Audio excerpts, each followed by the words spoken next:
PMITV Audiobook. Eugene's army moved quite fast, traveling more than 30 kilometers each day. The mercenaries from the continent were in high spirits, and they were veterans with abundant experience in the field. The knights were in a similar situation as them. But in addition to their high spirits and experience, they also knew Eugene from the Carlsbagens Peninsula or Meran. As such, they were faithful in carrying out Eugene's commands.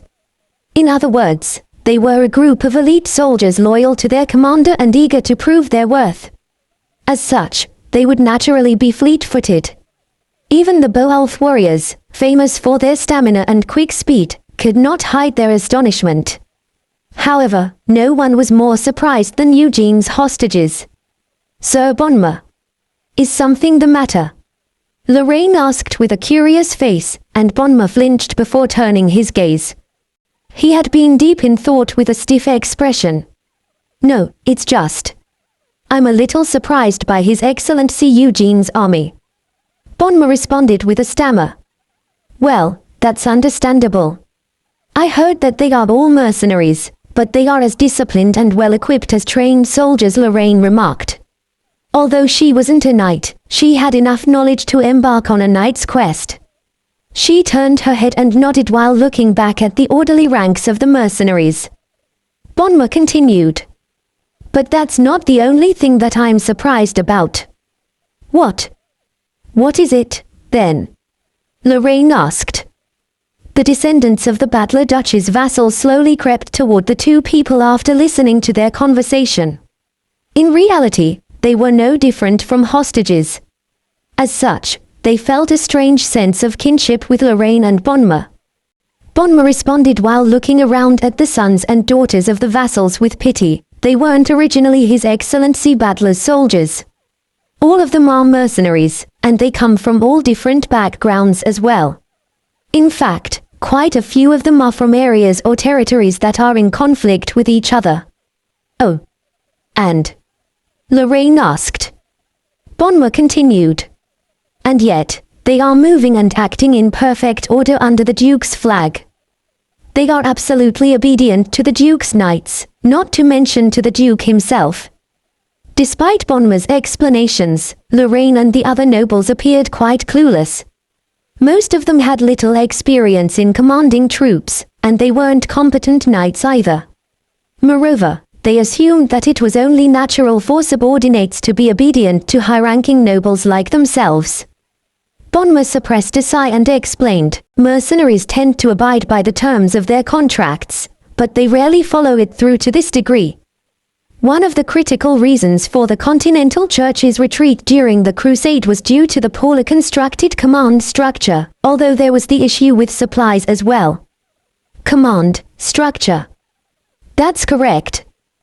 The Continent Church had more than 10 commanders in their army during the Crusade. They achieved consecutive victories immediately after crossing over, but after a month, their army dispersed. As such, we were able to take care of them individually. Near the end of the war, they crumbled to the degree that they even had no idea where their allies were, Bonmer said. "Ah, really?" Lorraine asked, doubtful. "Yes. It was a hard story to believe, but it was the truth. And such instances were very common with armies formed from multiple different groups of soldiers. A commander capable of leading thousands of troops with authority was a rare find.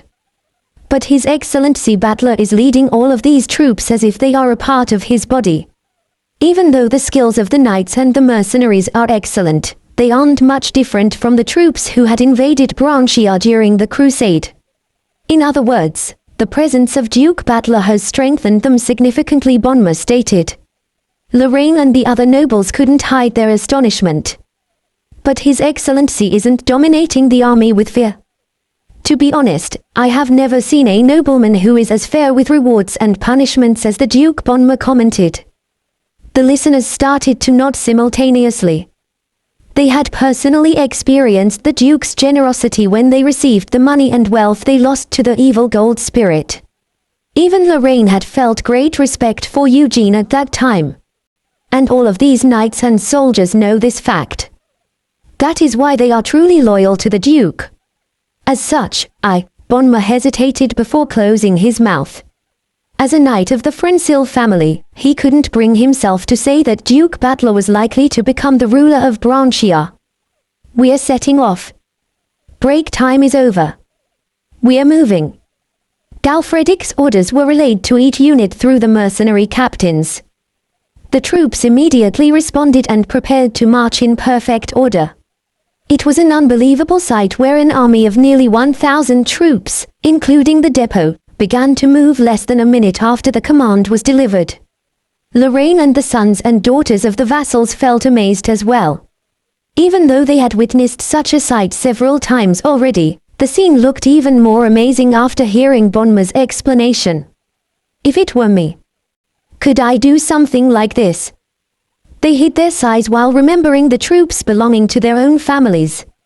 Unlike the Duke's army, which moved in unison like it had one body, the dozen or so troops of their own families had always squirmed in a disorderly fashion.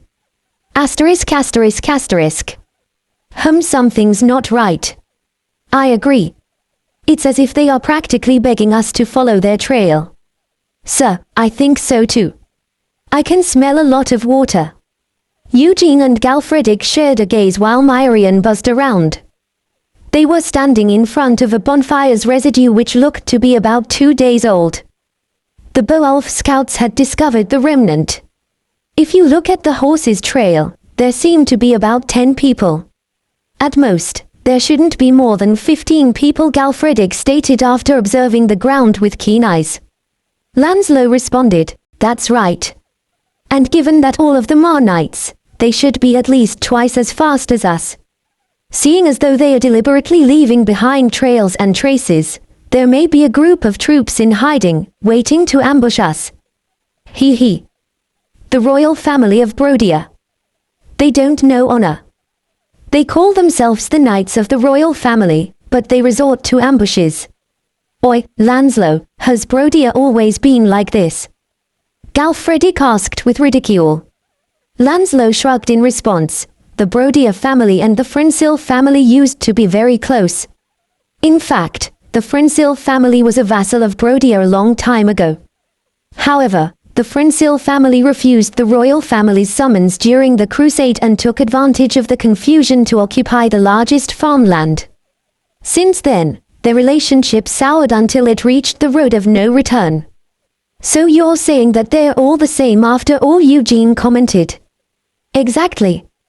Eugene fell into contemplation after hearing Lanslow's answer. It became even more obvious that the enemy was leading them on. Moreover, they're acting like this knowing the extent of our forces. What are you planning to do?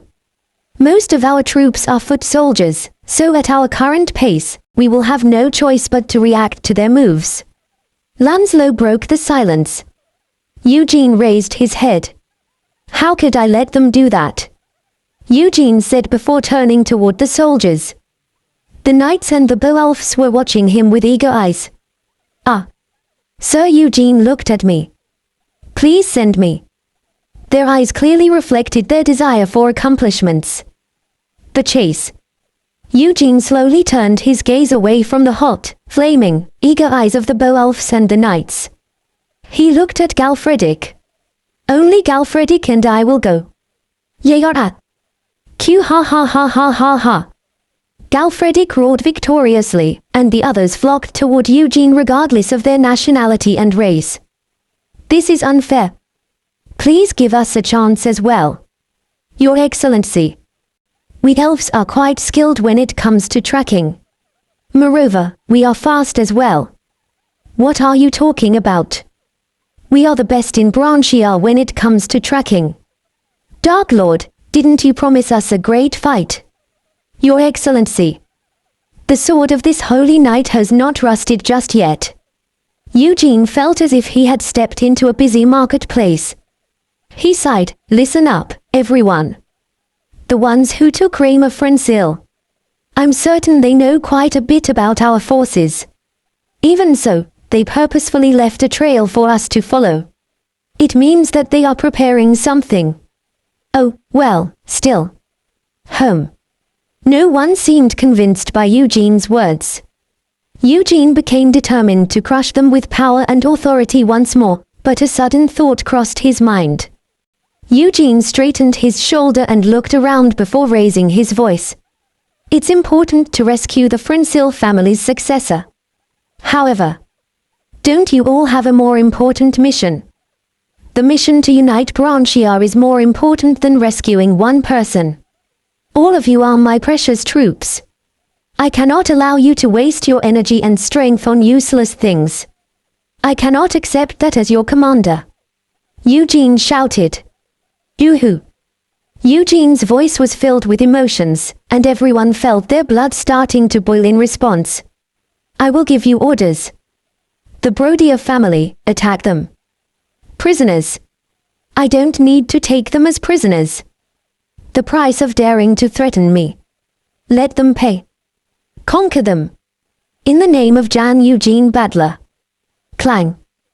Wolf's slaughter left its sheath and glowed viciously in the light. Doo-woo-woo-woo-woo-hoo. Ki-li. There was a strange cry mixed in with the roar, but regardless, the humans, elves, and Beowulfs became frenzied. In particular, Lorraine and Bonma appeared to be very moved. They even had tears in their eyes. Ah! I can't believe the Duke cares so much about my brother. He's a little scary, but he's extremely cool as well. How could I have thought such an honorable knight to be insidious? Ha! Bonma! You silly, foolish knight. From that moment, the two became Eugene's avid followers unbeknownst to others. Asterisk asterisk asterisk. Lord Helmond. We will be arriving at the Abbey of Edrail in a little bit. I see. By now, they must have been chasing us for half a day, right? We maintained our pace, so that must be the case. Ho ho. Frederick chuckled with satisfaction at the response of Brodier's knight. Just as Eugene suspected, Frederick had purposely left a trail to be followed. In addition, he already had measures prepared to deal with the pursuers that Eugene would undoubtedly send. Most of their soldiers are on foot, so they won't be able to send the entire army after us. At best, there will be Beowulfs and members of the clan who are his vassals. He would take his position inside the monastery and prevent the vampires from entering the building. Then, he could deal with the Beowulfs without worrying about the others. The way to kill Beowulfs was simple. He simply had to apply the juice of wolfsbane on the tip of silver arrows. Silver was already fatal to Beowulfs, and the juice of wolfsbane, which was brewed through a special process, acted as poison to Beowulfs. Unfortunately, the vampire knights serving under Frederick could not handle silver weapons. As such, he gave 20 of the 30 silver arrows in his possession to the knights of the Brodier family. If they were skilled with the longbow, they would be able to cripple the Beowulfs even if they weren't accurate all the time. Then, he could personally condemn the vassals of his brethren from the continent for acting out of place. They would be a banneret at best, right? Perhaps I should have stopped in Brighton for more information. Frederick became lost in thought for a moment but shook his head. He would have been starved for time if he had done so, and it was highly likely that he would have been pursued by both the Frensil family as well as the Duke of Badler. The plan is to eliminate the important figures of the Badler family and the Frensil family one by one and to alienate them from each other.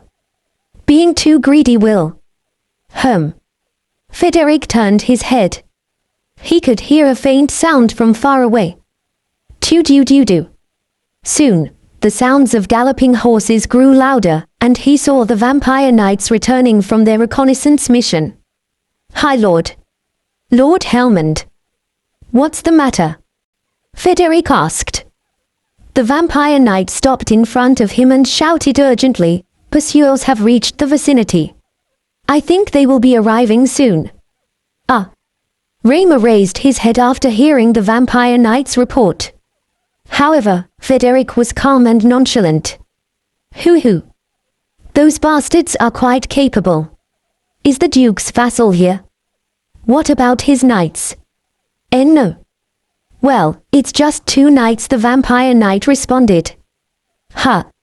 Frederick scoffed. Soon, a cold smile appeared on his face. They really don't know their place. What are they planning to do with just two? Anyway, Sir Raymer. It seems your brother-in-law has decided to abandon you, so what should we do? Kugh. Raymer's expression became distorted, and Frederick turned away from him before speaking to the Vampire Knights and the Knights of the Brodier family. Since it's just the two of them, they won't even serve as appetizers. Dispose of the plans to fight in the monastery. We'll kill them here. Awurawa. A total of 13 knights shouted vigorously. Ha! Suddenly, Frederick's eyes filled with a strange light. He was sensing something that was very familiar yet quite alien to him. What's this? Did Duke Battler come personally? Frederick's eyes narrowed. He had already guessed that his brethren from the continent would be similar to himself in status as a High Lord. However, the energy he felt was vastly different from the other vampire High Lords he had met until now. It was strange. Perhaps. Is he above me? Frederick's eyes glowed coldly. Even if they belonged to different clans, it was an ancient custom of the vampire society to show respect to anyone with greater status than oneself. However, customs were just customs. They weren't necessarily enforced. His fear might be a little unique since he's from the continent. And his identity won't matter once I kill him. Frederick became determined as he aroused his fear. It seems like Duke Battler is here in person. Sirs of Brodier, join me in taking care of Duke Battler. You all will deal with the one accompanying the Duke, Frederick said. Yes. Yes, Lord Helmond. The Knights of Brodier and the Vampire Knights unsheathed their weapons. Soon, 2 armored horses stopped after coming within observable distance. The Knights and the Vampire Knights became rather nervous once they saw that the 2 enemies were wearing armor that was distinctively different than their own. At the same time, however, their eyes sparkled with a desire for victory and greed toward their opponent's equipment. On the other hand, Frederick's eyes were fixated on only one person. Duke Battler. I never expected you to come in person. I commend your courage, but you were foolish. How could you have possibly? The one receiving Frederick's attention tilted his head and turned toward his colleague before speaking. What did that bastard just say? I think he must be mistaking you as Duke Battler, his colleague said. Key. Is he an idiot? Isn't it obvious that our sir is the great Duke of Battler? Vassal Gal is just a bandit boss without his shiny armor. Oi, evil gold spirit. Watch your mouth. Key. I could say the same to you. Quiet. I think it must be because of the fear you're emitting. Eugene spoke before turning his eyes to the young vampire in silver blue armor. He had realized not long ago that there were vampires among the group of Brodian knights who had taken Raymer Frensil hostage. It was only natural for Eugene to recognize them since he was openly radiating his fear at a short distance. Anyway, he's fine in the sun. Eugene looked at Frederick with interest. As expected of a hooligan.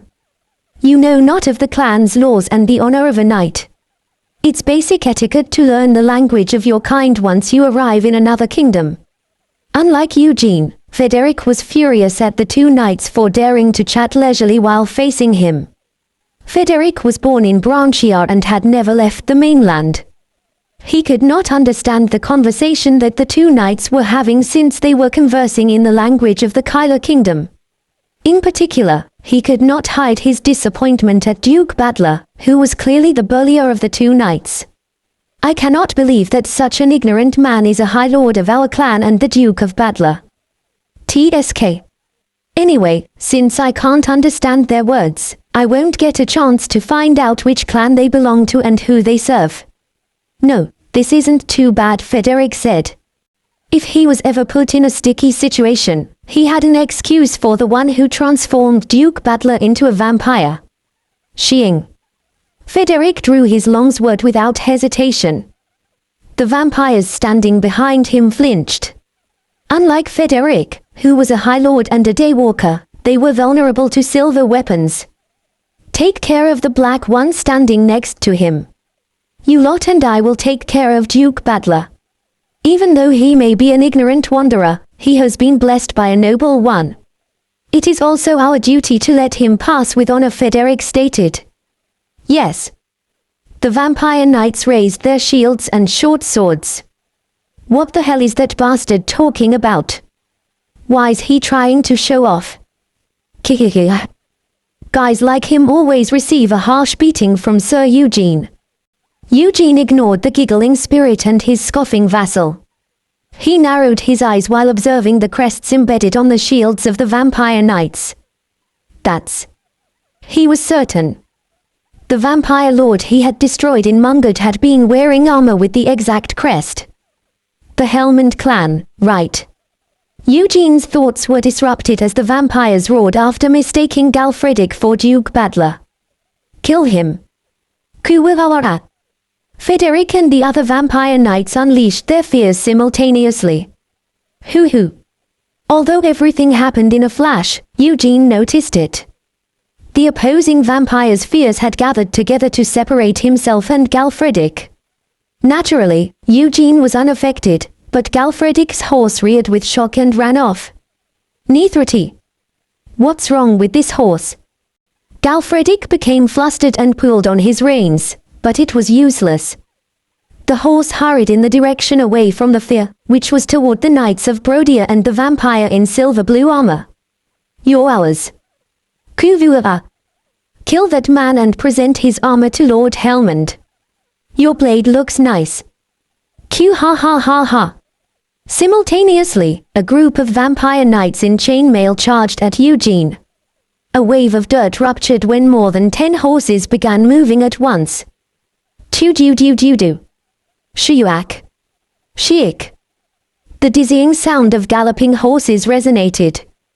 Battle axes and maces pierced through the obscuring dust toward Eugene. The vampire knights had no doubt that their attacks would connect. A preemptive strike would always gift them a victory. And no matter how durable the opponent's armor was, it would be useless in the face of their overwhelming numbers. Clang. K-Kang. K-U-G-H. Ha. The vampire knights were left bewildered at the intense impact that followed the clear, metallic sounds. However, they were vampires powerful enough to be direct subordinates of a High Lord. They immediately adapted to the situation and attempted to ride past Eugene. It was the best judgment since their initial attacks had failed, and since their vision was impaired by the dust. Clang. Cure. However, a scream was immediately followed by a loud noise. It was impossible to differentiate whether the scream belonged to one of their allies or the Black Knight, but the vampires stuck to their original decision and passed by without panicking. The vampire knights had trained together and fought together for a long time. As such, they managed to turn their horses at the exact same time without any cues. At that moment, Querererererera. Home. Their eyes became filled with confusion. A long, cylindrical path was being created through the curtain of dust along with the sound of strong wind. And as soon as they realized that there was a black object responsible for creating the phenomenon, the object flashed and curved before piercing the three of them. Terrible screams broke out from all directions. The vampire knights were greatly shocked, but as experienced veterans, they kept their composure and ran in the direction of the black flash. Tu-du-du-du-du-du.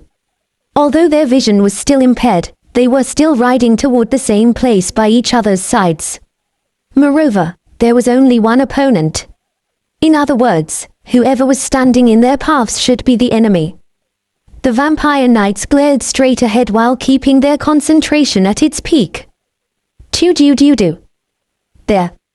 As soon as a horse's head appeared through the dirt, a vampire knight swung his battle axe just above the horse's head. Sheeing. However, the axe struck nothing but air. There was no one on the horse's back. No, to be exact, the rider wasn't a human being. Kai-hea. You're so stupid tilde, my subordinate number 1 tilde, giddy up. Giddy up. Key. What? The vampire knight gasped as the insidious voice passed him by. His eyes filled with disbelief. Whoosh. Suddenly, a sound similar to the flapping of a large animal resonated, and the dust was pushed to the ground like a wave. Up. The vampire relied on his instincts and attempted to swing his battle axe upwards. However, crack. His eyes captured a beam of silver light penetrating through his visor. Q-R-A. P-S-S-S-S-S-S-S-H-H-H. Black smoke and blood poured out from the vampire knight's face like a fountain, and the horse collapsed to the ground as the weight of the knight's killer bore down on it. What? One of the vampire knights let out a frightened shout. Eugene's glaring, crimson eyes immediately turned toward the shout. He had set Cillian as bait before jumping up like a bird and taking care of the first knight. The vampire knights possessed considerable strength and physical abilities. However, although they possessed excellent night vision, it was useless when there were physical obscurities, such as dust, in their path. On the other hand, Eugene's 5 senses were incomparably superior to the vampire knights. He had used it to pinpoint the precise location of the knights. It's rather fun to fight without using my fear. It's good training. Eugene flung himself at the next target while licking the blood of the defeated knight's armor that flowed through the gap in his helmet. He was like an abyssal beast. Asterisk asterisk asterisk. Several silver-tipped arrows were released at once. Simultaneously, Galfredic's crimson eyes glowed a hue darker. His longsword blurred for a moment and left behind a trail of lights. Teeter-tighting. Galfredic had only deflected the arrows aimed at the gaps in his plate armor with his longsword, but Frederick became wide-eyed after witnessing the opponent's terrifying swordsmanship. He had heard rumors regarding Duke Battler's skills, but this was above his expectations. Even so, Frederick unleashed all of his fear at once. The fear of a vampire High Lord contained a powerful force capable of causing medium-sized monsters such as lycanthropes and trolls to hesitate momentarily. Even another High Lord would surely. Neither 3. This damned horse. Galfredic shouted angrily when his horse reared once again. He climbed onto his saddle. What? The knights of Brodia were taken aback by Galfredic's action as they prepared to fire their arrows once again. However, they were brilliant knights in their own right. Shithering. Several arrows left their bowstrings even in the midst of the chaos, and Galfredic slashed down from the air. Teeter-ting. The arrows were deflected by his armor, and Galfredic's sword hacked the head of a horse belonging to one of the knights. Galfredic continued without hesitation and wielded his longsword while bathing in the fountain of blood. Crack! Crack! Neithrig. Neithrithri. The horses of the human knights collapsed with decapitated heads and broken legs. Ugh. Kugh. The knights grunted, but they managed to roll down from their steeds without any injuries.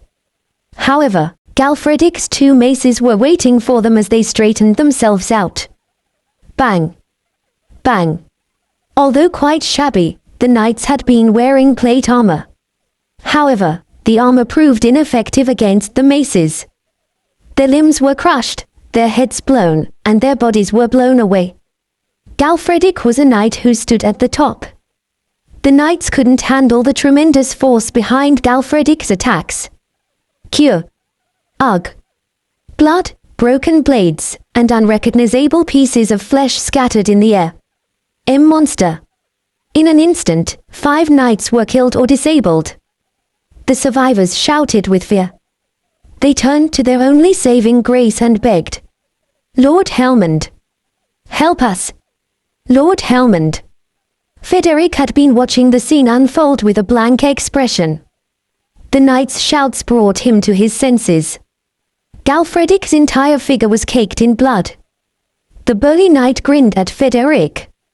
Hey, you. The one who looks like a man-whore. Are you coming or not? Frederick couldn't comprehend the words of the knight, but he could deduce the knight's intention. It was either a glaring mockery or an open provocation. He was a daywalker and the only child of Duke Helmond, the ruler of the Helmond clan, who was allowed to carry the last name of Helmond. Even so, he couldn't even think to react with anger. The opponent was unaffected by his fear, which meant, well, then I'll take the initiative. I'll shove my mace down your mouth and up your ass. Kuvualua. Kwawawa. Frederick's eyes filled with shock. If his own fear could be compared to a river's torrent, the fear he was facing was like a tsunami of immeasurable size. I have to avoid it. His instincts warned him, but Frederick was rendered immobile by Galfredik's fear. He couldn't budge. However, he was able to incite his own fear thanks to his desire for survival. Boom! One of Galfredik's maces hurled through the air toward Frederick's head with a shockwave. However, just before the terrible weapon was about to make contact with Frederick's helmet, Frederick's head suddenly transformed into black smoke. Tang! The ownerless helmet was crushed and tossed away. Frederick's armor and clothes fell off the side of his saddle. Ha! Galfredik muttered with surprise. His opponent had suddenly dissipated without warning. Frederick attempted to escape from the fight after transforming into black smoke. Whoosh! Wah! Raymer shouted as the black smoke brushed him by and tore his clothes. He had been quivering a little distance away from Frederick. Is it magic? Damned bastard! Galfredik shouted after belatedly coming to a realization. He threw his axe toward the black smoke. However, smoke couldn't be damaged by physical weapons. Hey! You cowardly vampire bastard! Stop right there! Galfredik shouted. However, Frederick ignored the furious shout and quickly widened the distance between himself and the burly knight. It worked. He was overjoyed after barely managing to escape from certain death by using the mysterious power only high-ranking vampires could utilize. He had never imagined that Duke Battler was a Duke-ranking vampire. Frederick was simply relieved that the Duke was unskilled with handling his fear, although he had no idea why. What's going on? Why would such a powerhouse come all the way to Branchiar and cause trouble? Frederick thought so while maintaining his immaterial form to flee the battlefield. As he ran, something caught his eye. What? Duke Battler's subordinate knight was looking his way after slaughtering his vampire knights. What's that bastard doing? The knight's face wasn't visible, but Frederick could feel that the Black Knight wasn't surprised at all.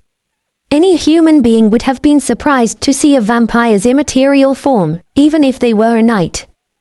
But the Black Knight appeared unfazed. Arrogant bastard! I will kill you when I see you again. However, Frederick could only grit his teeth while running away. Suddenly, the Black Knight's crimson eyes emitted a glow from inside his helmet. Frederick started to speed up as an ominous sensation washed over him. Kwawawara. His surroundings were suddenly colored crimson. This is. Frederick was eventually forced to a stop. A huge net composed of hundreds of crimson threads was blocking the direction where Frederick was flying. Fear. Fear. Frederick was shocked out of his soul. He almost wished that he was surrounded by a wall of silver instead, as he was immediately struck with panic and confusion. Duke Battler had appeared to be inexperienced in utilizing fear, so how? Perhaps. You have a rather fascinating skill, don't you? A voice whispered from right behind him. Huake.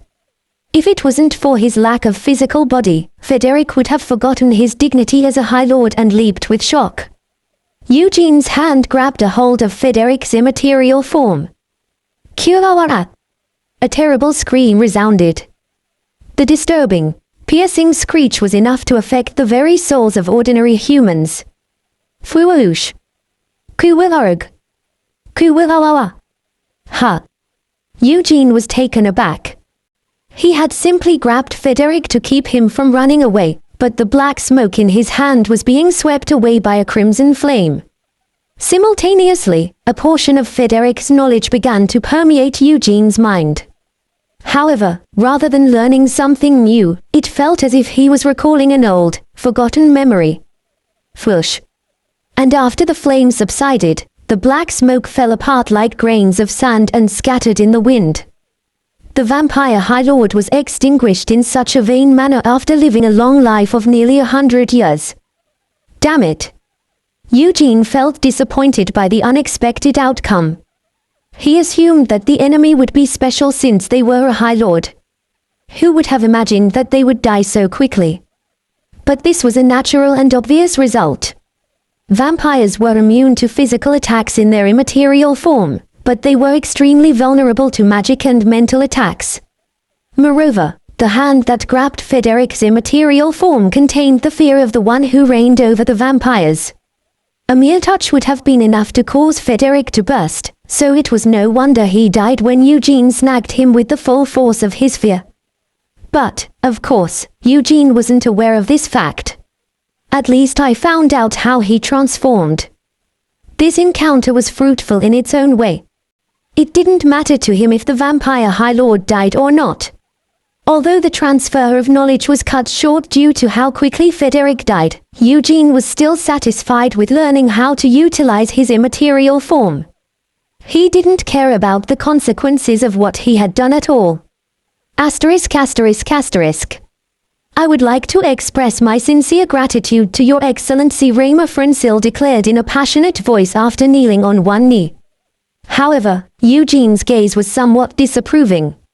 It was because Raymer was completely naked. His clothes had been torn to shreds when the vampire High Lord's immaterial form passed him by. Stand up, Eugene said. Yes, Your Excellency, Raymer answered before slowly rising. Eugene's frown deepened further. Hoo. Look at this pretty thing. It's solid. A horse. Kee. Impressive. However, Sir Eugene's big, beautiful Kiwu. The spirit was struck down before she could reveal the origin's deep, dark secret. Why you're so mean, the spirit muttered while slowly falling to the ground like a lonely falling leaf. Big and beautiful. Hoo. Galfredic ignored the spirit and muttered while alternating his gaze between Eugene and Raymer's certain parts. He soon made eye contact with Eugene. Tuck. As expected from my master. Galfredic shouted. That's right. As expected from our sir, the spirit harmonized with Galfredic's comment. The two of them raised their thumbs at the same time. Ever since they gained the ability to communicate, the two of them had been getting along strangely well. Eugene ignored them and turned to Raymer. Put on some clothes. What? But there aren't any clothes, Raymer responded. Just get something from the dead bodies, Eugene said. Yes. It wasn't an act befitting a noble. However, Raymer could not disobey the command of his benefactor. As such, he searched the bodies of the dead knights for suitable clothing. Soon after, Raymer was fully clothed. He retrieved his armor and the weapons from the corpses of Brodia's knights, and once again expressed his gratitude with a polite bow. I really don't know how I could possibly repay this favor. I will make sure to inform my father of your valiant, honorable deeds, Your Excellency. Although we will soon become family through the noble ritual of marriage. Shut up. Eugene interrupted. What? Raymer was dumbfounded. You. What the hell were you thinking? Why did you go around saying that I was going to marry your sister? Eugene asked in an icy voice. Well, that's because. Raymer started to respond, then stopped himself. He could finally understand Eugene's reaction. Come to think of it, he had no evidence that Duke Battler and his youngest sister were going to get married. The only thing he knew was that Lorraine had been accompanying the Duke ever since she was taken prisoner. He didn't even know why, or whether it was even voluntary or not. Then. That's right. Your knights are dead, and you were taken prisoner because of your groundless imagination, Eugene responded. Raymer's jaw dropped. He was responsible for the deaths of his valuable knights. Moreover, his sister was still a prisoner. Don't tell me. Me too. Raymer naturally came to the conclusion after coming to his senses. Eugene spoke. You must have realized it now. You are my prisoner now as well. Hugh, Raymer felt his heart drop as his mind went blank. This was an unprecedented situation where two direct descendants of the Frensil family were captured by one person. Raymer was devastated. However, that wasn't the end of it. Your mistake. Do you want a chance to atone for it? Eugene asked. What do you mean by that? Raymer asked after raising his head. Eugene continued. Contact your father, Lord Frensil. The ransom I want is this. As he continued, Raymer's expression gradually became more and more serious. Sir Raymer, I will let you go if you accept my offer, but if you refuse... Eugene pointed at the pathetic, grotesque corpses of the dead knights. You will end up like them as well. And your family, in the end, will share the same fate. Raymer trembled. Soon, he replied with a determined expression, my father will follow your excellency's suggestion. I will make sure of it. Good. As expected, the eldest brother is better than his stupid sibling, Eugene remarked.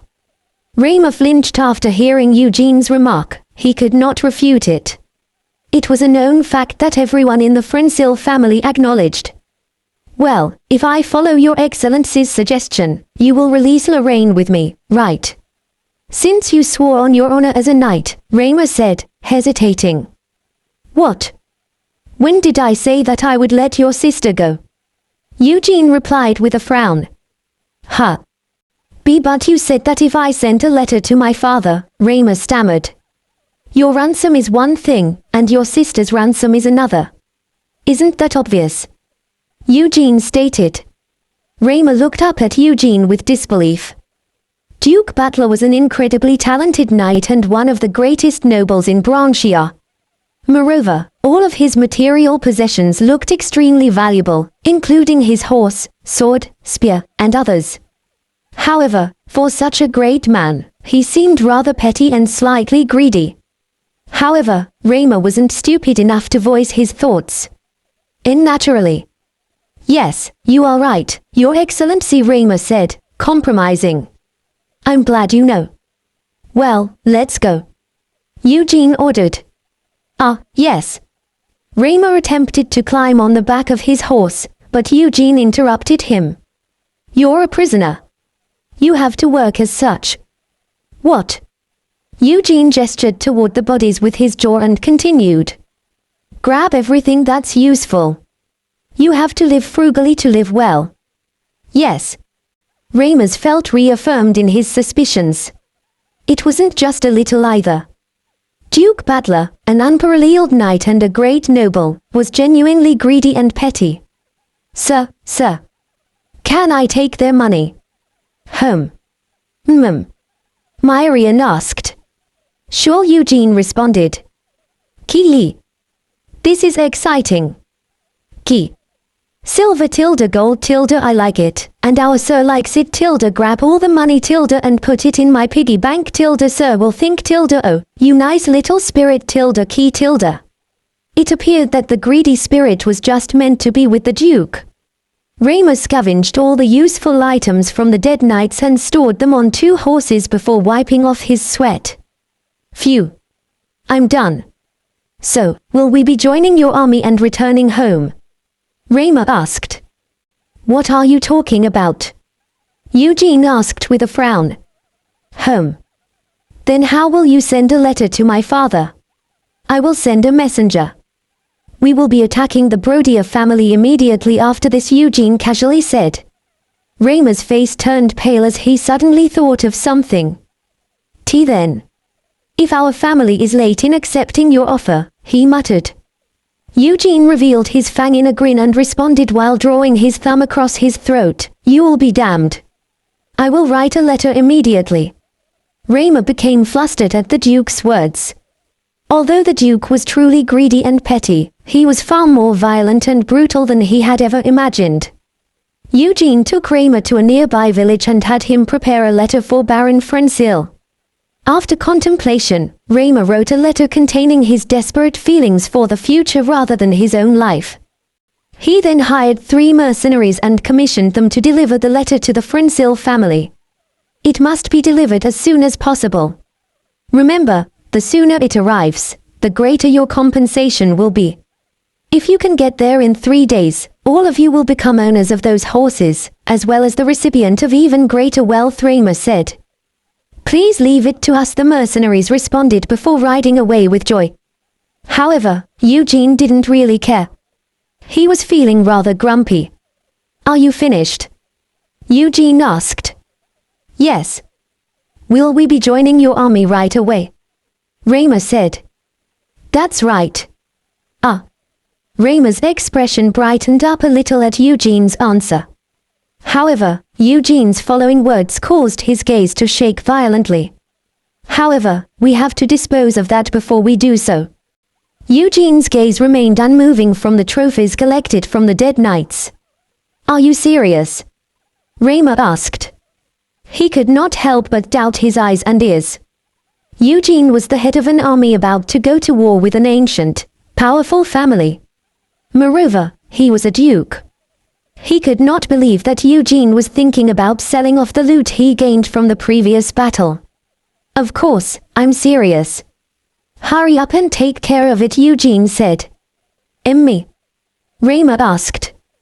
Was the Duke really ordering him, even though he had just written a desperate, determined letter stained with his own tears? Should I do it, then? Eugene asked sarcastically. Rayma's blank gaze slowly crept toward a specific person. Why is this bastard looking at me? Galfredic muttered with a ridiculous look, then pointed at himself and Rayma before speaking in Branshan, me, Duke's knight. You, prisoner. Rayma could not deny the simple, yet irrefutable fact. His head dropped with disappointment. Ki-yeek. I won't let you off the hook if you try to steal even a single coin. I'm going to personally check every single coin. Do you understand? Rayma felt suffocated after hearing the voice of the Duke's invisible spirit, but he desperately calmed his anger and started to move. I will be back. He was the desperate one, not them. Asterisk asterisk asterisk.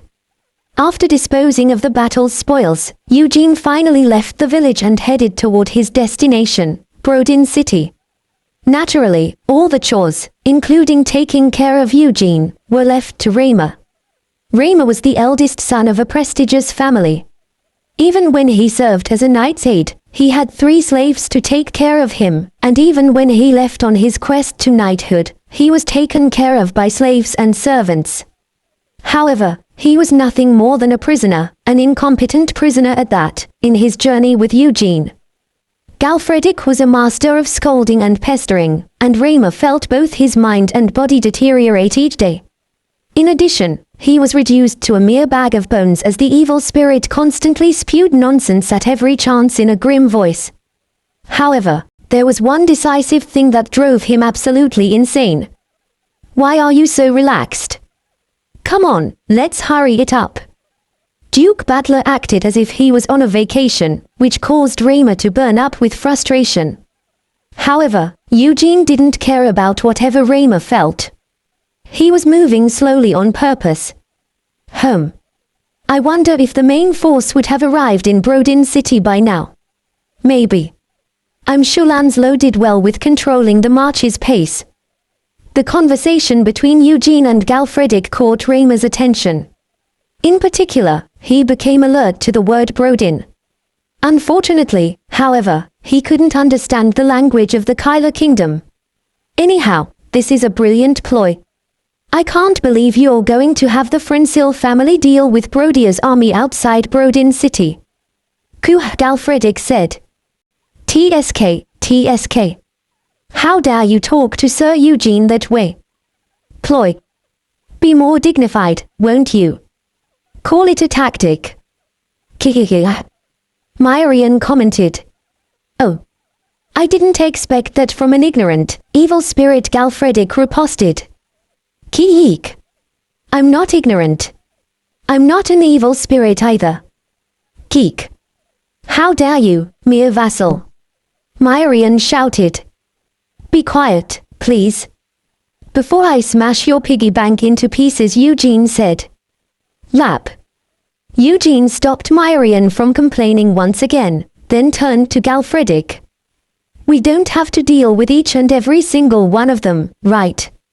In the first place, the Frinsil family doesn't get along very well with the Brodia family, right? Plus, the lives of their eldest son and youngest daughter are on the line. They'll fight tooth and nail. That's right.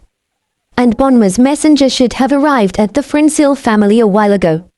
They'll get to save their eldest son and the daughter who could one day become the concubine of Branchiar's king. Galfredic responded. Yes, but if they reject our proposal, they will be abandoning 2 of their children, and an opportunity to form a relationship with me and Luke, who are very likely to unite Branchiar. Ha ha. The 2 vampires and the evil, greedy spirit chuckled in harmony. Eugene hadn't asked for money nor wealth as the ransom for Rayma Frinsil's safe return. I, Duke Battler, saved your eldest son from being taken captive by the Brodia family's knights.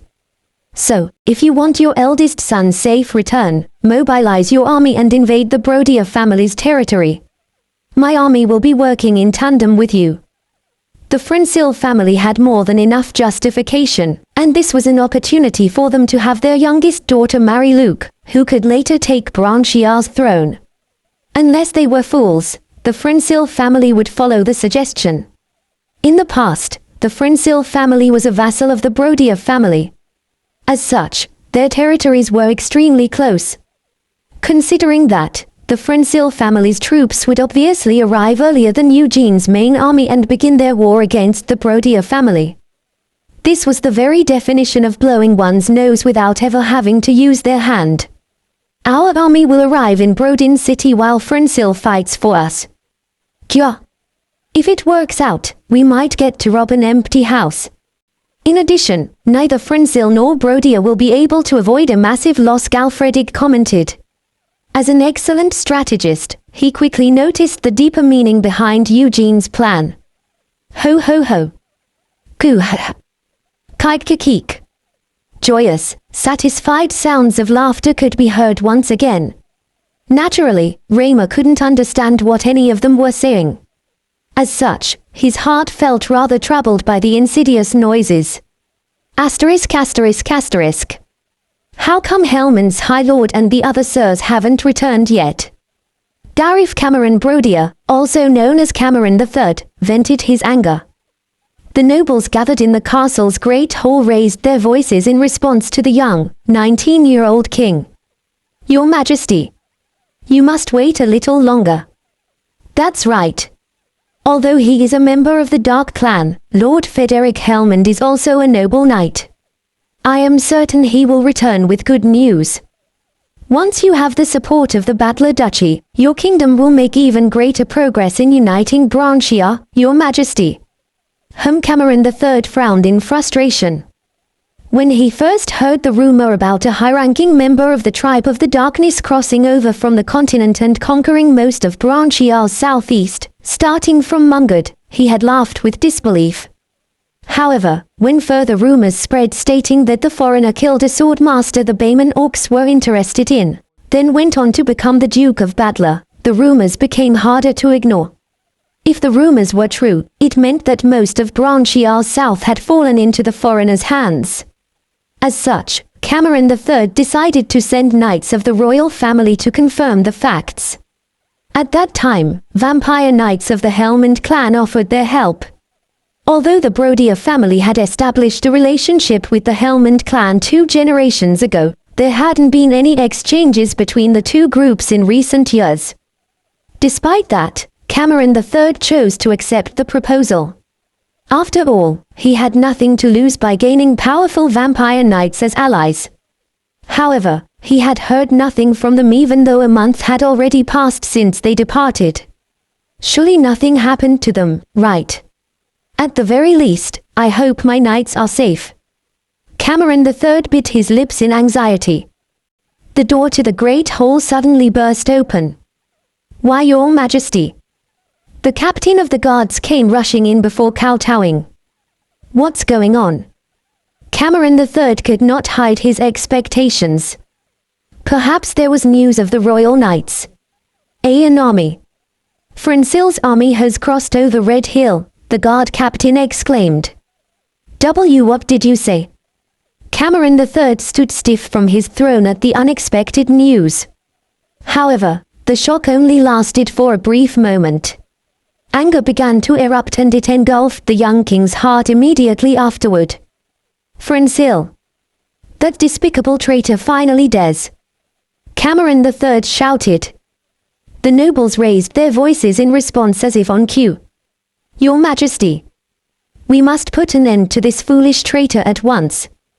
Please call the knights and show those treasonous creatures the majesty of the royal family. Your Majesty. Your Majesty. Quiet. All of you, quiet.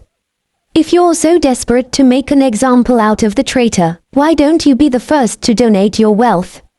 Shall we dig the ground to find money that will allow us to go to war? Cameron III shouted. The nobles immediately quietened down and coughed while avoiding Cameron III's gaze. Kugh.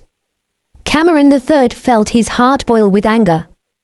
The young king had been filled with burning ambition when he first ascended the throne. However, he was frustrated beyond belief after only a year. Lies. He had been told nothing but lies as a prince. First of all, there was no indomitable knight in the royal family's service who had challenged and won wars against anyone who defiled Brodia's name. In addition, he was told a lie that half of Branchia belonged to the royal family of Brodia. In truth, only Brodin, their capital with a population of 40,000, and the nearby areas belonged to the royal family. Moreover, their largest, most fertile land had been taken over by the Frensil family during the crusade. As such, the ordinary residents of the land were barely scraping by without starving to death. There's not enough food. And even if we subjugate evil lands, where will we sell the mana stones? I would rather. That's right. There's no other choice now. Cameron III came to a decision. He stood up from his throne and raised his baton before shouting. Subjects of Brodia, hear my words.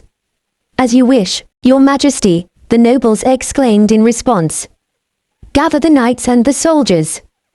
We will leave behind the minimum number of soldiers to defend the capital. The honorable knights and loyal soldiers of our land will march to defeat the traitor Frensil. Cameron III declared. As you wish, Your Majesty, the nobles shouted in response. Oh! The great spirits of the mountains and the fields of this holy land. Please watch over me and this land. Cameron exclaimed a prayer. Watch over us, the nobles echoed the king's words and rose from their seats. However, has the king gone mad? We will have less than 500 troops without the guards. What can we possibly do with that? Shouldn't you contribute your servants to the cause, sirs? Are you crazy? What will I do when I have to run away, then? Why don't you contribute your personal guards to the war instead? Neither determination nor courage could be found on the nobles' faces, who were wearing extravagant, fancy clothes. Asterisk asterisk asterisk. The large gate opened, and troops carrying the flag of the Brodia family, a sword-piercing arose, marched out. The soldiers were unorganized, and even their equipment vastly differed from each individual. Even the knights leading the soldiers were armed with old, rusted chainmail with holes on them. Away our. The residents were half forced to cheer for the king's poor, weak army. HMPH. What a mess. Goblin dung. They're not worth our time. The Beowulf warriors jeered at the sight.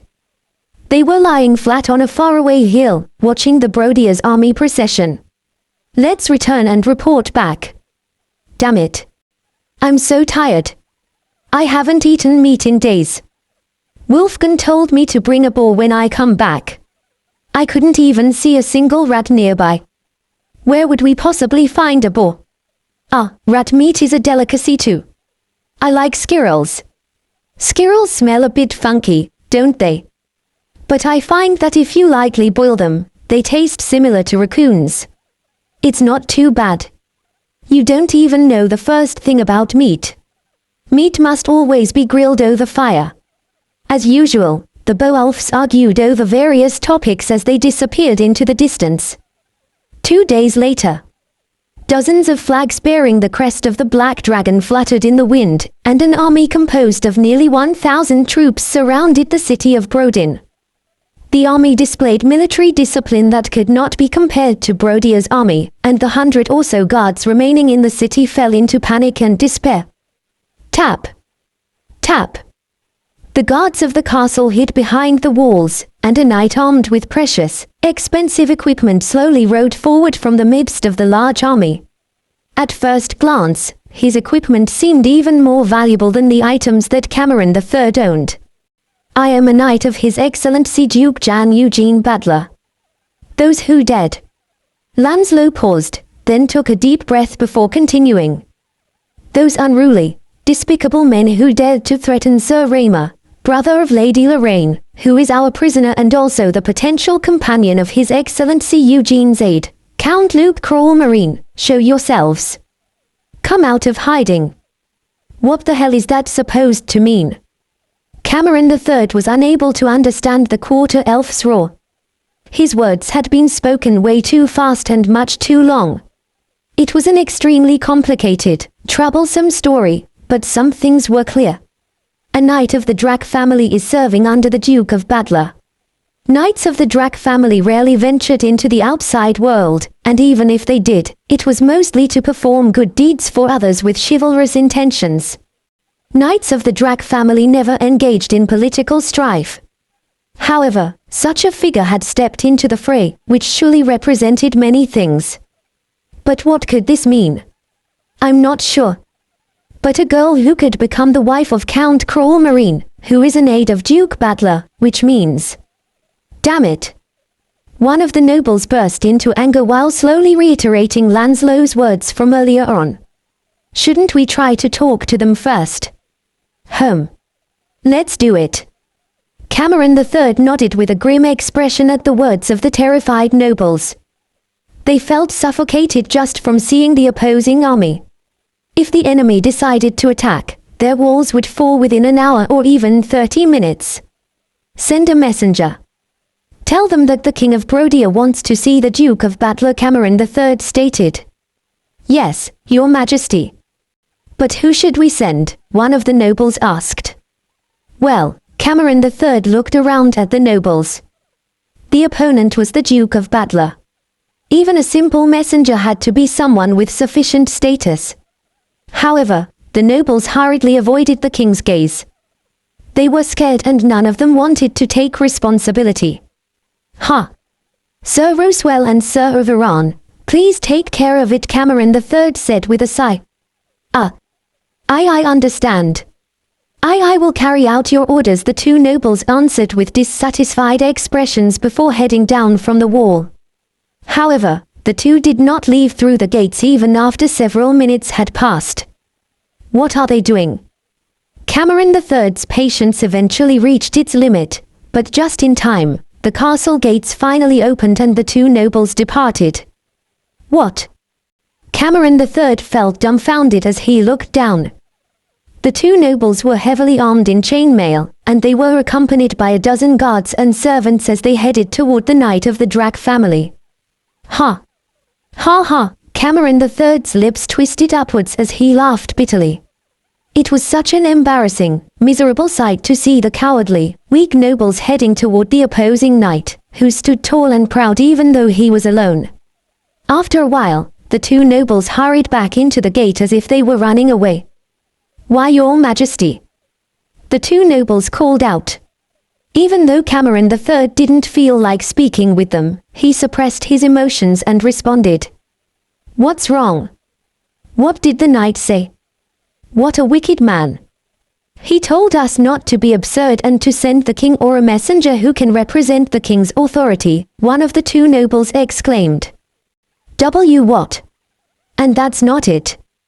He told us that he would wait 1 hour and that if a messenger isn't sent by then, he would attack.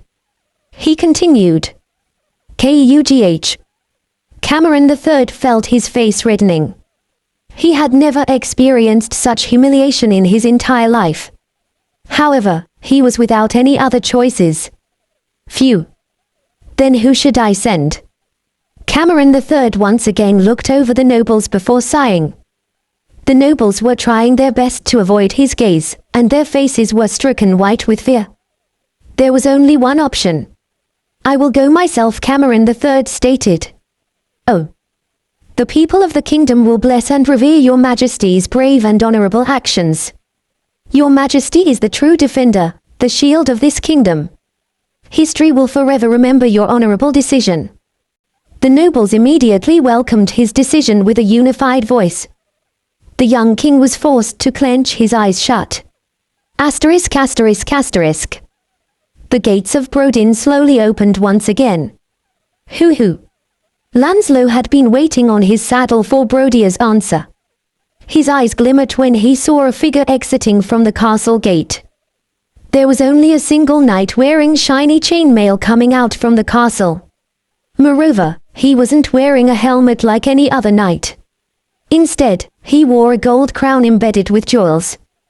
Did the king come out personally? By himself? Lancelot nodded with admiration. The nobles from earlier had failed to make eye contact with him during their entire trip. But unlike the nobles, the king appeared proud and dignified. The young king stopped once he was about 5 meters away from Lancelot, then spoke in a confident manner. "Lancelot of Drac. My name is Gareth Cameron Brodia, the ruler of the kingdom of Brodia, and one who receives the blessings of the spirits and the gods to ascend the throne of Branchia." The young king gave his grand introduction. Lancelot smiled and placed his hand on his left chest before giving a light bow. "I am honored to meet you, O King of Brodia." Cameron III's forehead creased slightly at the knight's curt response. He had made his resolution earlier, but he was still unfamiliar with receiving this kind of treatment. "Lancelot of Drac. If you leave quietly, then I will forget the mistakes of yourself and the Drac family. Your bizarre story has..." Cameron III started to speak. "Bizarre? No, I only spoke about strict facts," Lancelot said, interrupting him. "What?" Lancelot took out a piece of parchment and waved it before continuing. "This is a written threat from your majesty's knights. It says that Sir Raymer Frensil is being held hostage, so if we want him back..." Lancelot calmly recounted the contents of the letter, and Cameron III's expression changed dramatically. "Those crazy men. I told them to go figure out the situation, but they caused such a big accident instead." Cameron III felt like he was going insane, but he could also finally understand Lancelot's mysterious words. Then that means... perhaps it wasn't necessarily a bad situation. Cameron III regained his composure and responded. After hearing your story, I've come up with an idea. If your words are true, then my knights had been persecuting the successor of the Frensil family, who is also the older brother of a lady who is going to marry Count Crawlmarine, right? Which means if you are persecuting me and my kingdom, Cameron III explained. Lancelot interrupted with a chuckle. "Ha ha. You are misunderstanding something, my king." "What?" Lancelot continued with a shrewd smile. "Lady Lorraine is still technically a prisoner. It has not yet been decided whether she will become Count Crawlmarine's companion or not. So, would it be necessary for the Duke to care about the Frensil family right now?" Well, Cameron III lost his composure in an instant. However, he was a quick-witted man. He instantly came up with another idea and responded. If that's the case, then there's even less of a reason to treat me and my kingdom like this, right? Brodia has nothing to do with Duke Battler, so if that was a misunderstanding, then why? Regardless of whether Lady Lorraine marries Lord Cruel Marine or not, won't the Frensil family owe us if we rescue their successor in advance? And I don't know if I should be telling you this, but Lancelot pretended to look around, then lowered his voice. His Excellency the Duke has a slightly, no, very dirty personality. He is not benevolent enough to simply leave potential threats alone. The Duke doesn't care at all what the threat might be, whether it is the Brodia family or something else. The young king's expression turned pale. Lancelot was telling him that the Brodia family could come under attack, regardless of the reason. My king, you should count yourself lucky for speaking with me. If it were the Duke instead of me, then he would have taken you prisoner immediately, Lancelot said. Cameron III responded furiously at Lancelot's threat. How dare you? If you dare to treat me like that, then my knights won't leave Duke Battler alone, as well as the Frensil family. Lancelot interrupted once again. Please don't even think that you might be able to do something about the Duke. He is a daywalker. Moreover, he has defeated 2 sword masters of Branchia. The bottom line is... Lancelot smiled, revealing his white teeth. There is nothing that you can do, Your Majesty. However, since you came out personally, I will show you consideration and give you until sunrise tomorrow to decide. You can either come personally or send a messenger. I'll be seeing you then. Having finished his words, Lancelot pulled his reins and turned around without hesitation. Oh, right. Cameron III gritted his teeth with a red face at the humiliation. Lancelot stopped his horse after a few steps and turned around before speaking with pity. If you are planning to send messengers, please exclude the sirs who came earlier. I saw earlier that they were too scared to even speak properly. You must have many worries to have such people as your vassals. All right, I'll get going. Lancelot turned around and left after driving the final nail in the coffin. Kugh. Cameron III continued to bite on his lips with frustration. His lips eventually burst and started to bleed. Asterisk. Kaya. Sir. Over there. There. Tilda Myrian shouted excitedly. Eugene turned and nodded after seeing the numerous, glaring torches. That must be Brodin. Upon hearing the news that the Frensil family's troops had invaded Brodia's territory, Eugene picked up the pace and arrived near the city of Brodin in less than 2 days. Master, we should look for our army first, right? Where the hell are those bastards? Galfredic said. They might be on the other side, Eugene answered. Since it was their first time in the vicinity, Eugene's group was having trouble finding their way. They had managed thus far by asking the robber and bandits they defeated on their way. Seeing as their main army wasn't anywhere in sight, it appeared that the army was on the other side of the city. Even if we fight, it will be tomorrow during the day. Let's take our time. The 3 horses trotted leisurely. The only human, Raymer, was dozing off on his saddle. 20 minutes later. Wait a minute. I see something. Eugene pulled his reins while narrowing his eyes. What? What's wrong? Are there monsters? Raymer was jolted awake and shouted while wiping off his drool. Eugene ignored him and spoke while staring into the darkness. They're not moles, so why are they crawling out from underground? Underground? Are they undead? Galfredic asked. No, they're humans. There are around 30 of them, Eugene answered. Raymer became even more anxious when the 2 ignored him and started talking in the language of the Kyler Kingdom. Galfredic, go get them all. It's suspicious. Eugene ordered. Leave it to me, Galfredic answered with a grin, then rode into the darkness. Soon, sounds of things breaking and screams resonated from the distance. Galfredic returned with a group of people. What are these bastards? Eugene frowned while looking at the fairly large group of humans. MMRC. Sir. W. Wealth. I can give you as much as you want. Just please, pretend you didn't see us and let us go. 3 men rushed toward Eugene and begged after taking off their hoods. After seeing their faces, Eugene asked, "Are you the nobles of Brodin?" That's right. Sir. Please, one of them answered. Why did you crawl out from underground at this hour? Eugene asked. That's. The noble seemed hesitant to answer. Then, a man who appeared to have the highest status among them came forward and responded with a determined expression. Of course, you might misunderstand us, sir. However, I'm telling you, we are no cowards. It's just that the army of an evil, dishonorable, insidious man is attacking our city.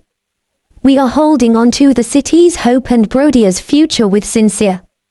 The nobles desperately explained themselves using all sorts of noble expressions, but in the end, it became clear that they were just running for their lives. Isn't this a great opportunity? Eugene started to think. However, a particular term used by the noble continued to bother him. Evil, dishonorable, insidious man. Who is that? Eugene asked. Duke Badler. His army, one of the younger nobles immediately answered after judging that he could talk his way out of the sticky situation. Sir Roswell. One of the other nobles felt an ominous feeling and quickly dissuaded him, but it was already too late. You.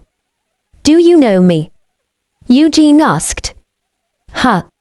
I think it's our first meeting. Ah. Have we met somewhere before? This is great. Sir, what a great, Roswell said excitedly. No. This is my first time seeing you as well. But how come you already know me so well, home? Eugene said, narrowing his eyes. What? The expressions of the nobles stiffened after finally realizing the strangeness of the situation. Eugene grinned while looking at them. I'm the evil, dishonorable, insidious Duke Jan Eugene Badler. Eugene's fangs glinted coldly under the moonlight. At the same time, the nobles' expressions turned ghastly and white. Mercy. Please show mercy, Your Excellency. The nobles immediately kneeled on the spot and began to beg with pale expressions. Their families and servants also followed suit and kowtowed while shivering with fear.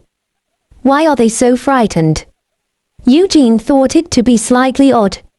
Even though they had made a slip of the tongue, he wouldn't kill the nobles of a royal family without hesitation, not when they would make great prisoners. Ah, is it because I'm a vampire? It was a dark night, and the nobles had been sneaking out of the city to save their hides. He was the ruler of a powerful army, a high-ranking vampire, and a cold-blooded man who would devastate the city of Brodin by tomorrow.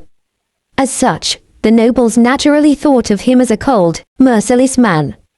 If that's the case. Galfredic. It has been a while since you tasted human blood, right? Eugene asked in Brunchen. Huh.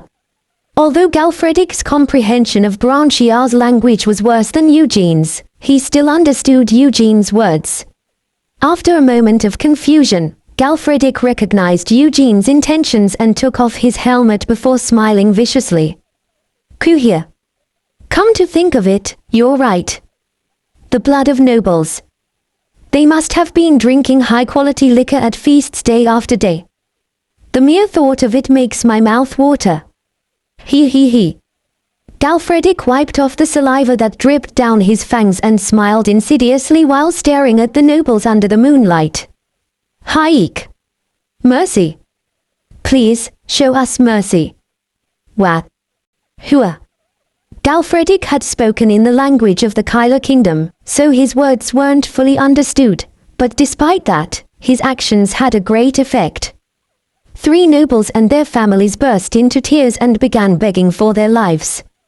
I was getting hungry after rushing over, so the feast will be even tastier and better. Now, whose blood shall I taste first? Galfredic approached them step by step while licking his lips.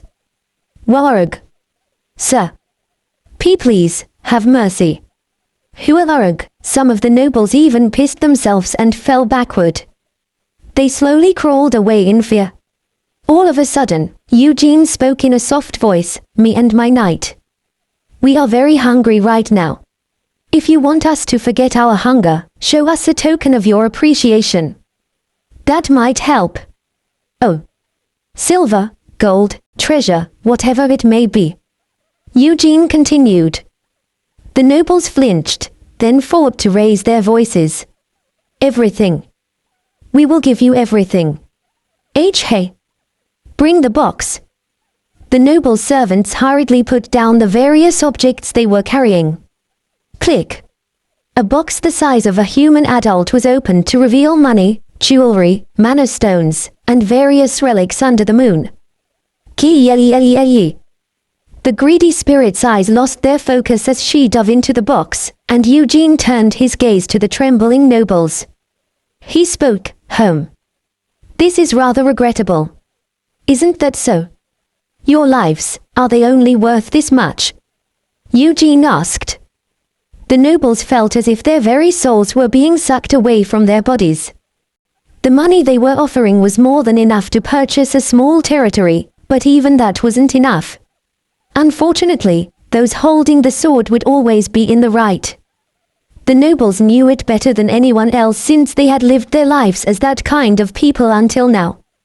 "What should we do?" "What do you mean?" "If we want to live, we must give him more. But we've already emptied out everything we have. I don't know what else to offer." Eugene immediately noticed the way the nobles glanced at each other. "Hey, gentlemen," Eugene called out. "Why yes, sir. You have more wealth in the city, right?" Eugene asked. That's right, but..." "Good. Then let's head in together," Eugene said. The nobles became wide-eyed and asked carefully while looking at Eugene, "You mean, right now?" "Why not? Since we're on the topic, let's head there right away," Eugene responded. But the nobles were in a dilemma. There was no guarantee that the vicious vampire duke would keep his promise. Moreover, no one knew what would happen once Eugene was allowed into Brodin. That's right. Vampires can't enter cities unless they are invited, right? The nobles had been frozen stiff with fear, but their brains started to work once again after being cornered. They were inwardly overjoyed. However, your families are in my hands. If you have any other ideas, you know what will happen, right?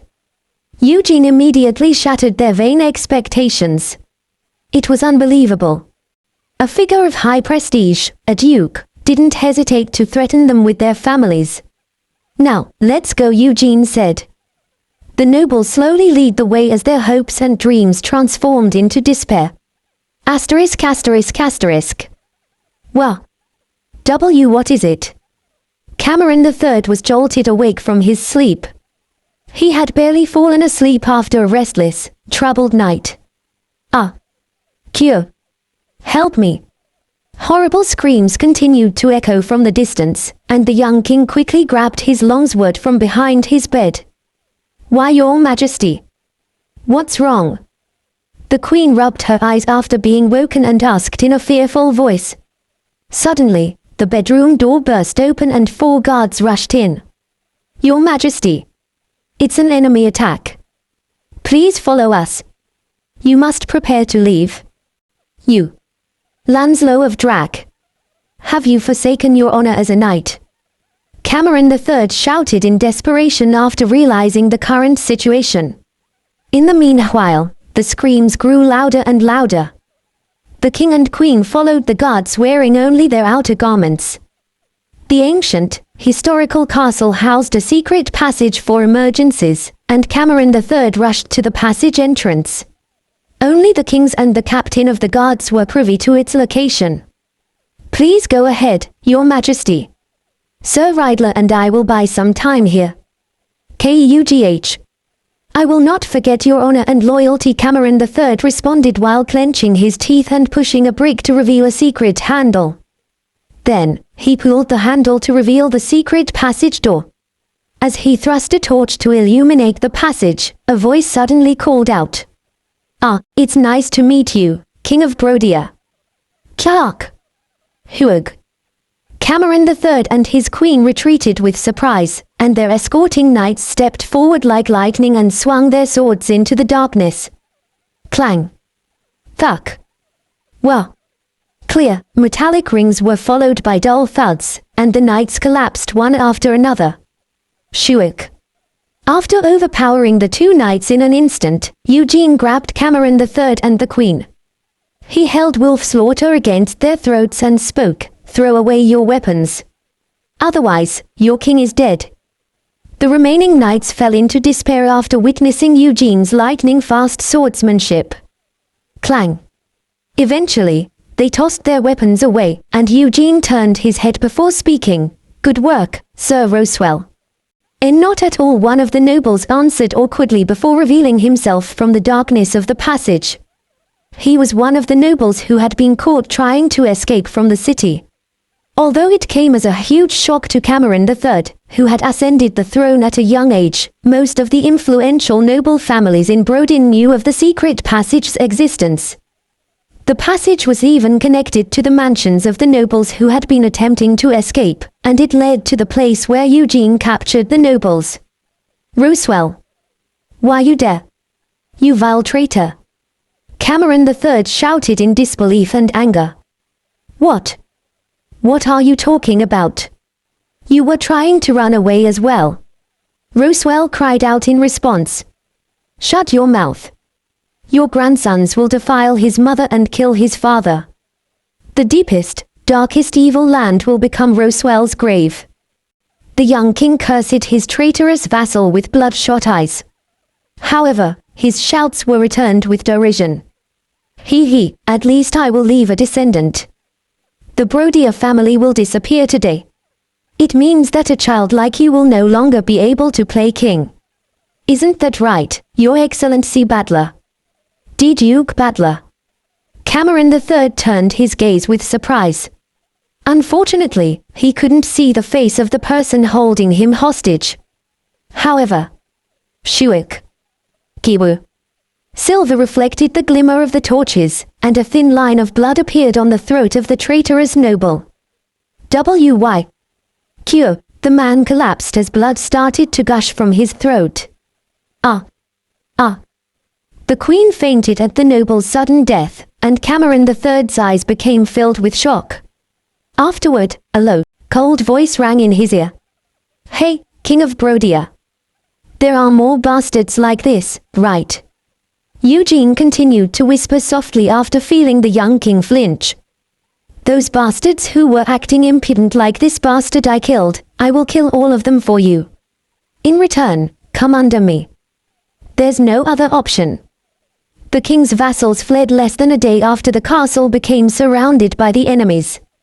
Since it was painfully obvious that the Brodia family was rife with strife, Eugene was certain that the young king would accept his offer. He even executed one of the traitors on the spot. "Or I can just kill him."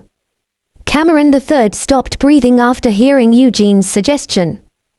The cold whisper had been like the temptation of the devil himself. He suddenly recalled the words from earlier in the day.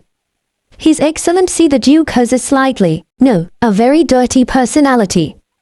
He is not benevolent enough to leave potential threats alone.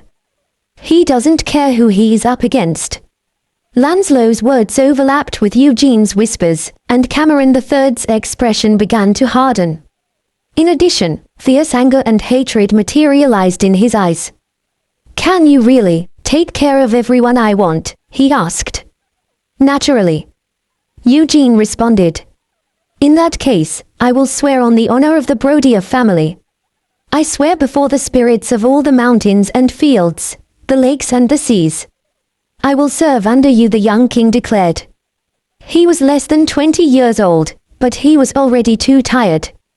His decision today was fueled by nothing but his hatred and the taste of betrayal. "Good." Eugene grinned before removing wolf slaughter from the two people's throats. "Kilik. Now, you've taken a king as your servant. Since he's a king, he must possess a lot of treasure, right? All of that will belong to him, to Sir Eugene. Kia. Myrian shouted with ecstasy. Wah! Cameron III cried out after hearing the insidious voice coming from the dock. His heart started to beat violently. Ah, that's just the evil spirit, no, the spirit in my service. You don't have to worry about it, Eugene explained. Is that so? However, Cameron III pressed on his beating heart and looked at Eugene before continuing awkwardly. I apologize, but there won't be much gold, silver, and treasure. My subjects are about to starve to death, so there won't be much for the Duke to take. No, there probably won't be anything for you to take. Ki. Ennuu. The spirit screamed and fell to her knees in grief. The Duke took on a similar expression as well. His plan to take the wealth of the nobles and the royal family had just been destroyed after all. Asterisk asterisk asterisk. Sir Drac. Sir Drac. Please wake up. An urgent voice called out. Home. What is it? Lancelot stretched before exiting his tent. It was still dark outside. The squad captains and Partik were gathered in front of his tent. They couldn't hide their excitement as they responded. A white flag is hanging over the walls of Brodin. The gates are open as well. The sun hasn't even come up yet. Are you saying that they have surrendered already? Lancelot asked. Ha ha. That's right, one of the captains said. Oh, my. The king must be quite impatient, Lancelot said. He entered his tent and quickly put on his armor before running to see the sight for himself alongside the captains. Hoo-hoo. Lancelot's eyes became filled with surprise when he saw a white flag hanging next to the Brodier family's flag. Pranbo and Wolfgang stepped forward next to him and voiced their regrets. Home. This had been a great opportunity to show the Duke my skills. How regrettable. When the hell do we get to fight properly? And the Dark Lord isn't even here, so why are they already surrendering? What's their problem? Edmund didn't say much because of his quiet personality, but he was also disappointed. He continued to fidget with the pommel of his sword. They must have been pressured by the might of our army. Even if they resisted, they would have lost within a day. It was the better choice for them to surrender earlier to avoid bloodshed. Lancelot grinned. Afterward, he turned around and shouted, Brodier has surrendered. Everyone, prepare to enter the city. Awa. The soldiers roared. They had occupied one of the 5 biggest cities in Branchiar without even doing anything. 10 minutes later, Eugene's soldiers followed behind the knights in organized lines and arrived in front of Brodin's gate. 2 knights came out triumphantly behind Cameron III, who looked strangely calm, and a group of men and women in fancy clothing. Oi! Ha! What's the Dark Knight doing there? Wolfgang muttered. The burly knight who called out was Galfredic. Oh! Lorraine! My precious jewel! My adorable Luck! You be brother! The other knight was Raymer. He immediately cried out after spotting his sister, which resulted in a scene of a tearful reunion. What's going on here? How could this be? Everyone was dumbfounded by Galfredic's return. He had set out to rescue the Frensil family's heir but had returned with Brodier's king instead. Ha. Well, here's the thing, Galfredic burst into laughter and recounted the events of the previous night. No one could hide their astonishment after hearing his story. His Excellency Eugene Battler is truly a knight loved by God, Edmund said while drawing a holy symbol in the air. Pranbo and Wolfgang shook their heads in disbelief. It's not only your god. Even the spirits of Branchiar must be looking after His Excellency the Duke. Ha. A lucky man will have meat shoved into his mouth even if he falls backward. This is just unbelievable. The two muttered, and Galfredic responded with a shrug, beats me. Anyway, Lanslow, Master, and I have already taken care of everything. Get the troops in there and crack down on the residents. Understood, Lanslow responded before giving orders. The squad captains acted on his words and spread throughout the city of Brodin along with their troops. Asterisk asterisk asterisk.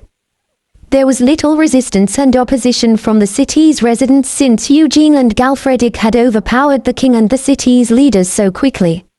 On the contrary, there was a strange, unexpected response from the city's residents. Almost all of the city's residents welcomed the fully armed foreigners from Eugene's army. Sirs, please, give us something to eat. My child has been starving for 2 days now. Please, anything will do. I beg of you, sirs. The residents of the city clutched the legs and arms of the soldiers and begged. Mercenaries belonging to Eugene's army were properly armed, which caused the residents to mistake them for knights. Although the mercenaries couldn't understand Branchiar's language, it was quite simple for them to infer what the residents were saying from their desperate expressions and bony appearances. What should we do? Hey, do you have anything to eat? I have some emergency ration. The mercenaries contemplated sharing food with the residents. Partik shouted at the mercenaries, "Oi! Gather all the emergency ration you have. There's quite a few here who won't make it past the next few days." Got it. The mercenaries didn't hesitate to take out jerkies and black bread from the small packs hanging from their waists at their captain's orders. Food. It's food. I was first. Over here. Give it to me first. The residents screamed desperately and rushed toward the food like frenzied ghosts. Everyone, stop. Line up. Line. There's more food here. More food. Line up. Glade and Lavin roared while glaring at the people, and the frightened residents started forming long lines. By the way, Brother Partik. Are we allowed to do something like this? Wouldn't His Excellency the Duke say something? The two men voiced their concerns. Partik responded with a grin, say something. He'll probably praise us for doing this. The best way for a foreign army to encounter minimal resistance from the natives was to distribute food or wealth. Moreover, considering Eugene's actions thus far, Partik was certain that the Duke wouldn't give up a city for just a few coins, not when it had been occupied without shedding a single drop of blood. This was why Partik was confident in his actions this time. However, he had no idea that Eugene was extremely disappointed to find that the royal family of Brodia was basically a group of beggars on the verge of bankruptcy. I will go find Sir Edmund. You guys stay here and make sure everything's under control, Partik said. Yes, of course. Partik hurried away, thinking that it would look better for a holy night to provide relief for the starved residents. Asterisk asterisk asterisk. Nothing. Nothing. Damn it. Damn it. Eugene and Myrian howled simultaneously. As soon as he overpowered all of Brodia's leaders with Galfredic, Eugene started scouring the royal castle for wealth and money. However, even after he mobilized a certain spirit who specialized in sniffing out treasure, he was met with nothing but disappointment. Cameron III didn't lie. The Brodia family had no hidden treasures. Instead, they were on the verge of bankruptcy. The only thing in their possession was a few sets of old, rusty armor, stone statues, and portraits, which had no worth selling. Keek. What kind of a castle is this? They're flat broke. Sir, you should at least confiscate the king's crown. Myrian shouted. Eugene caught himself being swept by a strong temptation. What's wrong with me? Eugene shook his head and quickly drove away the greed luring him to cross the line. You're so persistent. Cut the crap and look around the castle once more. Just in case, Eugene said. Got it. I'll find something, even if it's a scrap of silver. Even if it's just gold dust, I'll find it. The greedy spirit shouted with fiery determination before flying away. She just couldn't give up on the smallest possibility. TSK. Should I be glad that the nobles had some wealth? Eugene clicked his tongue before slumping into the throne. Hayek. The few slaves squeaked before inching closer to the wall. They didn't dare to their heads out of fear for the vampire duke, who had seized the castle in a single night. Home. Should I sell them? Eugene looked for ways to soothe his disappointment. A group of knights entered the great hall with Lancelot in the lead. Your Excellency. The knights called out joyously. Yeah, Eugene answered. The knights felt rather strange after witnessing Eugene's expression. For a person who achieved the impossible with only one other companion, Eugene's face was much too sullen. Is something wrong? Lancelot asked. Nothing's wrong. I'm just a little disappointed, Eugene answered. Disappointed? One of the knights asked. Well, Eugene explained how he had searched every nook and cranny of the royal palace after hearing about the Brodier family's current financial situation from Cameron III. So I'll have nothing left after I pay the soldiers' salaries with the money I took from the nobles. Nothing will be left. Eugene concluded. The knights took on strange expressions. It was difficult to tell whether they were laughing or crying. They simply couldn't believe that their commander, who was also a duke, had been wandering around the palace looking for gold, silver, and treasure alongside a demented spirit. Kiwu. AHK. Kiwug. Lancelot had what seemed like a coughing fit, and the other knights shared awkward gazes. They didn't dare to laugh. Although it was a little ridiculous, they could also understand why Eugene felt so sad and disappointed. Your Excellency. Your Excellency. Two figures called out while entering the great hall.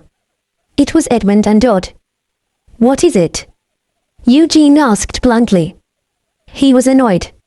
Even though he was about to make a loss even after defeating a royal family and occupying their city, the merchant was basically stealing a large sum of money from them every day.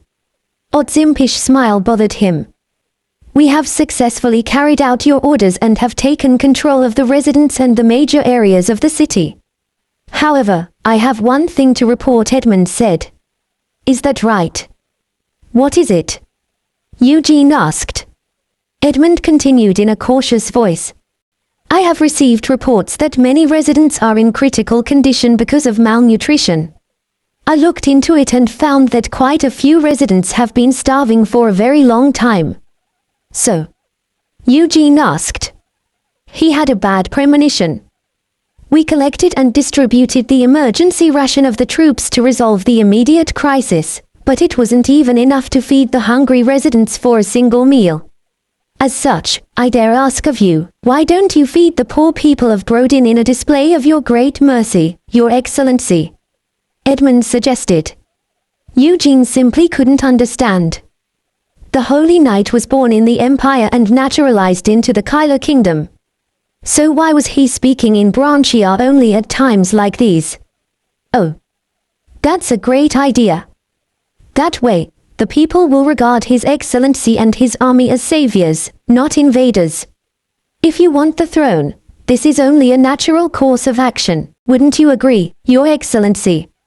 I agree with Sir Edmund as well.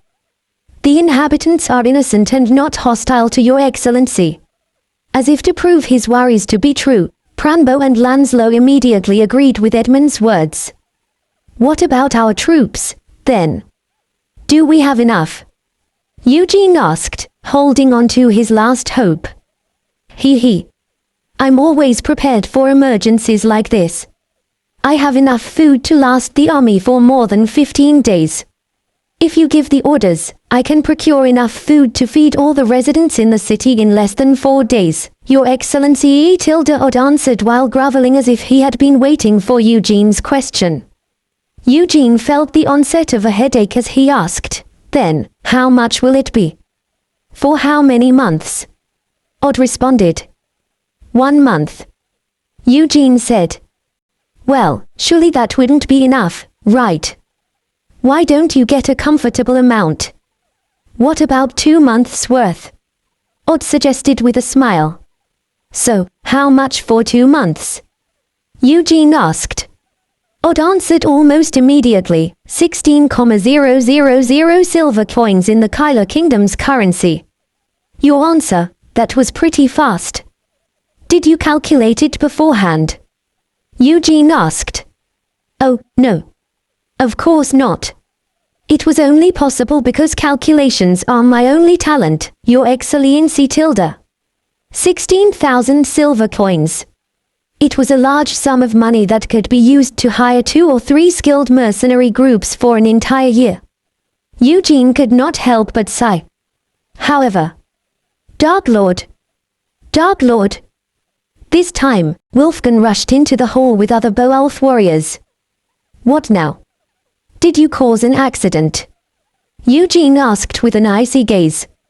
He was prepared to absolutely refuse anything that would cause him further losses. It's nothing like that. The soldiers of the Frensil family have arrived on the other side of the Media River. They must have crossed the river by now, Wolfgang answered. Eugene frowned after hearing the unexpected news. The Media River was the border of the Brodia family's territory. As such, for the Frensil family's troops to have arrived at the river meant. It appears that the Frensil family's forces have defeated the Brodia family's soldiers. They must be stronger than I thought, Lanslow commented. Frensil family's army. How many of them are there? Eugene asked. About 400. Most of the infantry looked like mercenaries, and there were about 50 cavalries. All of them looked like knights, Wolfgang answered. All of them should be knights. That's what the heir said, Eugene stated. He had obtained quite a bit of information regarding the Frensil family from Raymer on his way to Brodin. Raymer spilled the beans without even being questioned in his desire to build favor with Eugene. However, Dark Lord, they seemed to be in pretty bad condition. Right. It looked like they ran all the way here after a battle without a break. Many of them even looked like they had been stabbed. Meat is the best medicine when you get stabbed. Oh, I want to eat meat. The Beowulf warriors started diverting the topic of the conversation in the blink of an eye. Eugene quickly interrupted them. What about Brodia's soldiers? He asked. I didn't see them. They probably lost and ran away, right? They looked like a bunch of weaklings who couldn't kill a single goblin when I saw them depart. That's right. Their equipment was a mess. Eugene agreed with the Beowulf's judgment. With the royal family's vassals in such poor condition, he could extrapolate the status of its forces as well. A brilliant thought crossed Eugene's mind. Cameron, are you there? Someone bring him here, Eugene said. Cameron. Are you talking about the King of Brodia? Why are you calling for him? I think I might have an idea to turn our deficit into a profit, Eugene answered. Everyone simply blinked with confusion, but Eugene smiled. He couldn't be bested when it came to using his brain for such matters. Less than a day after it became known that the Frensil family's army was at the banks of the Media River, they arrived at the gates of Brodin. Both the knights and mercenaries were practically bathing in sweat from rushing over, and the army's depot couldn't even be seen. They must have been left behind as the troops hurried over to Brodin. They look pretty tired, Eugene commented. I know. But they looked like they were in high spirits. Look at those bastards. Eugene and his knights took on dumbfounded expressions as they looked down at the army from Brodin's walls. It looked as if Frensil's army was preparing for a siege. I think they might be getting ready to attack this place, Eugene said. Without declaring war. Are they crazy? Don't they know that we have 2 direct descendants of the Frensil family? Galfredic responded. Perhaps, Eugene mumbled after coming to a realization. Afterward, he continued. They don't know that I've occupied this place. The knights nodded. Oh, that's definitely possible. The Frinsil family would never even imagine that we would have already taken over the Brodia family. The two territories were quite close, but it would take 3 or 4 days to travel from the Battler Duchy to the city of Brodin. It was definitely hard to imagine that a large army of 1,000 soldiers could have traveled such a far distance and successfully occupied the city in such a short period of time. Your Excellency, what will you do? Pranbo asked. Everyone's gaze turned towards Eugene. Eugene fell into thought. Isn't this even better? If the Frinsil family attacked them first, it would bolster his deficit conversion plan. But that was only the case if the Frinsil family attacked them knowing they were facing Eugene's army. There was nothing to be done if they simply pleaded ignorance after attacking first. As such, Eugene needed to make sure that they couldn't make any excuses later even if they launched an attack. Good. Should I try baiting them? Eugene turned around, then parted his lips while looking around at his knights' determined, fearless eyes. We will open the gates and head out. We will try to negotiate first, and if it doesn't work out, we'll fight. Ahuwuhu. Kiek. The knights and the Beowulf warriors cheered before stampeding down the wall. TSK. It has been a while since I last fought as well. Lanslow looked at the overjoyed men with regret. Cameron III, armed with chainmail and a longsword, walked up. A crown no longer decorated his head, and from today, he was unofficially the Marquis of Brodin. He asked Lanslow, Sir Drac, do you think it will really be all right? What do you mean? Lanslow responded. His Excellency Battler. He's the Supreme Commander, right? For him to head out with only a few dozen knights and Beowulfs, Cameron III continued. Ha! Have you not seen the Duke's true abilities? Lanslow asked. True abilities? Cameron III muttered. Was he referring to how the Duke quickly overpowered 2 knights in the secret passage? It was definitely a display of superior swordplay, but dealing with a small number of people in a narrow area was completely different from fighting a battle against hundreds in an open field. Cameron III didn't believe in exaggerated stories where one man rivaled 100 men. He had heard enough lies from his vassals as a child. It would be better for you to see it in person than to hear it 100 times. Of course, it would be best if it never came to it in the first place, Lanslow said. So you are worried about the Duke, aren't you? Cameron III responded. What? Why would I be worried about the Duke? Lanslow asked. Cameron III became puzzled at Lanslow's words. Lanslow continued with a mysterious smile. I think you must have misunderstood. I was worried about the Frinsil family. What? Cameron III muttered with disbelief. Unfortunately, he couldn't understand that Lanslow was completely sincere in his words. Asterisk asterisk asterisk. Creoric. Boom. The gates opened. Those Brodia beggars are about to surrender. What a bunch of babies. They must have been scared out of their wits. Awilawawa. The Frinsil family's troops began to cheer loudly when the gates of Brodin opened wide. A smile appeared around the lips of the Frinsil family's head. He was there as the commander behind all of the mercenaries. Ha ha. It seems that the Child King isn't a complete fool, he spoke. He knew well that the Brodia family only had a few troops since his army had defeated their army before crossing the Media River. As such, he was prepared to lay siege and pressure the Brodia family without giving them a chance to do anything else. But now, it appeared that the Brodia family was scared into surrendering. As soon as we receive their pledge to surrender, place some soldiers on the wall and subdue the enemy's vassals and procure their palace. We must fully seize Brodin before Duke Battler arrives, the head of the Frinsil family shouted. That way, he could gain the upper hand in the hostage negotiations and properly imprint Frinsil's dignity on the cheeky vampire duke's mind. Yes, my lord, the knights answered vigorously. The Frensil family's head nodded satisfactorily before turning his gaze to the mercenaries. He frowned. The mercenaries had been busily preparing for a siege until just a moment ago. However, they were suddenly showing strange movements. Their ranks are quite disorganized. Sirs, tell the mercenaries to keep themselves in line. Even if the enemy is surrendering, it's still an embarrassing sight, the Frensil family's head shouted with annoyance, and the knights glared at the mercenaries while redirecting their horses. Hey!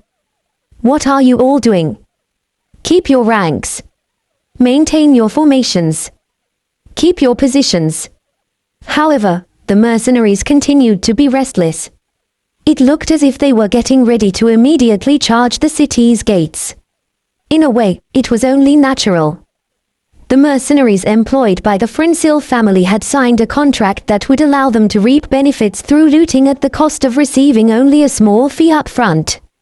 However, the victory against Brodia's army had been quite fruitless in terms of loot. But now, the gates of Brodin were wide open as if they were being welcomed. Only one thought dominated the minds of the mercenaries. Looting. It's time. Since the gates were already open, those who entered first would reap the most loot. Several figures made their appearance from inside the gates. They seemed to be envoys who had been sent over to convey the city's will to surrender.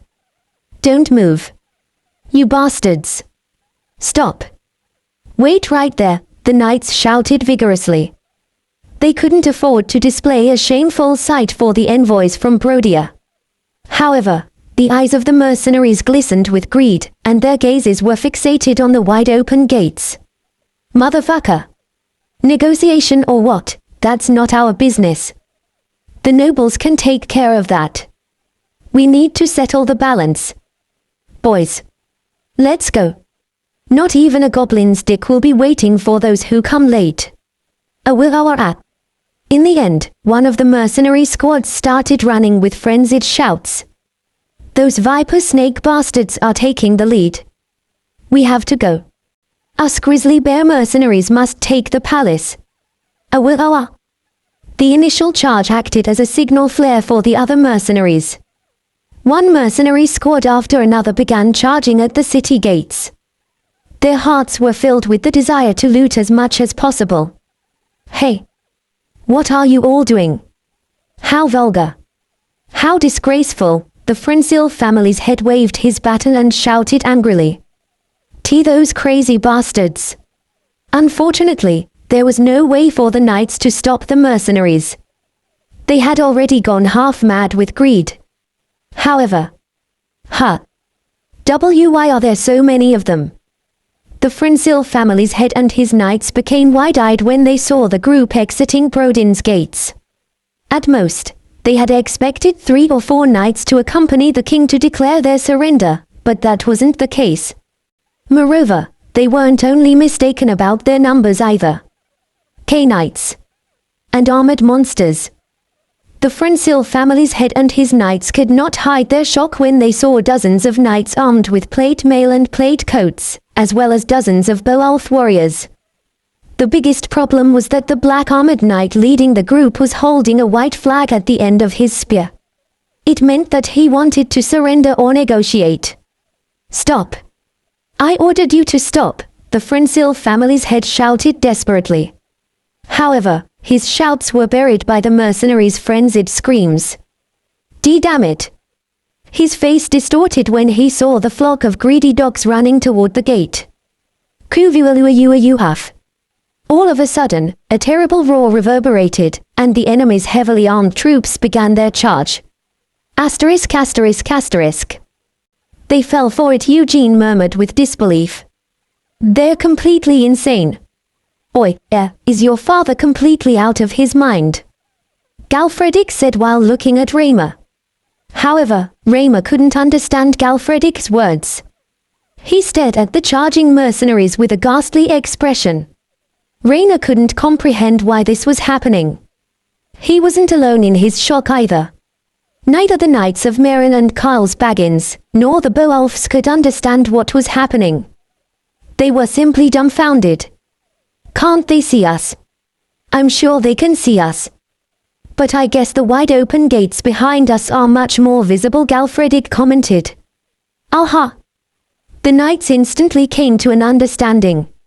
Even though they were knights, they had made a few blunders in the past when they were blinded by merit.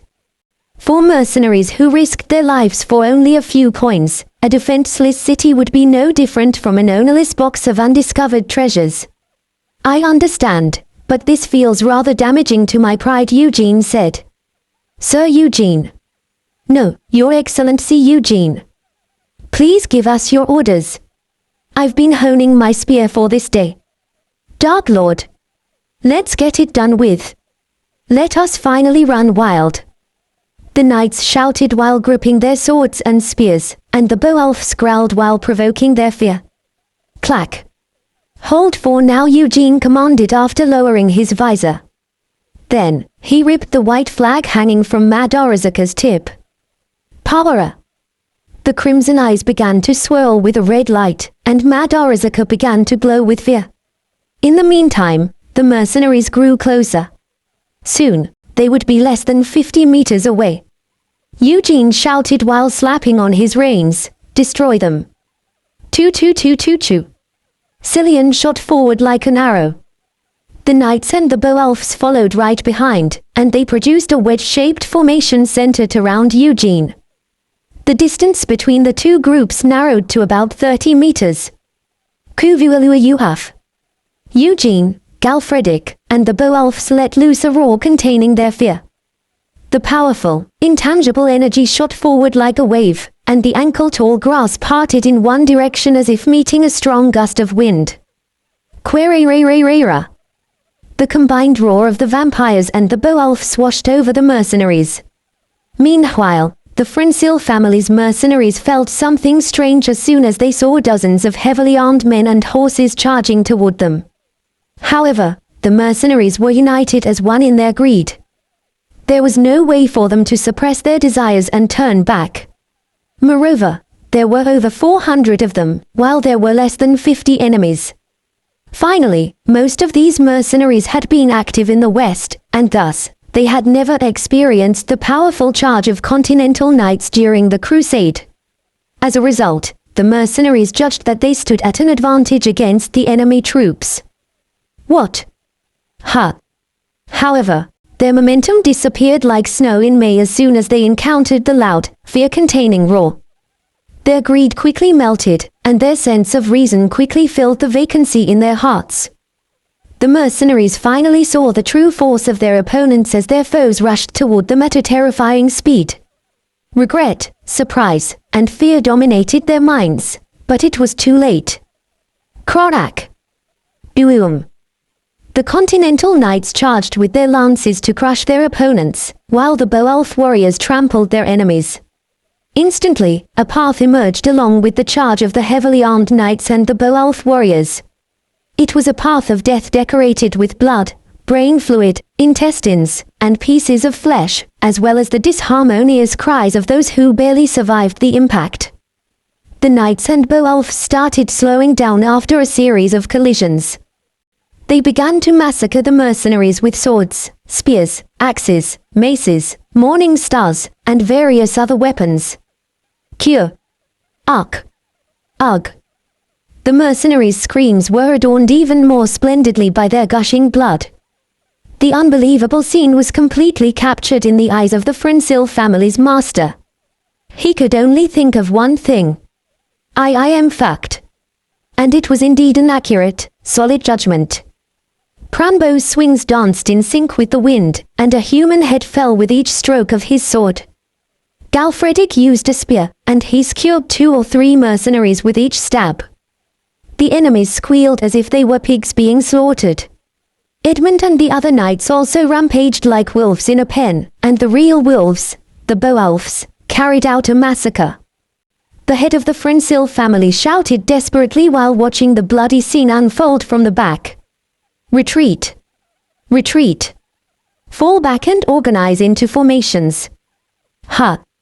His eyes filled with shock when he saw the Black Knight charging like a storm. The The knight, who was clearly the commander of the soldiers, held a spear in one hand and a short sword in the other. It was unorthodox for the commander of a group to lead a lone charge into dozens of knights. It either meant that he was absolutely confident in his abilities or he's overly excited. That means the head of the Frensil family was an experienced knight. He came to an immediate decision and relayed his orders. Catch that knight. Whoever brings that man down will be awarded 1,000,000 sellings and his armor. I, Felong, will take care of it. I swear it on the honor of Belharton. The knights rushed to declare their intentions. Capturing or toppling the enemy commander would allow them to turn the tides of the battle. In addition, it would allow them to receive the spotlight. Sir Felong, I will allow you the chance. Do not let me down. Do ha ha ha. Please trust in me. A knight wearing a cone helmet laughed boisterously before raising his spear. His colleagues looked at him with envious eyes. The knight came forward before shouting, "My name is Mark of Felong. If you know of honor, sir, face me in a fair shithering." Thak. Kiwu. A spear pierced through Felong's spear, and he was thrown off his horse. Shuyuak. The other knights' eyes widened when they saw the spear curve through the air and return to where it originated. A magical spear. Every knight coveted items imbued with the mysteries of magic. However, the knights had completely forgotten their greed as they saw their colleague fall in a single blow. The enemy had completely ignored the customs of a battle between knights. Moreover, Felong was also quite skilled, which meant the opponent possessed monstrous skills. What? What a wicked man. Says. It doesn't matter which one of you does it. Get that man right now and bring him to me. Awoohoo. The knights responded to the shouts of the Frensil family's head and rode forward with loud shouts. The mercenaries were being subject to slaughter, which meant that their only saving grace would be to capture the enemy commander. Since the Black Knight was sent as a convoy to declare surrender, it meant that he possessed a great status. If they captured the knight, they could win the war even if they lost the battle. I am Jan Eugene, Duke of Badler. You dishonorable men who dare to attack without declaring war. Who are you? The knights had been charging toward Eugene like a herd of angry bison. But they halted to a stop at Eugene's shout. Duke Badler. Why is he in Brodin? What's going on here? Frensil's knights shared confused gazes. At that time, Lanslow rushed out of the gates with a large group of mercenaries. What? The head of the Frensil family shouted with disbelief. It was confusing enough that the Black Knight was actually the Duke of Badler, but now, there were more than 500 troops pouring out of the gates like flowing water. He was simply devastated. But that wasn't the end of it. Father! Father! He felt dizzy when he spotted Raymer desperately shouting at him while being accompanied by several knights. It was at this moment that he knew he fucked up. Asterisk. I, Duke Badler, am greatly disappointed in Frensil, Eugene said with a sigh. Both the daughter and the father attacked me.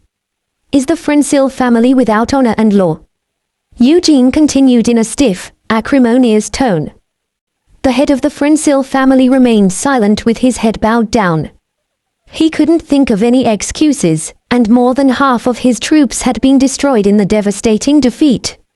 Even if he had something to say, he had to remain silent. It was even fortunate that half of his troops had survived once Duke Badler, his knights, and the Beowulf stopped their onslaught. I have no words to excuse my behavior, but all of this stemmed from a small misunderstanding. The Frensil family's head started to speak. But Eugene interrupted him. Attacking an emissary carrying a white flag was a small misunderstanding. He continued. So I can make a little misunderstanding of my own and kill you and all of Frensil's knights. That's. The Frensil family's head started to shout, then quickly stopped himself. He was about to call it a disgraceful, dishonorable act, But no matter how rude and dishonorable the opponent actually was, no one liked to hear such words to their face. I apologize again. However, this only happened because of the ignorant mercenaries breaking formation on their own. The mercenaries acting out on their own. The commander must be lacking in ability, don't you think so? Eugene asked. The head of the Frensil family felt his cheeks turning red at the harsh criticism. That's because I never imagined that the Duke would be in Brodin. Anyway, I apologize from the bottom of my heart. I will compensate you appropriately. Eugene responded, your ransom, your son's ransom, your daughter's ransom, your knight's ransom, and compensation for invading my territory without declaration. What are you talking about? The Frensil family's head could understand the ransom since he had lost the battle. But what did Eugene mean by invading my territory without declaration? Come to think of it, you still don't know. Marquise Cameron, this way, please, Eugene suddenly said. Marquise. The Frensil family's head muttered with disbelief as Cameron slowly walked toward the two men. As you can see, the royal family of Cameron has already surrendered to me. In other words, you and your army invaded the territory of the Battler Duchy, rather than Brodia. Eugene declared. What nonsense, Frensil shouted. And why is it nonsense? Eugene asked. Ugh, Frensil was left unable to mutter any more words.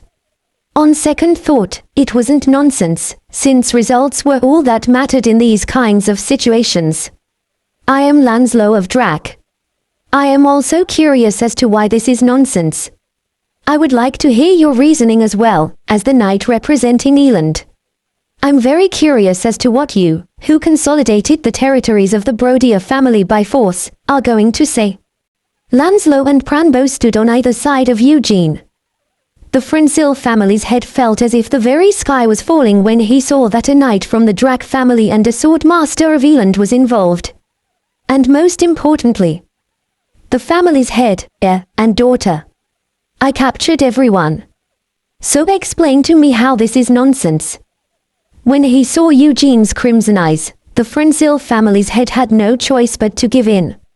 Until now, he fought harder than everyone else to take Branchiar's throne into his own hands. However, the tide had completely turned in the favor of the Duke of Battler. Do as you please. Good. Let's talk about reparations, then. Eugene held back a smile and turned his head with a stern expression. Provisional Financial Officer. Come here, Eugene said. Odd came up while rubbing his palms with a sly grin. He. It's an honor to meet you, Lord Frensil. I'm Odd, the Provisional Financial Officer of the Battler Duchy. He. Lord Frensil felt a chill in his spine when he saw the glittering light of greed in the merchant's tiny, button-like eyes. He could instantly tell that the fat, financial officer was an extraordinary figure. First of all, for the ransom of your two children, Odd started. Kai. You're in trouble, old man. As for that merchant, even I have to bow before him when it comes to these matters. Myrian giggled while circling the prisoner, but Lord Frensil maintained a blank expression. The demanded ransom for himself, his children, and the knights were equivalent to the Frensil family's budget for an entire year. But the nightmare had just begun. Now, the price of reparations for the unauthorized invasion of the Battler Duchy. In proportion to the number of troops in your army, sir. Lord Frensil felt his mind drifting farther and farther away as Odd continued. If he were to pay the reparations in full, the Frensil family would have to feed themselves on nothing but grass for at least 3 to 4 years. It would be no different from having his family and territory ripped apart to shreds. And that is all Odd concluded. Why, Your Excellency. This is a little too much. Of course, I will compensate you, but, Lord Frensil stuttered with a pale expression. Eugene replied in a quiet, gentle voice, if you follow my suggestion, I am willing to cut it by half. Lord Frensil became wide-eyed. Even half of the total reparation would be an enormous sum of money, but he couldn't complain about it now. I will hear the Duke's suggestion. Please tell me, Lord Frensil said. It's simple. Commander Battler and Crawl Marine, just as Marquise Cameron had done, Eugene casually said. Lord Frensil flinched. Eugene continued with a gentle, compassionate expression. Sir, you call yourself Duke Frensil, don't you? Lord Frensil's face reddened once again. Eugene added. Even if you continue to shout it, you will remain a laughingstock. However, it would be different if you were bestowed a title by the one who'll take the throne. A count. What do you think? A count. Lord Frensil muttered before gulping. Eugene was laughing insidiously inside. I'm quite thankful at times like these. Raymer had told Eugene quite a few stories about the Frensil family in his desire to brag and boast about his family. In his stories, Raymer had mentioned the circumstances regarding his father, the family's head. In reality, Lord Frensil wasn't a pure-blooded noble. He started off as a mercenary captain, became a knight of the Brodier family, and eventually went on to become a baron. However, he had been riddled with a clutching sense of inferiority. That was why he insisted on extremely formal, dignified ways of speaking from times long ago. As such, the Frensil family would naturally be on bad terms with other, pure-blooded nobles. This resulted in the Frensil family fighting numerous territorial battles, and they eventually claimed themselves to be a duchy after greatly expanding their territory. Of course, Raymad had been trying to brag about how capable and diligent his father was, but Eugene guessed that Lord Frensil was a character marked with bravado and an inferiority complex. And his assumption turned into conviction when he confronted Lord Frensil. The man's desire and complex had driven him to chase after true honor. In the new kingdom of Branchia, there will not be more than 5 counts and marquises. The Frensil family could become one of the 5 noblest families in the kingdom, a family recognized by the royal family, Eugene said with a smile. A great noble family, recognized by the royal family. Eugene wasn't even using his charm, but Lord Frensil's eyes had already turned hazy. After you pay the compensation, you only need to pay taxes every year. You can become a great nobility. One of the founding contributors of a new dynasty, Count Frensil, Eugene said, emphasizing the words Count Frensil. Lord Frensil's eyes turned sharp at Eugene's last words, and he raised his head. I will do it. Frensil will raise its sword for the kingdom that your excellency is planning to build. An excellent choice, Eugene responded with a nod. Kaihihih. As expected, you are a vampire king of temptation. You're a king god emperor. The spirit shook her head with disbelief, and Eugene smiled satisfactorily. There had been some unexpected bumps along the road, but he had ultimately achieved a perfect surplus through this journey. Moreover, he had also gained the allegiance of both the Brodier and the Frensil families. But this isn't enough. Eugene took advantage of Frensil's greed to convince him, but that alone wasn't enough to fully trust Frensil. Therefore, Eugene decided to carry out his next plan. Bring the ones who are in the dungeon, he ordered. Yes. Partik answered vigorously before exiting with a group of mercenaries. Lord Frensil took on a confused expression, and Cameron's expression brightened at once. Your Excellency. At last, are you doing it? Cameron III asked.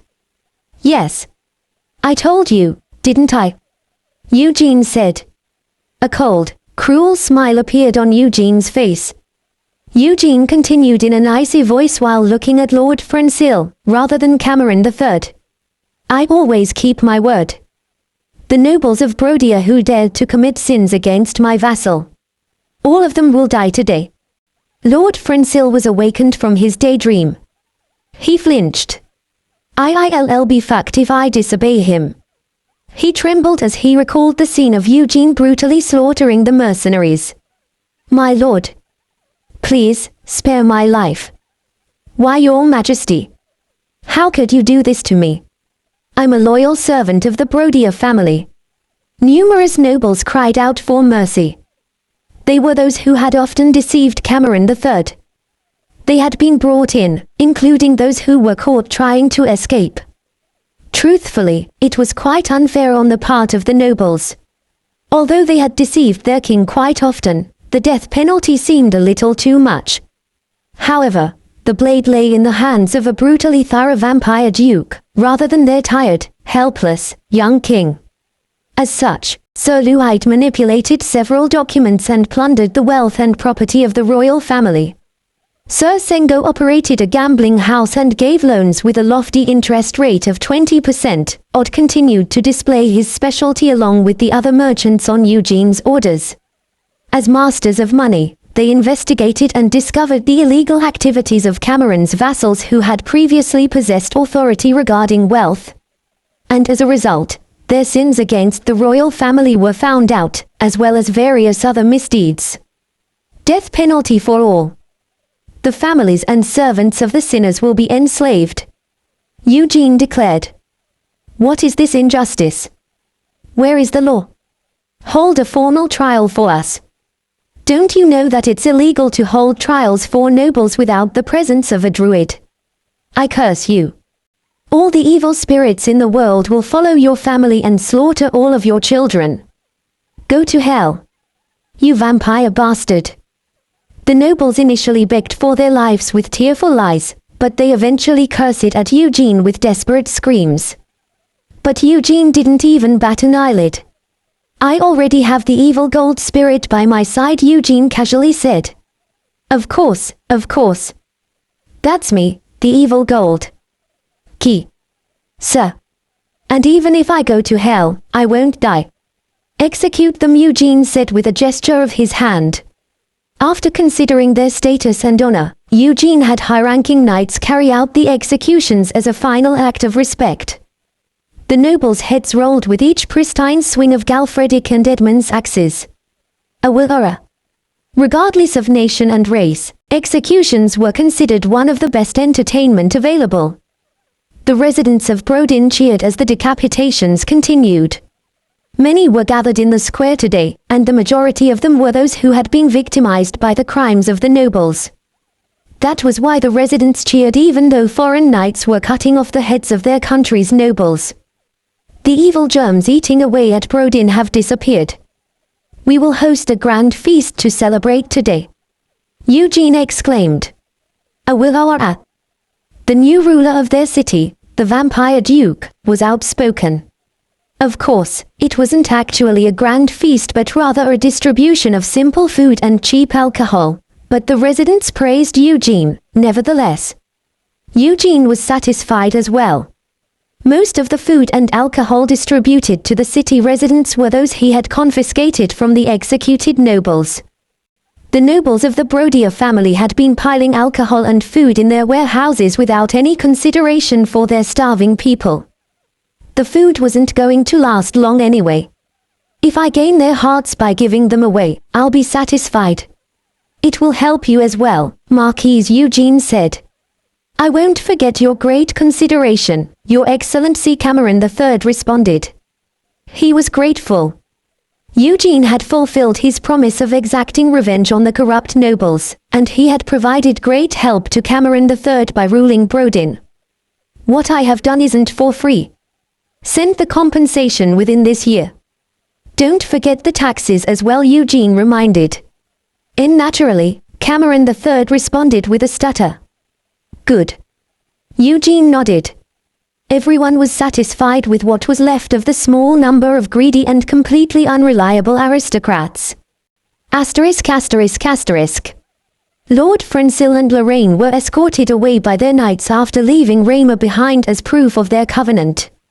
Everything proceeded smoothly, other than Lorraine crying and begging for her to remain as a hostage. However, she had been immediately knocked unconscious by Eugene's fear before being carried away. Naturally, everything was proceeding smoothly only from Eugene's point of view. Lord Francil thought a little differently. If you don't send any reparations within a month, that will be your eldest son's outcome, Eugene said while pointing at the decapitated heads of the executed nobles hanging from the castle walls. As such, Lord Frensil had to fully exert his horse-riding skills for the first in a long time. Once the people from the Frensil family left, Eugene called Galfredic and Lancelot to discuss his next plan. I was considering stepping back and taking a breather at this point.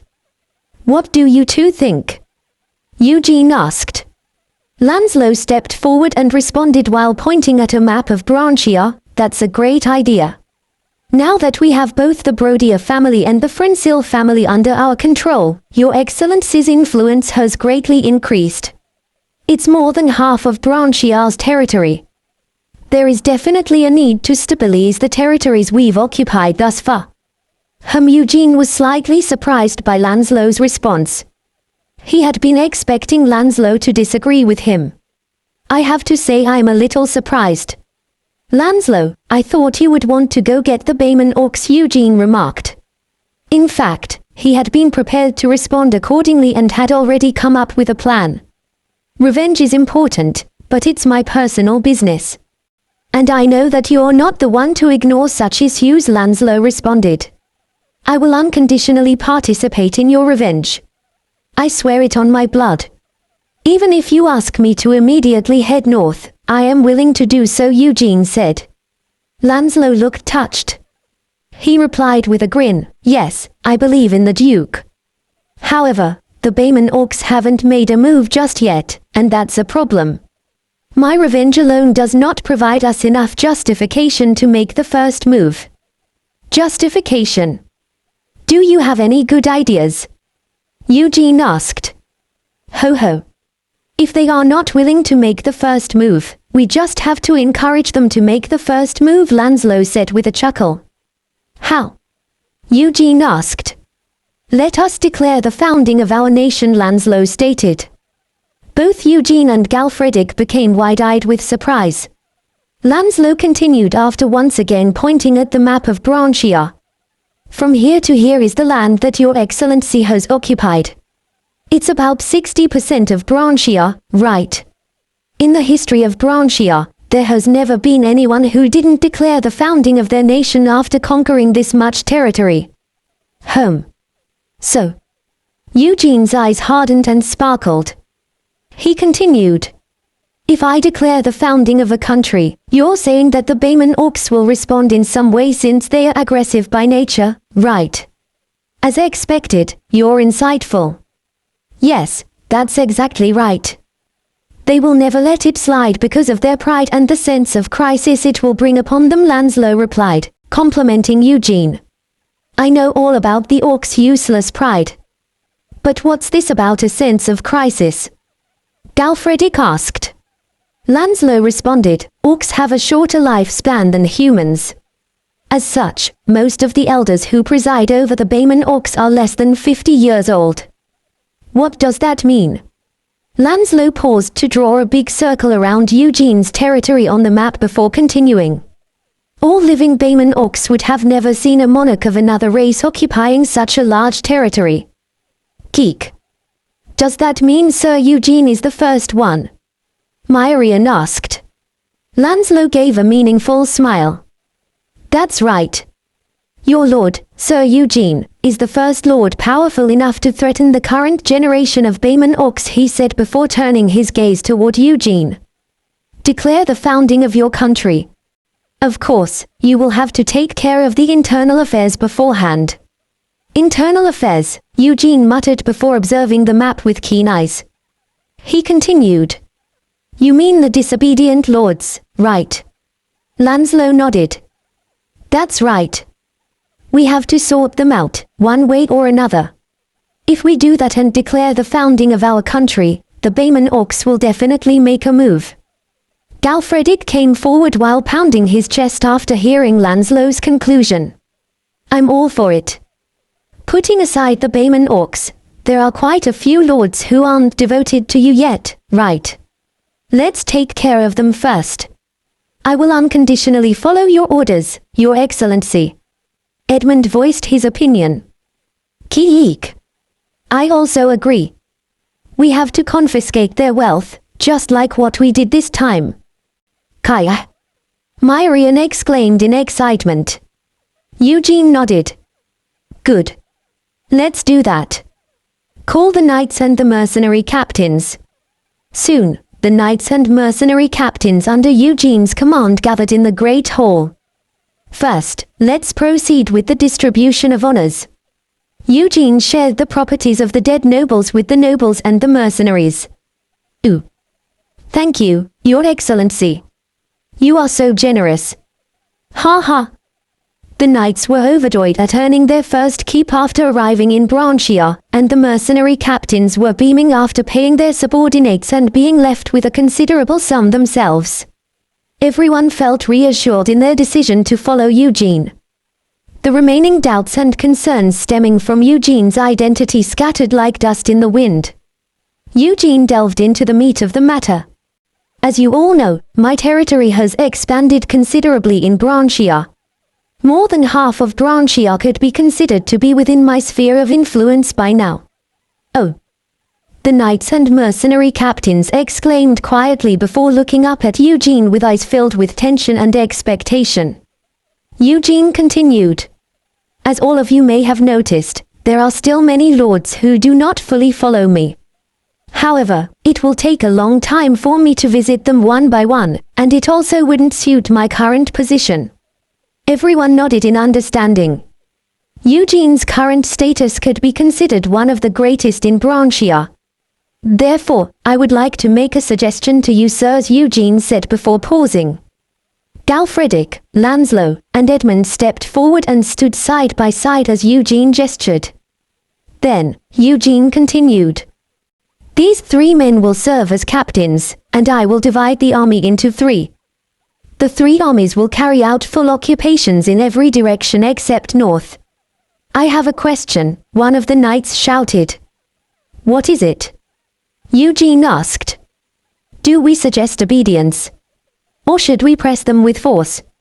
Everyone's eyes glimmered at the knight's question. Many things would change depending on Eugene's answer.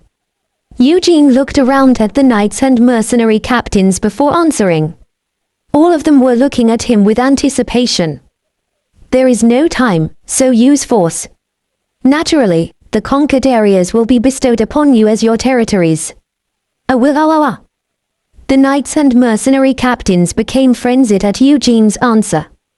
They had crossed the rough sea with one goal in mind, and that was to become a lord.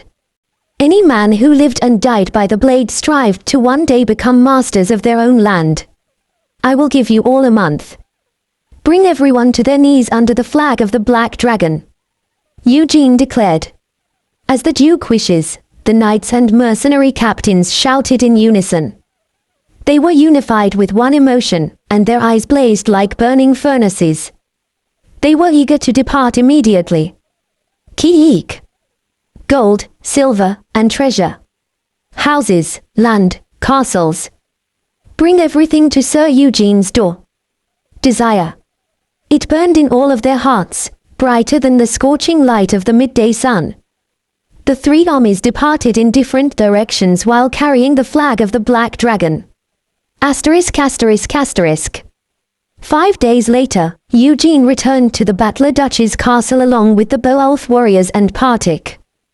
The castle's nobles were greatly surprised when only 100 out of the countless troops returned. However, they rejoiced after hearing the news of Eugene's conquest. He had brought the Brodier family and the Frinsil family to their knees and conquered various territories. There was something for Eugene to rejoice about as well. The Elven Knight dispatched to Eland had returned along with the Elf King's personal letter and the final artifact of the Battler Duchy. The demon armor came as a great surprise to Eugene. Ki-eek. What is this? Myrian exclaimed. Eugene was greeted by a blood-red, crimson plate armor inside a large box. The armor was tinted in a color that symbolized vampires. However, that wasn't the only thing that surprised Eugene. Sir. This is, Myrian muttered in disbelief while switching her gaze between Eugene and the demon armor. The strange paintings on this. It's the same as the tattoos on your body, right? Eugene scrutinized the strange symbols and letters engraved on the armor before raising his head. I want to know more about Armis. The elders had been staring captivated at Armis. They were startled awake from their trance by Eugene's words, then responded with awkward expressions. Well, we don't really know. You don't know? Eugene asked. Yes. There aren't any records of the family treasures. Moreover, Armis was such a long time ago. It's all our fault, the elders responded before bowing their heads in embarrassment. Eugene inwardly clicked his tongue. Although it was known as one of the greatest families in Branchia, the Badler Duchy was ultimately no different from any other noble family. It had been operated haphazardly, relying on only its status and reputation, and the family's history had been passed down orally rather than recorded in formal documents. Well, there's nothing I can do about that. There are so many illiterate nobles as well. The qualifications and the honor of becoming a noble were naturally granted by one's bloodline. Everything else was insignificant for them. It was similar to the nobles in the kingdoms on the continent, but it was much worse for Branchia, which developed slower and was poorer compared to other nations. What about you? Do you know anything? Eugene asked after turning his gaze to Pranbo. The elf shrugged. I know nothing else apart from what I have told you already. In the first place, Armis is a treasure belonging to another family. It just happened to end up in our kingdom's hands. The elves of Eland seemed none too wiser. I will have to ask Pythagoras. Eugene hoped that the druid might know better since he was well versed in numerous topics.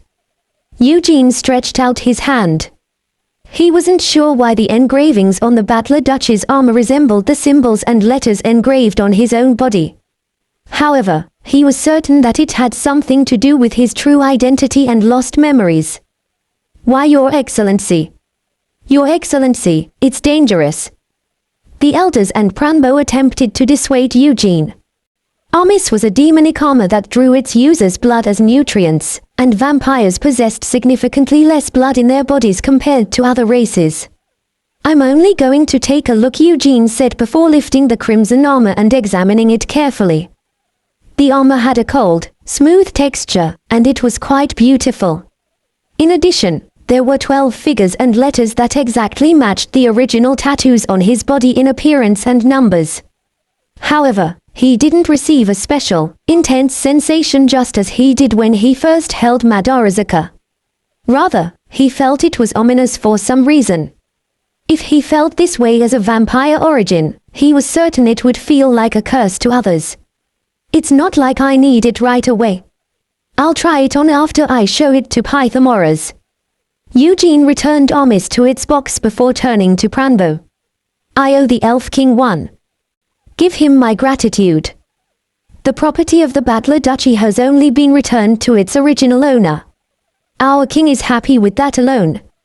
Ah, and about the queen candidate, Pranbo said before gesturing. One of the other knights carefully unfolded a gold-plated document. Ooh. The eyes of the elders became filled with awe. The document was a finely drawn portrait. It felt as if the figure was about to come to life. Her mysterious green eyes shone like emeralds, and her straight, tall nose provided an elegant look.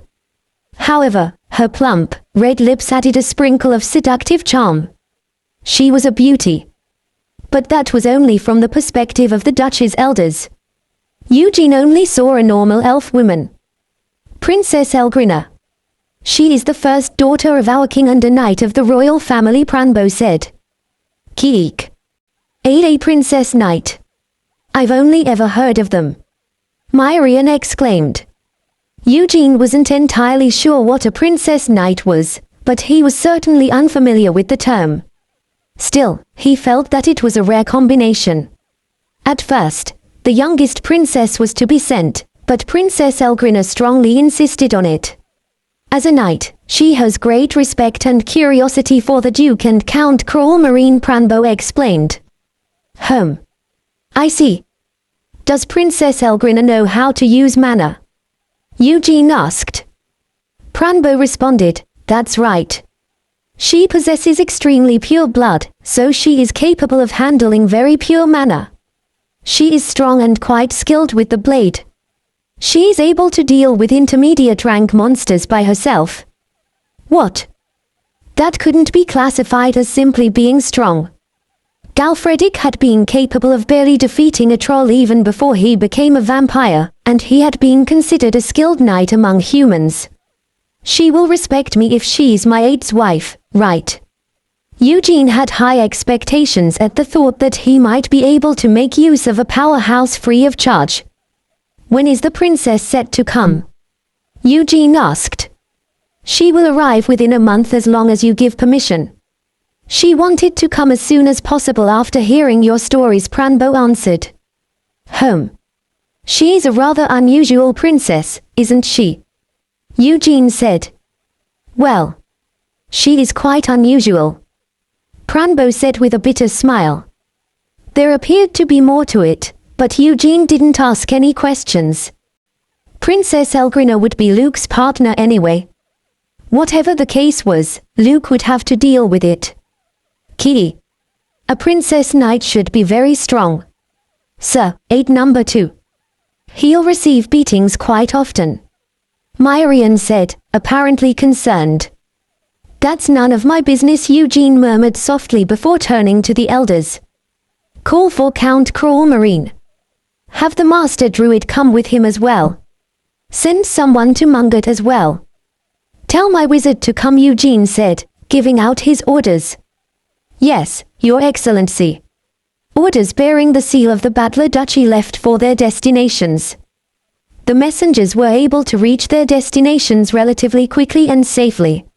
It was something that would have been unimaginable only a year ago, but most of the territories had already been stabilized after being occupied.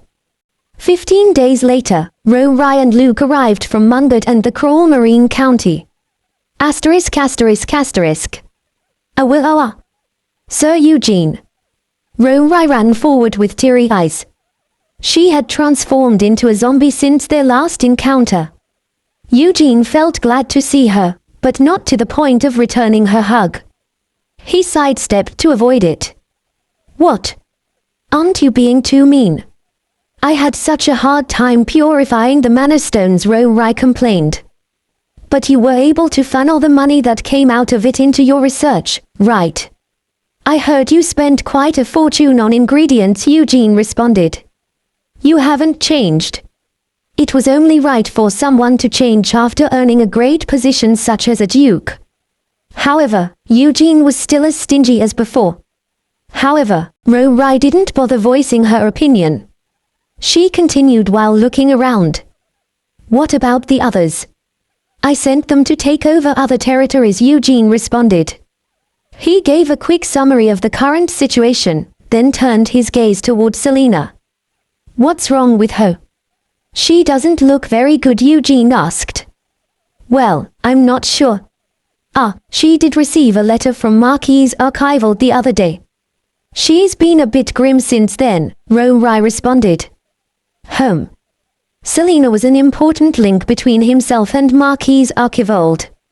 As such, Eugene felt a little uncomfortable leaving Selena alone since she appeared depressed for some reason.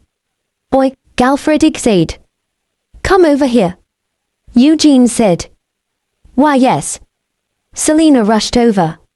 Your aunt sent you a letter. Did something happen? Eugene asked. Well, Selena hesitated, then breathed a deep sigh before continuing. The royalists finally caused an incident. The king labeled my family as rebels and gathered his army. As such, Selena's story was surprising in many ways. After filtering out all the unnecessary information, the conclusion was that the King of Kyla and the Central Church were preparing to wage an all-out war against several cities, as well as the Kyle's Baggins Peninsula. Naturally, Marin and Morfern were included as well. He's out of his mind. Isn't that a civil war? Eugene asked. Yes, that's right. My aunt said that she might be unable to contact me for a while, Selena responded. Eugene frowned. He had a good relationship with Marquis Archivald or Essandra. She was a loyal person who took care of Eugene's territory while he was away in Branchia, and she was quite good to him in many ways. But she didn't ask me for help. Well, it's not like I can afford to help her right now, but... Furthermore, given that Delmondo hadn't sent him a letter, it appeared that the issue wasn't all too serious yet. If it had escalated to the point where Eugene's involvement was required, Delmondo would have sent him a letter. I'll have to find out. It's time to tell Count Winslan about the progress so far as well. Count Winslan was another one of his strong supporters along with Essandra. He wasn't on good terms with the Central Church, so it was highly likely that he was involved with the current predicament. If the two figures stood opposite the Royalists and the Central Church, we have to fight together. The Central Church of the Kyler Kingdom was an inconsolable enemy of Eugene. As such, Eugene was determined to help Essandra and Count Winslan in any way possible. If your aunt contacts you, let me know as well. I might be able to provide help somehow, Eugene said. Ah. Yes. My aunt said that she is always thinking of your Excellency's great honor and deep loyalty. Selina exclaimed. She was forced into becoming Galfredic's aide, but she respected Eugene. How was it possible for any knight to gain such a large territory and exert great influence less than half a year after arriving in the country? Moreover, even though there was less discrimination in Branchia, Eugene was still a vampire. Selina could fully understand why her aunt wanted to continue her relationship with Eugene, even if it meant sending her niece as an aide. But why did you call for me, Sir Eugene? Rai asked. Although she technically needed to address him with more formality, befitting his new status as a duke, she was still unaccustomed to it. Eugene didn't care much for formality for certain individuals, including Rai and Galfredic.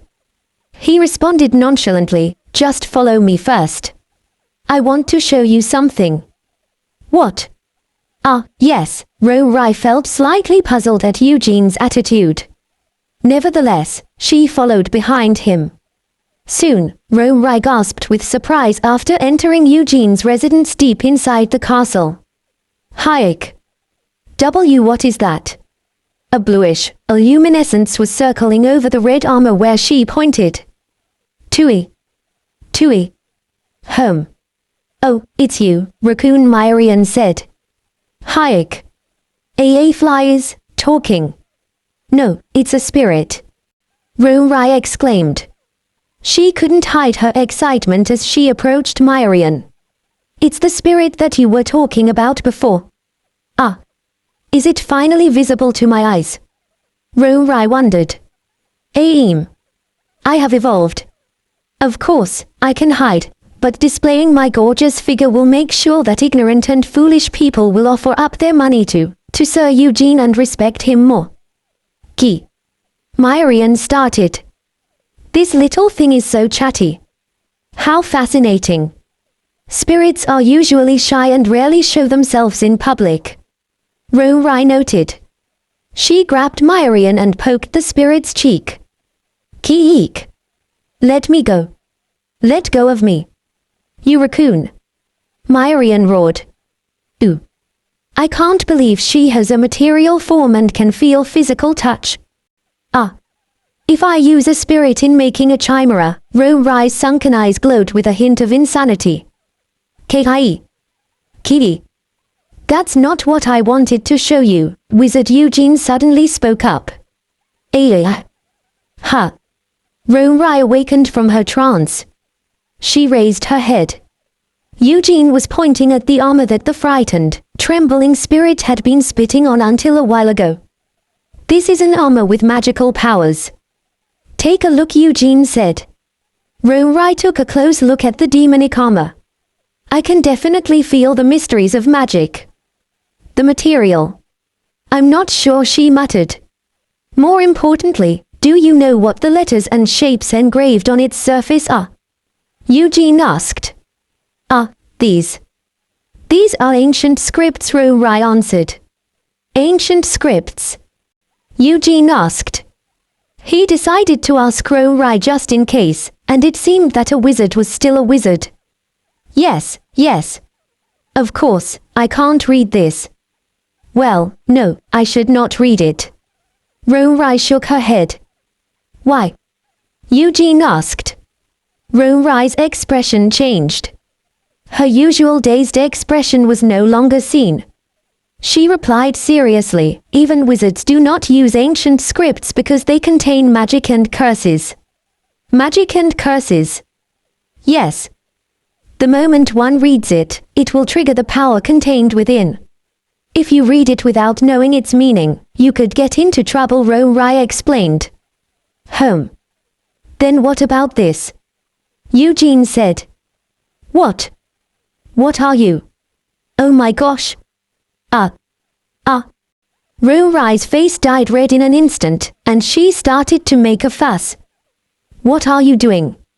It's true that I like men's bodies. No. I may be curious, but the relationship between me and Sir Eugene. Ro-Rai stopped while peeking through her fingers.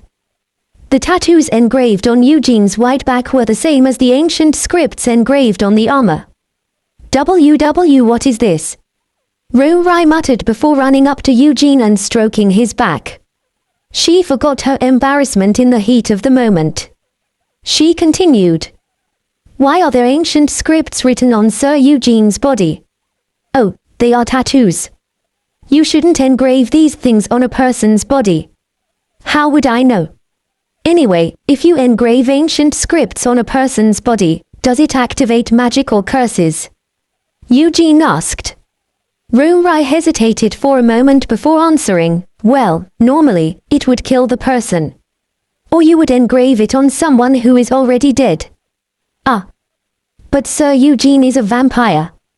Well, to expand on that, the undead are technically already dead, so it wouldn't be life-threatening. Even so, it must have placed a huge burden on your body to have had so many of them etched, Ro-Rai said.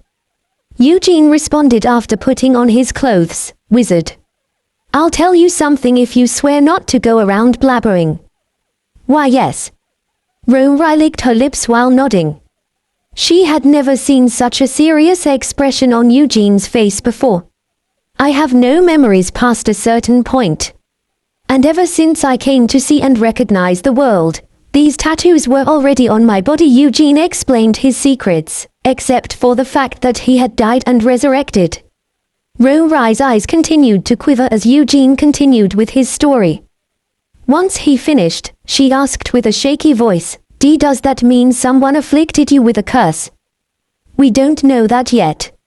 However, given that this armor has the same ancient scripts as those on my body, I'm certain that it has something to do with my past, Eugene responded. Yes, that is for sure.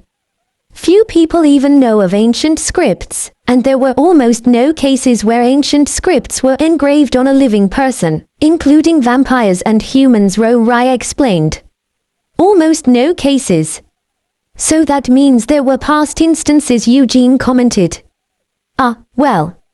It's only something I heard from my master. A long time ago. What would you call it? Human sacrifice.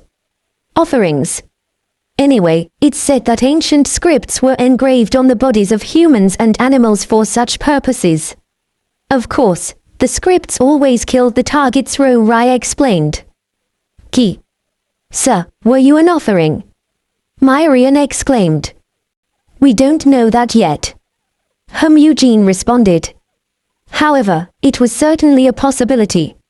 Although nothing was clear yet, he felt glad to have shown Ro-Rai the demonic armor. He couldn't be completely sure of anything, but he had discovered that the ancient tattoos on his body hadn't been engraved on him with good intentions. Ro-Rai scrutinized Armis for a while before speaking. Excuse me, Sir Eugene. You said that the ancient scripts on the armor are identical to the ones on your body, right? You have the same number of them on your body as well. But when you consumed red mana stones, the source mana stones, 5 of them disappeared. The proper terminology for the red mana stones was source mana stones, which were a rare type of mana stones seldom obtained from monsters ranked intermediate or higher. It was extremely difficult to purify source mana stones since the energy contained in them was very strong. A wizard of Rai's caliber had to work several days to possibly purify it. However, there was a problem with source mana stones. Even after undergoing a purification process, it wasn't guaranteed that source mana stones would become refined like regular mana stones. As such, source mana stones were treated like regular jewels, though they fetched an incredulous price because of their rarity. That's right. 5 of them have been erased. There are 7 left, Eugene responded. Rai suggested, "Oh, this is just my opinion, but I think it might be better for you to equip the armor only after you get rid of all the tattoos on your body." Really? Eugene asked. Yes. I'm no expert with armor by any means, but from a magical point of view, armors were used to seal things since ancient times, as well as to protect the user, Rai responded. Seal things? Yes. In particular, this armor even has ancient scripts engraved on it, which just happen to be identical to the ones tattooed on Sir Eugene's body. There's no way it's just a simple coincidence. It's just so suspicious. So, I think it would be better to equip it after you have removed all the tattoos on your body. In the meantime, let me research more into these ancient scripts, Rai explained. Eugene lowered his hand and stroked the armor once again. He could certainly feel a strange, ominous sensation emanating from the armor, and it wasn't just because he had been influenced by Rai's advice. Eugene decided to trust in his intuition. Good. I will do that, Eugene said before placing armors back into its box. In any case, all 4 treasures of the Battler Duchy were finally in his hands. He was satisfied. In addition, his current plate armor could be considered a top-of-the-line product as well, so he had no need for anything else. He didn't need to equip armors. Anyway, well done. I'm glad I brought you here, Eugene remarked. As I expected, right. I was a big help, wasn't I? Rai asked. Well, I will admit it this time, Eugene responded with a nod. He. Rai grinned while scratching her nose. Myrian buzzed over her head while yammering, "Keek. Look how arrogant you're acting just because Sir Eugene complimented you once. You simple raccoon." Rai suddenly interjected, "How did you know my master's nickname for me? Is it because you're a spirit?" "What?" Myrian exclaimed. "The raccoon. My master always called me that. I'm not sure why, but maybe it's because I'm as cute as a," Rai mumbled shyly. Myrian laughed mockingly and interrupted her. "Kai, are you a fool? That's because your eyes look exactly like a raccoon. Your teacher definitely had a knack for naming things. And right now, you look like a zombie. You're a zombie raccoon." Kai that's. The wizard's eyes quivered madly when she learned the truth behind her nickname after more than a decade of having received it. *****. W what? M marriage. Me. Luke shouted with disbelief toward his beloved master. He had arrived at the Duchess' castle one day after Rai. Eugene responded, "That's right. The daughter of Eland's king will be your wife, and Lorraine Frensil will be your concubine." The young count could not believe his ears. He had never even been in a relationship, so what was this talk about marriage? It wasn't just one woman either, but 2. Aim. Your Excellency. Were you perhaps talking about Lord Crawlmarine's marriage right now? Pythagoras asked after entering. Eugene nodded, and the druid smiled. As expected of your Excellency. It's a brilliant and wise choice. Moreover, it won't present any ethical problems or cause any trouble in terms of customs, so the Count must absolutely agree with the decision, Pythagoras stated. What? Luke felt dumbfounded. He wasn't sure how to react to Pythagoras' words. The druid continued in a solemn voice. The royal family of Eland and the Frensil family are 2 of the most powerful families in Branchia. If the two families give the Duke their support and their daughters become members of Branchia's new dynasty, we could safely assume that we have unified more than 70% of Branchia. Is that so? Luke asked. Yes. Moreover, the Duke is your sole guardian and protector. It is customary for him to actively engage in the matter of the Count's marriage. As such, you have to accept it, Pythagoras added. Luke became alert after hearing Pythagoras' words. After a moment of contemplation, he raised his head and met his master's gaze. If it will help the master achieve his goal, I will obey. Everything that I have belongs to you, master. I will do as you say. Key. Those eyes. I knew it looked familiar. It's the same as those humans who were in my pond biting and sucking. Kyof. Eugene quickly interrupted the spirit's nonsense, which he had almost memorized word for word. He had a bad feeling that the spirit had been about to introduce Luke as one of the romantic protagonists of the story, as well as himself. Good. I've sent the Elven Knights, so Elan's princess should arrive within a month. We will hold a ceremony when she comes, Eugene said, nodding. With all due respect, that fast? Luke asked. Of course. We must also hold a coronation ceremony after the wedding, Eugene responded. Finally. Are you finally going to take Branchia's throne, master? We must hurry and hold my wedding. Sirs. Luke shouted, then continued to share the good news with the others gathered in the hall in Branchen. He was overjoyed that Eugene was finally about to take the throne. The responses were divided into two extremes. That cannot be. Battler is the guardian and the watchman of the throne. It would be a disgrace to Battler's long history and honor for the Duke to ascend to the throne. Please reconsider, Your Excellency. You must bring together all the candidates and establish a new royal family.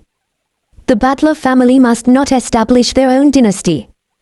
The elders of the Battler Duchy were fiercely opposed to the idea. Kiwoo. Does that mean you're going to be king, Dark Lord? Meat. Are we going to have a big feast of meat? We helped, so give us a few hunting grounds. Meanwhile, the Beowulfs welcomed anything that might provide them with more meat. Luke shouted in a rare rage at the opposing voice of the elders. What are you all talking about?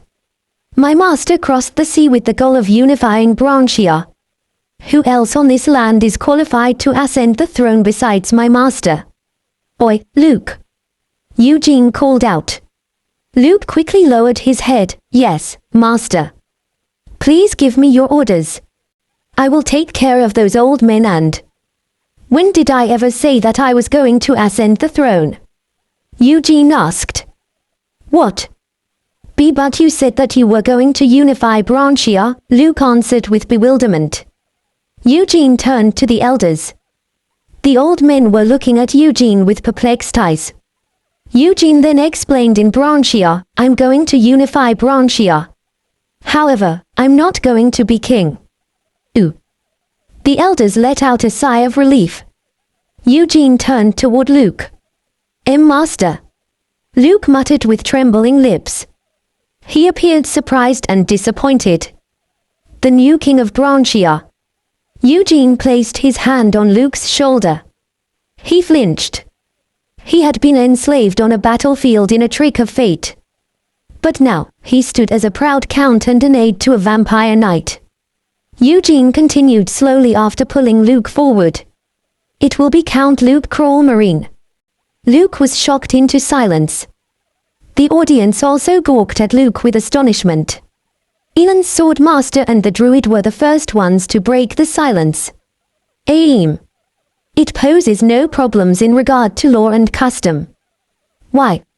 It's because both the Duke of Battler and the Knight of Drac approve it. In addition, Eland will also actively support Duke Battler's decision.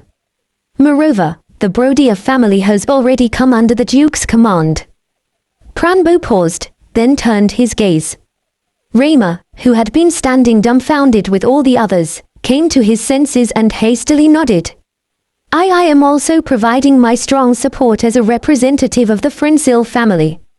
My father has already agreed to share his will with the Duke.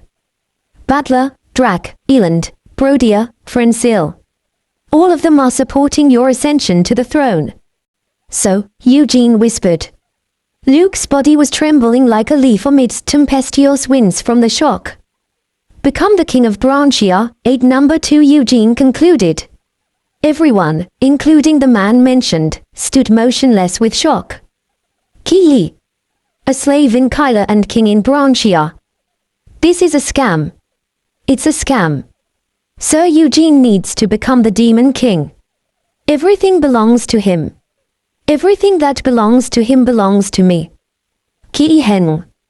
A single spirit threw a fit and flapped her limbs on the floor, but unsurprisingly, no one paid her any attention.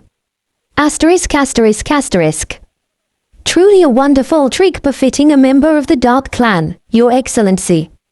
No, a strategy would be a classier word, Pythagoras said. I don't know what you are talking about. Eugene feigned ignorance. The druid smiled meaningfully.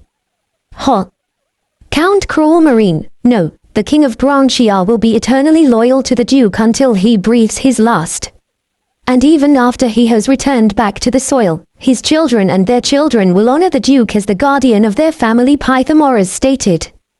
Hoo. Doesn't that mean that no one in Branchia can oppose the Duke as long as the Cruel Marine family exists? Pranbo asked. Eugene avoided the elf's gaze. Pythagoras grinned while speaking to Pranbo. A king reigns over his subjects, but he is not free from his heavy duties. In addition, running a kingdom is a difficult thing. You are absolutely right. I also gave up my claim to the throne of Eland and chose to walk the path of the night because of that. Does that mean the Duke as well? Pranbo asked. That's right. However, the difference between the Duke and yourself is that His Excellency stands above the King of Branchia. Who could possibly hold the Duke accountable? They will be making an enemy out of the royal family and all of their associated families if they do so, Pythagoras explained. Whoa! Pranbo exclaimed after finally realizing Eugene's intricate plan. Eugene felt a little embarrassed, but he straightened his back and spoke confidently. I worked incredibly hard until now to make my Ada king. I think I deserve to enjoy that much. Ha! Pranbo could only laugh in response. Eugene wasn't exactly wrong, although he was quite shameless. No one, not even himself, a sword master, could disparage the vampire duke's numerous exploits in Branchia. Keep up the good work. My lord and I have high expectations. Oh. Sir Eugene does. Yes. No matter what anyone says, this is his rightful territory. Moreover, this is the first place he claimed as his own. It has a special place in his heart. Delmondo proudly said. Even though he was in an office, he still wore his black hat. The other men gathered in the office smiled brightly before speaking. I heard that Sir Eugene has become a Duke of Branchia. Rumor has it that the expedition is proceeding quite smoothly. Delmondo responded, that's right. Sooner or later, the Lord will establish a kingdom there. In other words, our territory will become the territory of the Branchian royal family. I believe all of you understand fully what this means. Ooh. The men couldn't hide their expectations, and Delmondo gave a satisfied smile. That's right. It's all true, so work hard to spread the rumors. That way, his reputation will soar even higher, and the territory will develop much more rapidly. The 5 men gathered in Delmondo's office were guild leaders of their respective fields.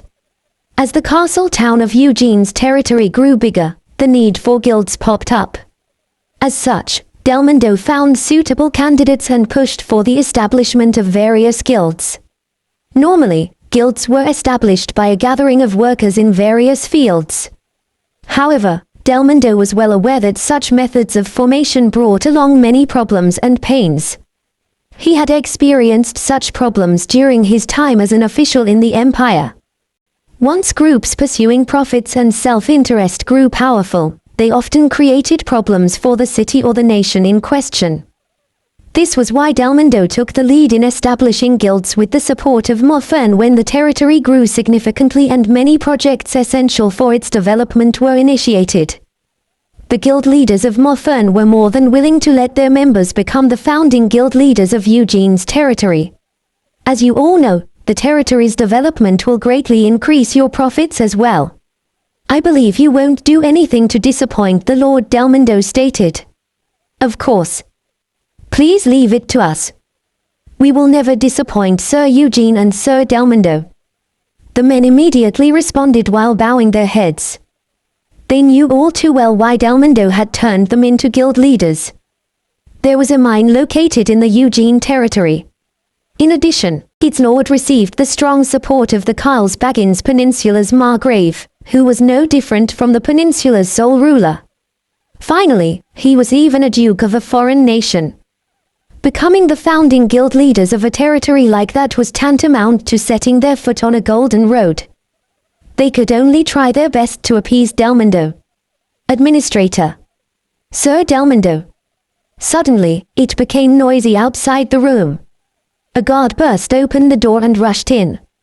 Sir. I apologize, but there's an urgent situation. What?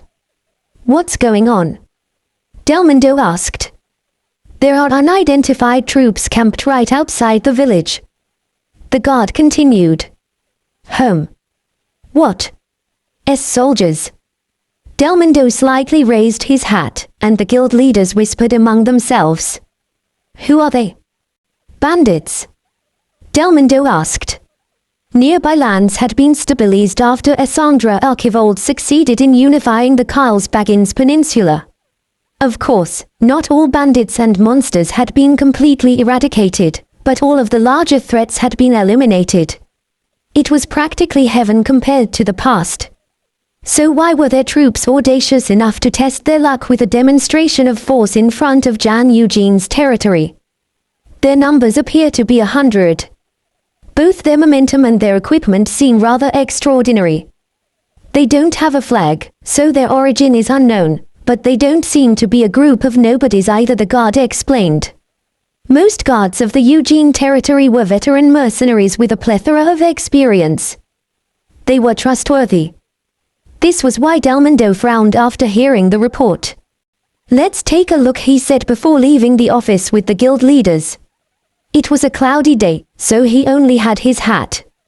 He climbed the village's wall to get a better look. The guards saluted as Delmondo climbed the wall.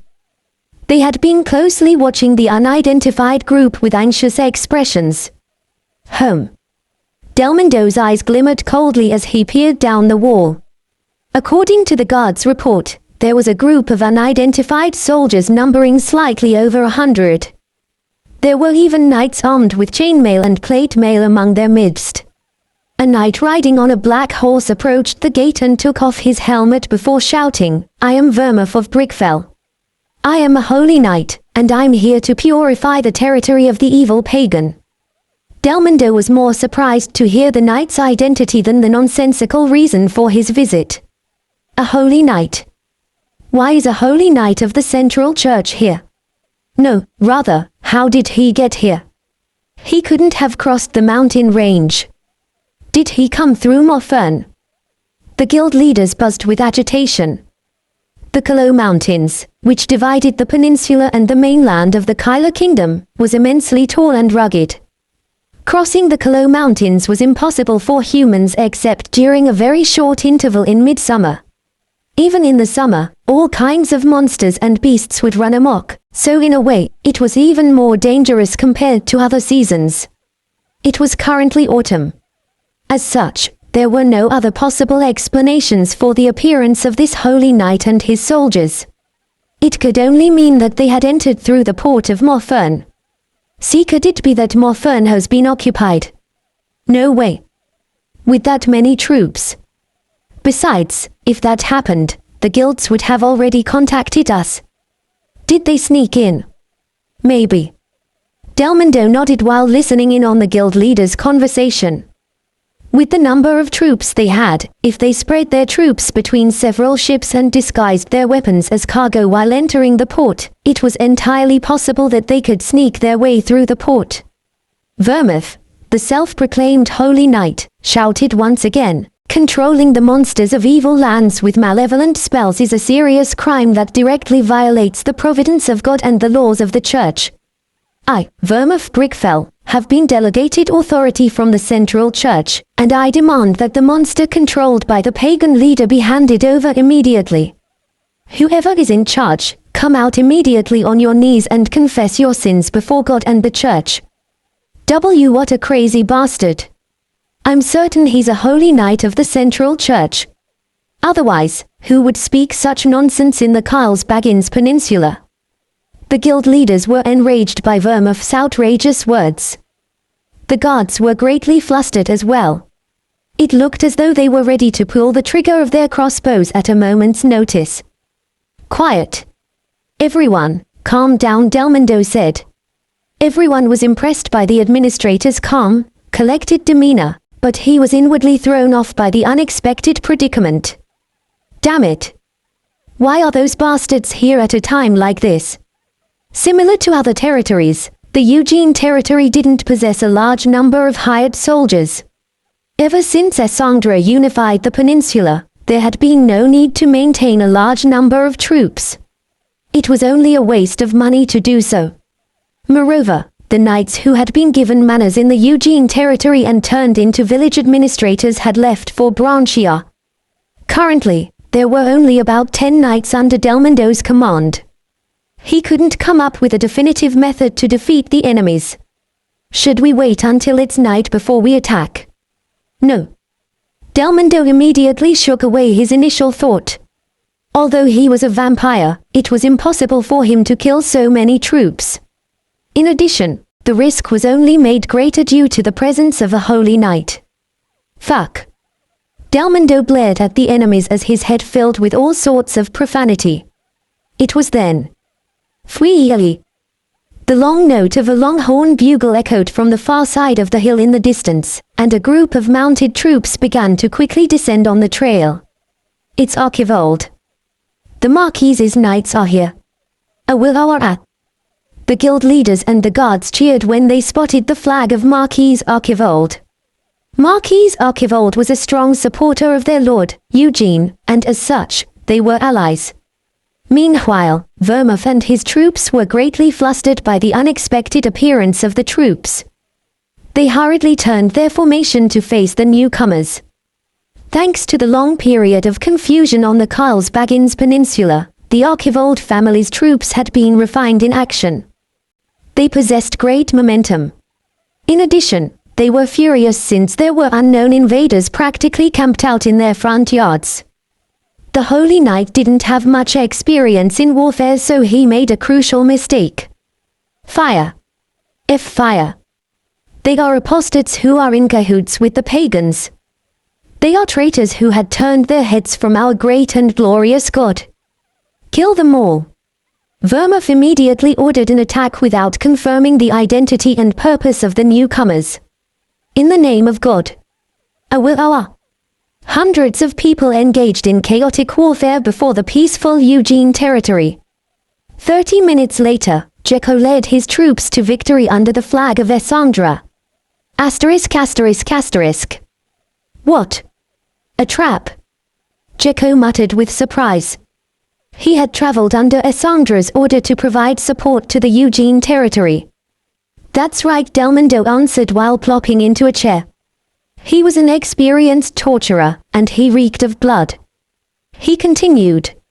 I found out that Vermouth Brickfell is just a rookie who became a holy knight only 2 months ago.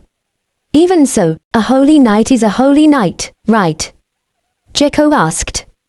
Yes, but it doesn't make sense. Why would they send him on a grand mission to conquer pagans on the Carlsbaggins Peninsula? Delmondo asked him in return. That's true. However, he still had about 100 troops, right? Moreover, they had a solid plan that allowed them to sneak through Morfern while hiding their identities, Jekko commented. Jekko could be considered one of the strongest knights serving under the Margrave, but he was rather weak when it came to matters of politics and tactics. That's the trap. It's not a very large number, but it's nothing to scoff at either. But right now, we don't have many troops because of Sir Eugene's expedition. We had no choice but to receive the help of Marquis Archibald when faced with 100 or so troops, Delmondo explained with a frown. Ah. Jekko's eyes lit up with understanding. Are you saying that they chose to bring that many troops because they knew they could sneak past Morfern, but they would be discovered by us while they were moving? They did that on purpose? Jekko asked. That's what I'm thinking. Even if they could sneak into the port by spreading their numbers out on a number of ships, they couldn't avoid detection on their way here. They knew that the Marquis's forces would intervene, Delmondo said. But the commander is a young pup who isn't even 20 yet. It was never possible for him to make good judgments and command his troops skillfully. Even if he got lucky and successfully occupied our territory, he would have been destroyed as soon as the Marquis made a move, Delmondo continued. If that's the case, the Royalists and the Central Church are planning to, Jekko muttered. Yes. Delmondo nodded with a grim expression. He had been elated when Jekko destroyed the Holy Knight's troops in battle. However, he quickly realized that he had fallen into a trap after interrogating Vermouth.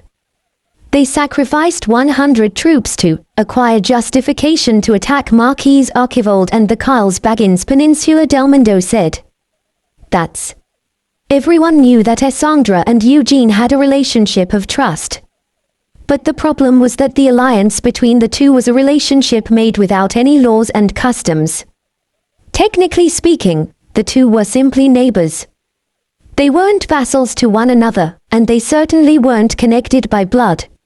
In other words, Essandra couldn't recklessly attack Vermouth's forces, who had come on a mission to annihilate pagans under the order of the king and the cardinal. Of course, Vermouth had been the one to initiate the attack. However, the important fact was that the battle had taken place. The sequence of events wasn't very important. Sir Jekko, please return immediately and inform the Marquis about this. I will report this to Sir Eugene right away, Delmondo said. Well, I can definitely do that, but what about you? It will take ages before a message could be delivered to Sir Eugene, and I'm certain that the Royalists will be on the lookout. Moreover, Sir Eugene could be anywhere in Branchia, Jekko asked with worry. Delmondo responded softly while licking the blood of the Holy Knight on his glove. I will go myself. Please ask the Marquis to take good care of our territory until my return. ****. Sir Edmund has returned. The door to the Duchy Castle's hall burst open along with the butler's cry, and Edmund strode in with his subordinate squad captains. They were still soaked in sweat from their journey. Knight Edmund. I have fulfilled your orders, Your Excellency. Edmund shouted. I have already heard about your contributions. Great work, Eugene responded while looking down with satisfied eyes. He turned his gaze and slaves responded by quickly approaching and laying a large box in front of Edmund and his subordinates. You've made great contributions, so a reward is in order. This is for the troops. For you, sirs, I will build manors in villages within the occupied territories, Eugene said. Ooh. Thank you. God and the spirits will surely bless you, Your Excellency. Edmund remained expressionless, but the squad captains couldn't hide their joy. They weren't officially sworn in, but they were receiving treatment equal to knights. Good. Now that all my knights are back, I will hold a feast. Eugene declared after finally claiming all of Branchia's land, except the north. Aye. Everyone cheered and praised Eugene with joy. Edmund carefully approached Eugene and whispered, Your Excellency. I've received this. It's from the armed orcs. Edmund proceeded to carefully reveal a parchment, and Eugene opened the message. Hoo. They are going to judge the shameless, unruly Duke of Battler in the honorable name of Bayman. Eugene muttered. A cold smile hung around his mouth. His country's founding hadn't even been announced yet, but it appeared that the Bayman orcs were in a hurry to take his bait. The Bayman orcs' direct challenge quickly became a hot topic among the knights. Why don't we go pay them a visit and put an end to their miserable lives? If we take the north, we will have united Branchiar in name and reality, Pranbo said. Galfredic responded, I'm all for it. My body's itching after facing only weaklings for a while now. Swordmaster, I think we'll get along nicely. I agree as well. It's only natural for honorable and valiant knights to recognize each other. I would have expected nothing less from you, Sir Galfredic, Pranbo commented. The elven swordmaster couldn't be satisfied with the occasional bouts against Eugene, and Galfredic had returned unfulfilled after conquering weaker territories that even a dozen bandits could occupy. They gave each other a thumbs up with a smile. Galfredic's proficiency with the Branchian language grew to match Eugene's level during the time he spent occupying the leftover territories. He had grown much more intelligent after becoming an Origins vassal, and he had spent quite a bit of time conversing with the locals as well. On the other hand, Eugene's ability to interpret language had also improved massively.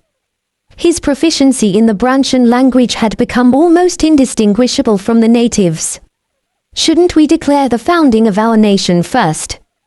We will have to build a royal family to give us a proper reason to invade, Lanslow said. From what I heard during my time as a captive, even experienced hunters will not recklessly venture into the north. And please keep in mind that winter is about to begin, Your Excellency, Edmund chimed in. The two knowledgeable knights provided useful insight into the possible invasion of the north. My brothers and sisters will do anything as long as we get meat. As usual, the Beowulfs cared only for food. Eugene sank into thought while stroking his chin. Soon, he raised his head and asked, do orcs usually declare war like this? Or are the Bayman orcs a little different from other orcs? Eugene had never seen honorable orcs during his time in the Kyler Kingdom. In addition, orcs were extremely simple and ignorant. Even mercenaries paled in comparison to them. The same was true of the orc mercenaries Eugene had seen in Branchiar. Strength and battle meant honor for the orcs, and they always butted heads before attempting to communicate. They are warlike, but I'm not entirely sure. I've never fought against the Bayman orcs either. The same goes for me. I've never had to go to the north. Lanslow and Pranbo shook their heads. Eugene turned his gaze to Pythagoras. Do you know anything? He asked. Pythagoras responded, Aim. Well, as Sir Drac said, the Bayman orcs are very belligerent. However, it is indeed very rare for them to send a messenger to officially declare war. Usually, they would declare war after bringing their army and making their stance in front of their enemy. As I expected, Eugene said. What do you mean? The knights expressed their curiosity. Eugene continued while looking around. I think the orcs are putting on a show. Perhaps a type of deception. Think about it. These guys know that I'm the Duke of Badler, and they even think that I'm about to ascend the throne, right? Doesn't that mean they have pretty good information about me and my army? Eugene asked. Oh. Come to think of it, you're right. Right. Moreover, they are hot-headed orcs, and they are looking to unify Branchiar. As Master Pythagoras said, it would be normal for them to bring their army before declaring war, instead of having a few of their warriors pass such a senseless declaration to Edmund before running away, Eugene said. Aha. Certainly, the knights nodded with astonishment at Eugene's plausible reasoning. Of course, I'm not sure if I'm right or wrong. So, why don't we play a page from their book? What if we deceive them as well? Eugene said. Deceive them? The knights asked. We will declare the founding of our nation and find out what they are trying to do at the same time, Eugene said. What? This is the plan. Eugene began to calmly lay out his thoughts, and the expressions of the knights underwent numerous changes. When Eugene finally finished his words, the knights couldn't help but express their awe and wonder. Even the legendary Demon King would have to give way after hearing your insidious plan, Your Excellency. No wonder the spirit always called him the Demon King. I never thought it would be real, ha ha ha ha ha.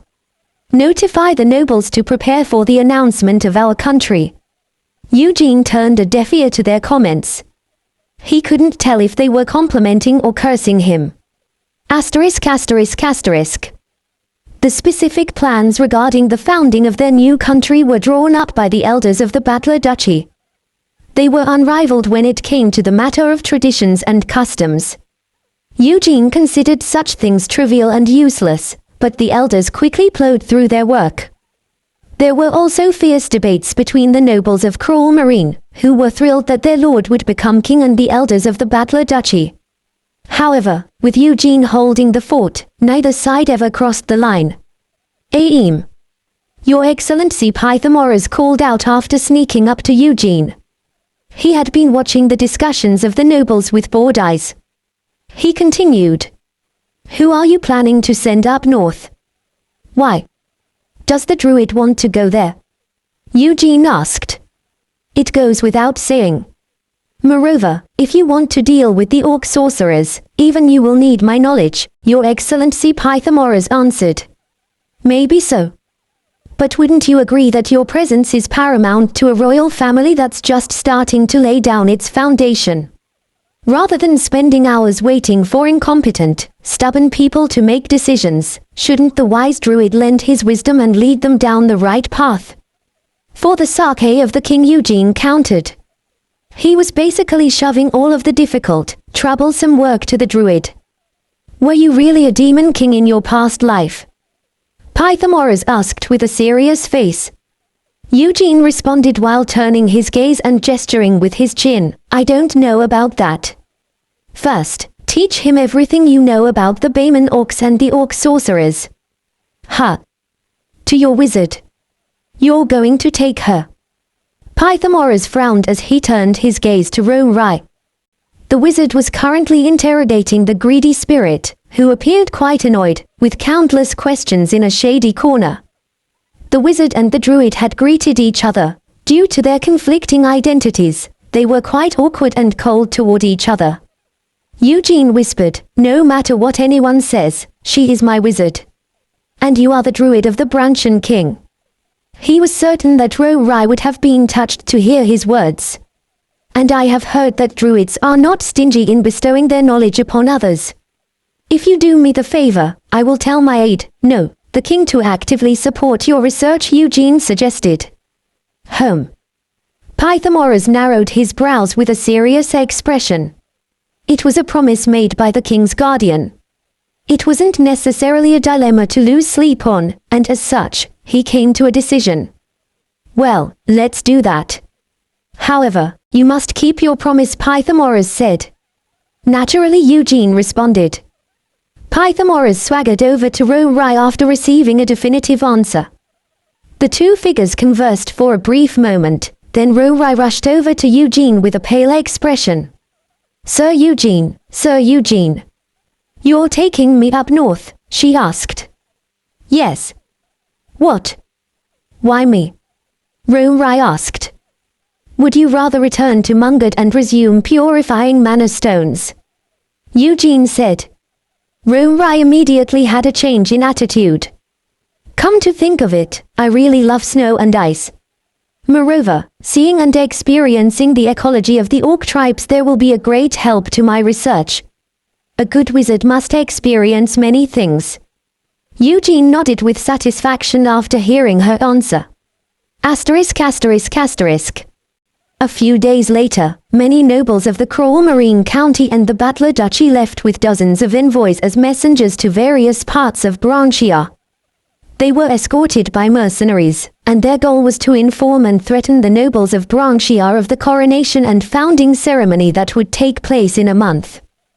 Battler, Eland, Brodia, Cruel Marine, and Frensil. No one would be daring enough to ignore messengers carrying the flag with the crests of these 5 families. Hundreds of nobles would surely flock to attend the ceremony. Eugene and Pythagoras decided that Brighton would become the royal capital of the new country. Banneret Randolph was set to become the new mayor of Brighton, and the city wasn't too far from Mungard, which was the only port city connected to the continent. In addition, there were various other factors that made the city suitable as the royal capital. In any case, the envoys roamed almost the entirety of Branchia while only spreading stories about Eugene. After all, they had been ordered to do so by Eugene. Speak only of the date and time of the ceremonies and about me. There's no need to mention who is going to become king. In any case, if you continue talking about me, no one will ask such a thing. Eugene told them so. The nobles were fearful and in awe of the vampire duke, and as such, they faithfully carried out his orders. They recounted their personal experiences with Eugene to all the nobles they encountered and invited them to the coronation ceremony. Naturally, they spoke of the enormous group of mercenaries from the continent and the two incredibly skilled knights leading them, Lancelot and Galfredic. Eventually, all of the invited nobles came to realize how vicious and cruel Duke Battler was, and how powerful his army was. All too naturally, they also came to a conclusion regarding the person who would take the crown in a month. He's strong enough to kill two sword masters, so insidious as to take the daughters of two honorable families at the same time, and so greedy as to screw over all of the merchants of Mungard, Brighton, and Brodin. The vampire duke is taking the crown of Branchia. The terrible introduction seemed to refer to the supreme ruler of hell rather than anyone else, and the rumors reached the far north in only 15 days. Asterisk asterisk asterisk. Boom. That arrogant, small Fang is calling himself king. That's not it anymore. He's going to establish a country. And there are less than 15 days left. The orcs could not hide their anger.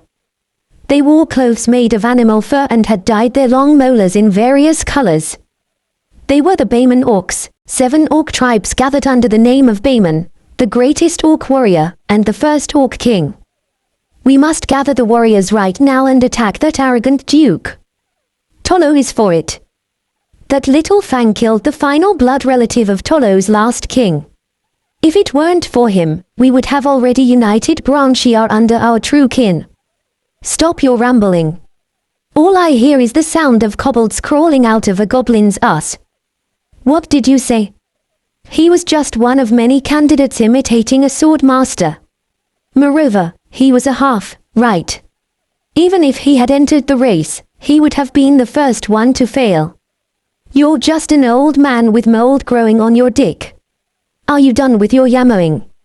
You were born thanks to this moldy dick. What did you say? A fierce fist fight broke out between the two giant creatures. But they did not use weapons, and they quickly calmed down as the other orcs rushed in to stop them. This isn't the time for us to be doing this. If you have enough strength to fight among yourselves, save it for when we meet the Little Fang's army. The speaker was an orc who had decorated his molars with the most colorful colors. He continued while looking around at the tribe leaders. The problem is that the Duke of Battler ignored our warning.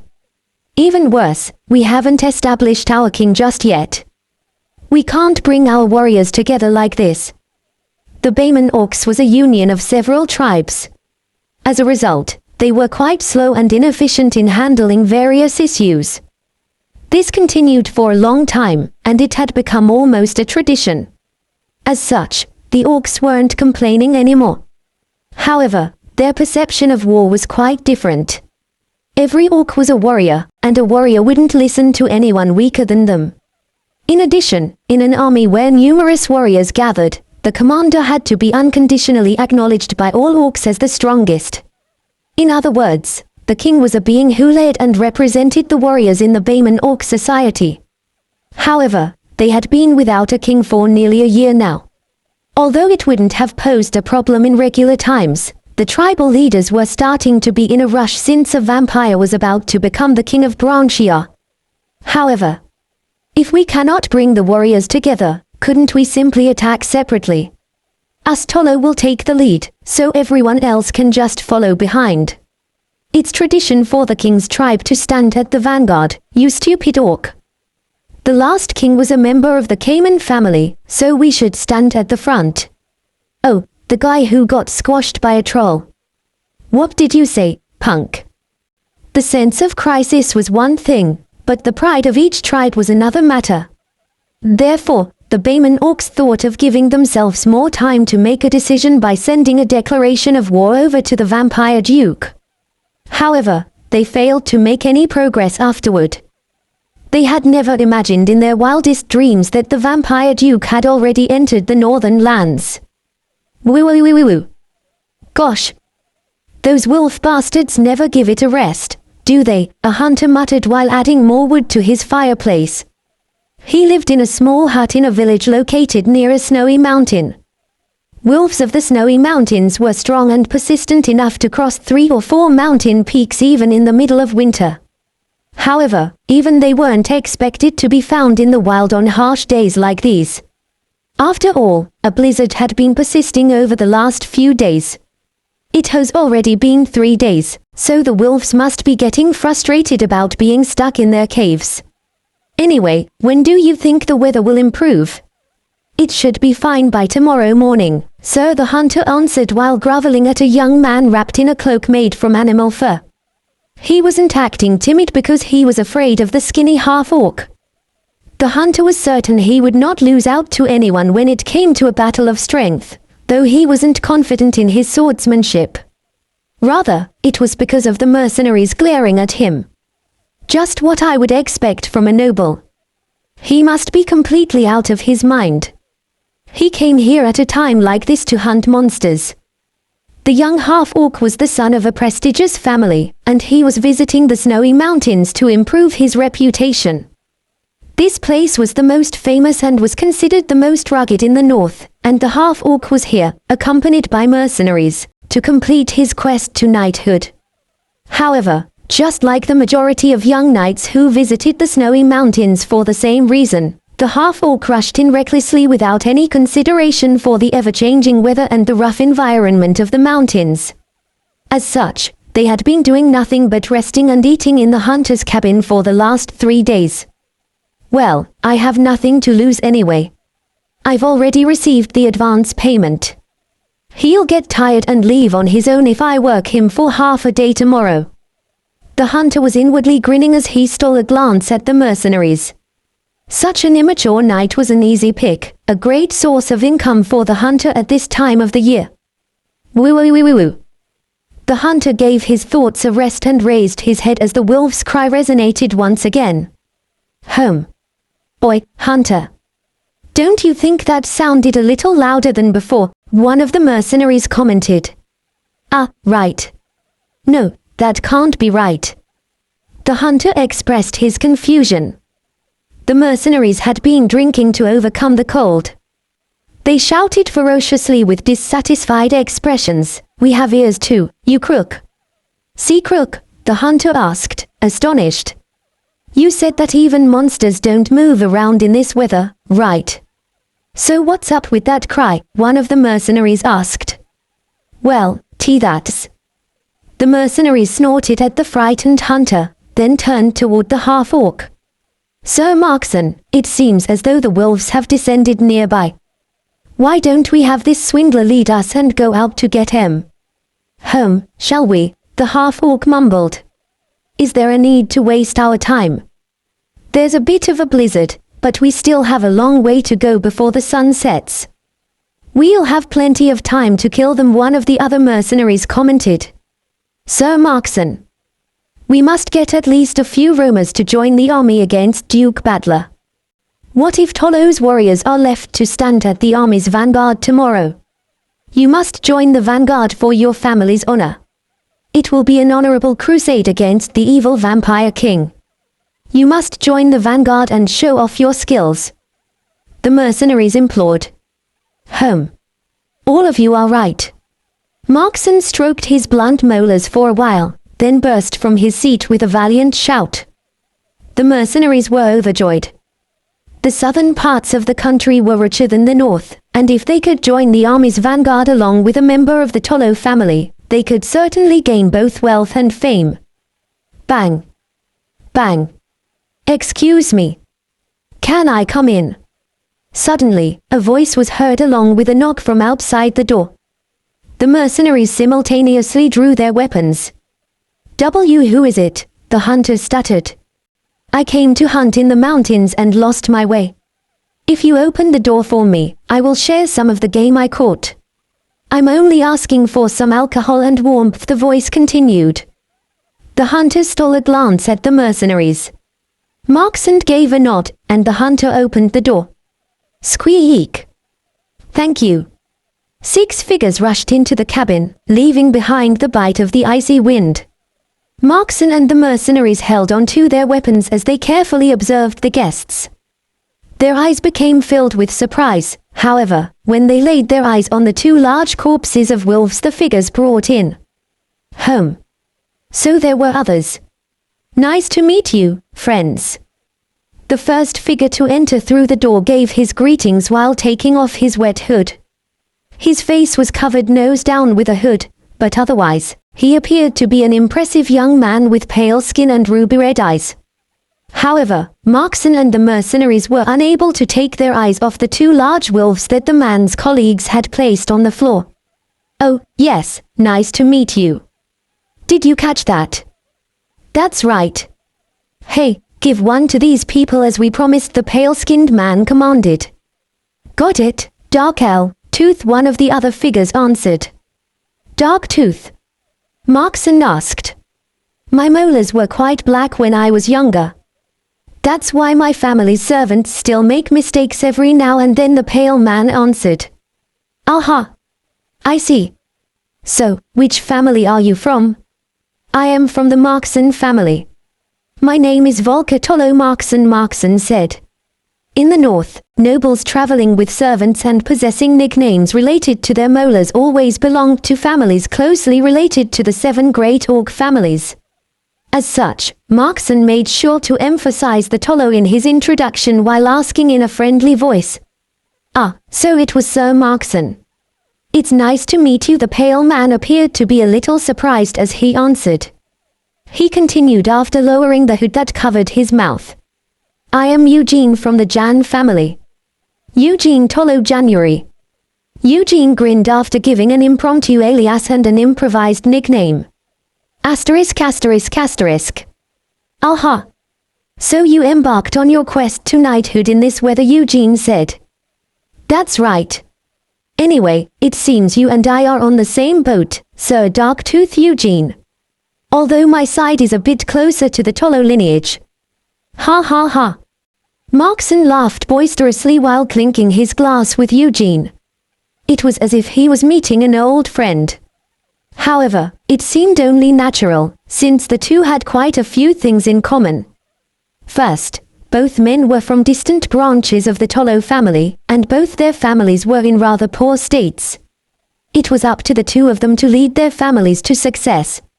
As such, their desire was to join the vanguard of the Tolo family after proving their worth by killing a worthy monster or a beast. And after coming to recognize that Markson was in a similar predicament, the young man named Eugene was willing to give up a grey wolf. After all, both of them were Tolo. Markson was overjoyed and grateful to Darktooth. In addition, according to Eugene, although he was a half-orc, his appearance barely reflected the fact due to his father being an elf, and he was unhappy with it.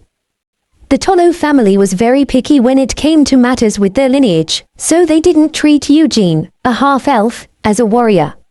In other words, Darktooth was faced with an innate limitation that prevented him from becoming Markson's rival in taking a spot with the vanguard.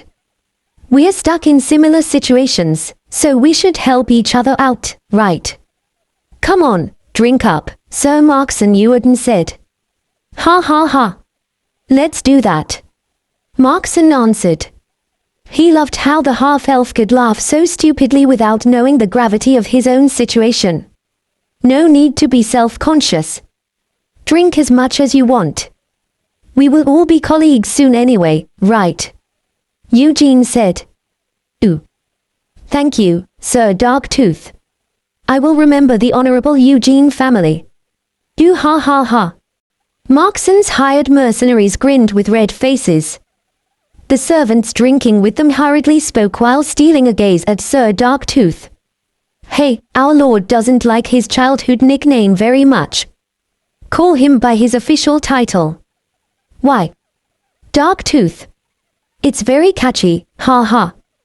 "That's right. But now, his teeth are so white."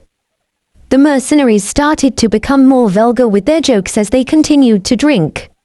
It also helped that the opponent's family seemed to be nobodies. "No, that's..." The servants could not hide their restlessness. Eugene gazed at the group for a while, then finally spoke. "My teeth returned to normal once I quit eating meat. Ever since then, my servants have stopped eating meat as well." The servants developed expressions of absolute despair as if the very world was collapsing on them. "What? Is that true? These men really don't eat meat?" "Not even a little bit," one of the mercenaries asked. "Of course, I'm only joking," Eugene responded. The servants instantly relaxed and their faces became filled with relief and joy. "However, they might not be able to eat meat for a month or so. My family's in a bit of a tight situation regarding finances," Eugene said. He was awakening the Beowulfs, who were disguised as humans, to the harshness of the real world. He continued after turning to Markson. "Anyway, sir, my family is so far removed from the Tolo family, and it's located in the countryside, so I don't have much information. Could you tell me something more about the Tolo family? I want to avoid being humiliated if I join the vanguard." "Aha! If that's the case, leave it to me. How could I just stand by and watch as a knight as honorable as you be humiliated just because of your family?" "Ha ha ha." Markson responded condescendingly before raving about the information he had regarding the Tolo family. For him, Eugene would obviously never make it into the vanguard, so there was no harm sharing some information with him. "Oh. I see. Well, right. Right. Aha, so that's what it was. Aho." Eugene continued to respond to Tolo's words. A satisfactory smile appeared on his face. He had gained useful information in exchange for a few silver coins and a wolf the Beowulfs caught to eat. Asterisk asterisk asterisk. Then take care. Let's meet again in the vanguard. Thank you once again, Sir Jan. Don't even mention it. You take care. Eugene waved at Markson, who was proudly leaving with a wolf's corpse and the mercenaries before turning around. Rory and Galfredic, who had been concealing their identities in the meantime, finally revealed their faces. "Oh my! I almost suffocated to death," Rory exclaimed. Miss Rory, weren't you sleeping?" Galfredic asked. What do you mean by that? When did I do that?" Rory stuttered. "Key. You were snoring away without a care in the world. Look at her lie," Myrian commented after poking her head out of her leather pocket. "Silence, you evil spirit," Rory shouted with a blush. "Quiet." Eugene silenced the wizard, his vassal, and the spirit with one word. He continued while looking around at them. "We obtained quite a bit of useful information from that half-orc. Let's move." "Right. If Markson's words are true, we can smash them apart, and if it's not true, we can leave them be." "That's right. If less than 50 of them come rushing in, even Randolph and Edmund could take care of them. Well, personally, I doubt they can even get that far." Eugene was surprised in many ways after hearing Markson's story. First, he was shocked that the Bayman orcs had yet to establish a proper command system even though they had issued such a bold declaration of war. Second, he was flabbergasted that the Tolo family, which could be considered the most warlike and powerful of the 7 tribes, possessed less than 50 warriors. In other words, even if the 7 tribes gathered all their pure-blood orc warriors, half-orcs, and hired mercenaries with them, they would still number less than half of Eugene's army. The most surprising of all was the ridiculous fact that none of the living orc warriors had ever crossed the snowy mountains. Those orc bastards. Maybe they are planning to cross by receiving their sorcerer's help. Galfredic made a sharp point. Hyung-jun pondered for a moment before turning to Ro-Rai. Ro-Rai, what do you think would have happened to us on the snowy mountains without the Beowulfs? He asked. We would have probably frozen to death, she answered. Right.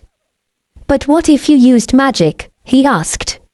It might be possible if a wizard belonging to a flame-based school risked their life.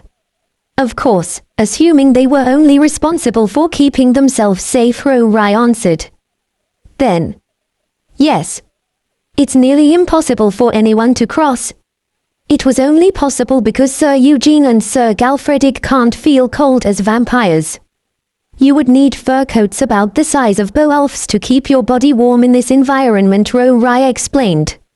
In the first place, Eugene had excluded the mercenaries and knights, replacing them with Galfredic and a few strong, furry Beowulfs for that very reason.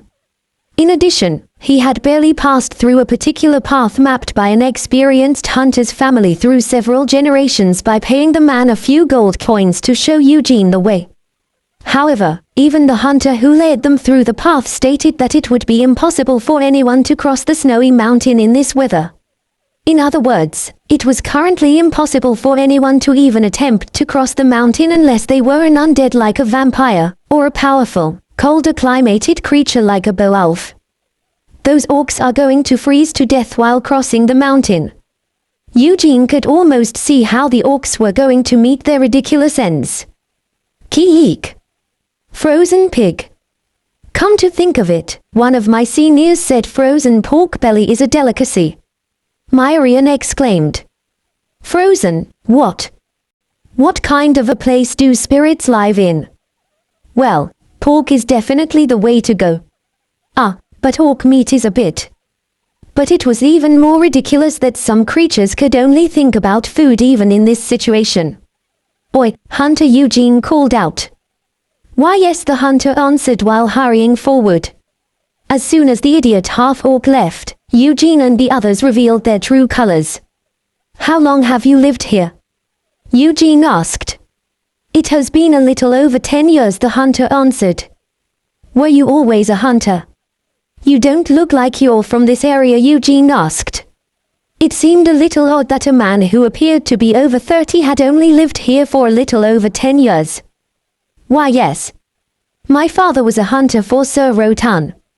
He was caught hunting in secret, and we ended up here after wandering, the hunter said while bowing. The snowy mountain wasn't anybody's territory, so there were several other hunters in a similar situation as him. It wasn't illegal, and it wasn't wrong either. Even so, the hunter was afraid of the knight who managed to kill 2 grey wolves during a blizzard. His keen instincts had been sharpened over the years of hunting, and it was warning him that the red-eyed knight was dangerous. I see. That means you are not a proper resident of any territory, right? Eugene asked. That's right, he answered. And you are familiar with the geography of the nearby areas? Eugene said. Of course. Good. I will hire you as a guide, Eugene stated. What? The hunter mumbled as Eugene threw him a silver coin. Why? You don't like it? Eugene asked. That's not it. But how far will you be going? The hunter stuttered.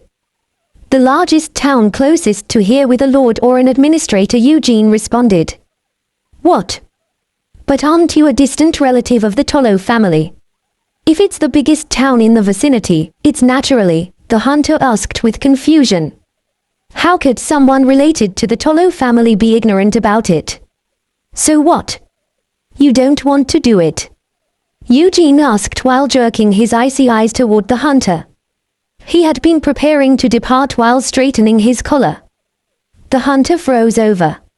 It's only 3 or 4 days away. Yes.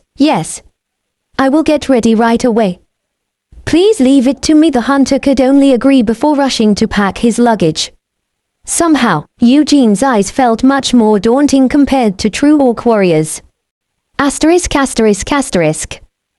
This is the biggest village around here?" Eugene asked. The hunter answered, "Yes, sir."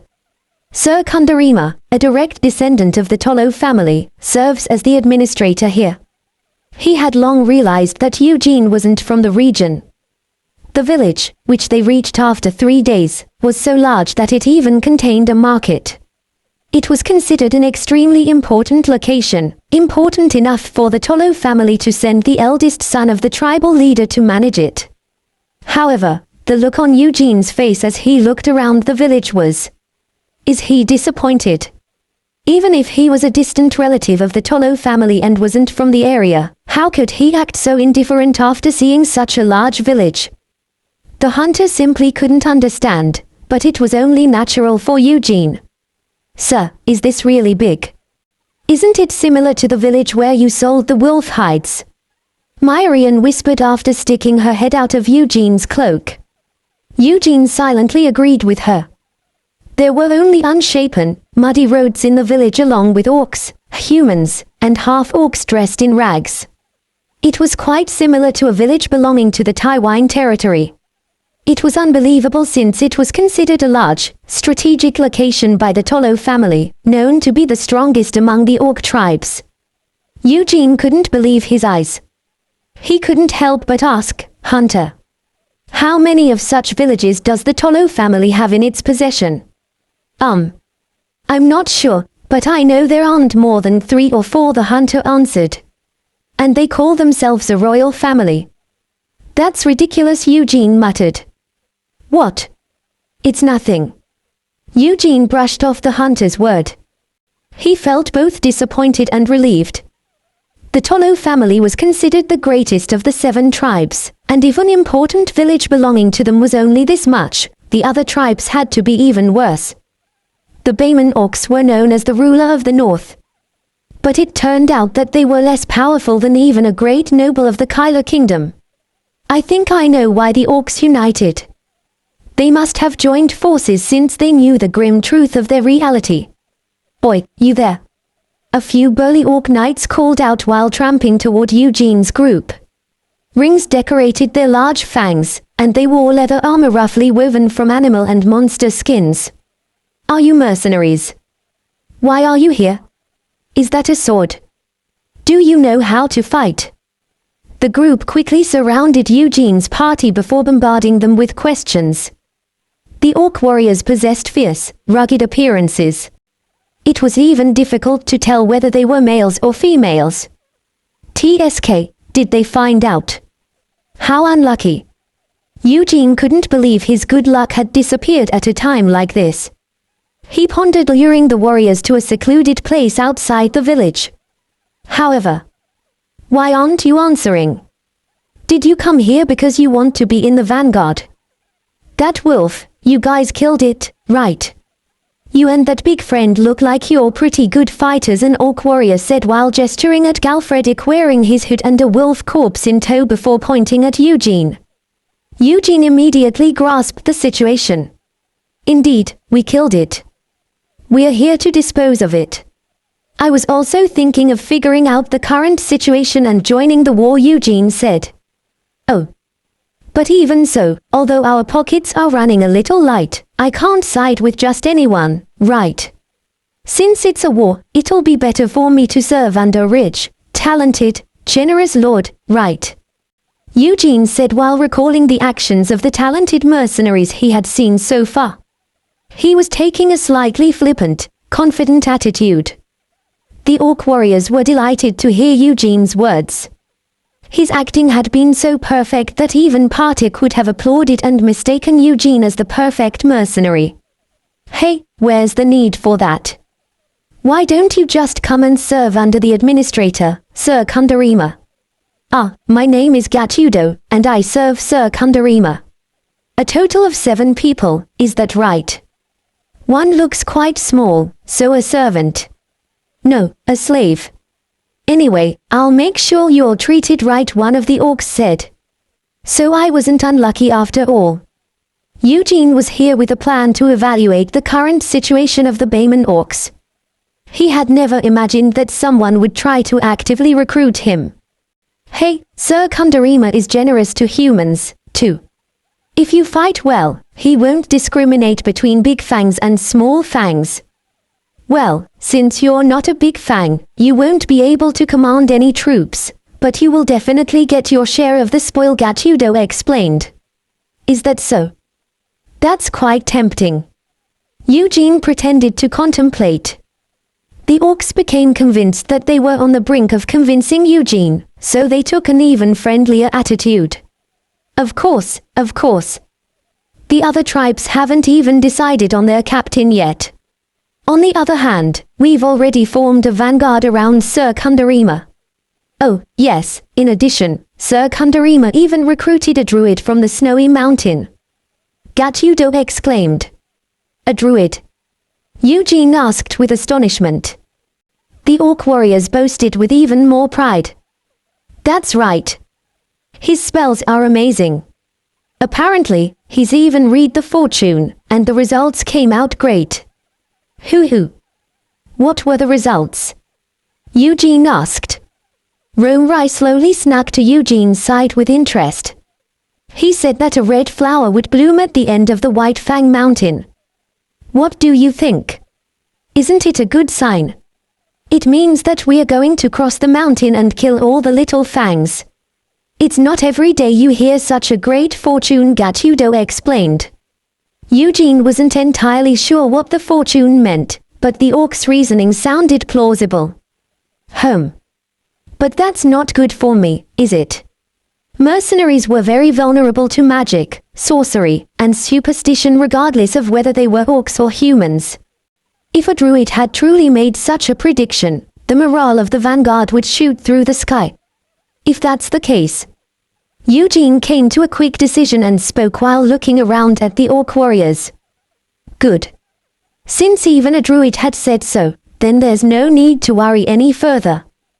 Q ha ha. You made the right decision. Now, let's go, friends, the orc warriors exclaimed while patting Eugene's back with his enormous hand. Asterisk asterisk asterisk. The orcs led Eugene's group to an old, worn-down manor house and assigned them a room with a quaint smell. The building was covered with moss all over the place, and it looked in dire need of repairs. It smells like orcs. That's right. It's literally a pigsty. Anyone with a nose could tell from a mile away. Keek. Romrai and Myrian voiced their discontent, while Eugene and Galfredic were indifferent. After all, they were used to spending nights in subpar environments. Meat. I smell pork. Sniff. The smell of pork oil is making me hungry. The Beowulfs disguised as servants were still as hungry as ever. Excuse me, Sir Knight. Why am I here with you? The hunter asked.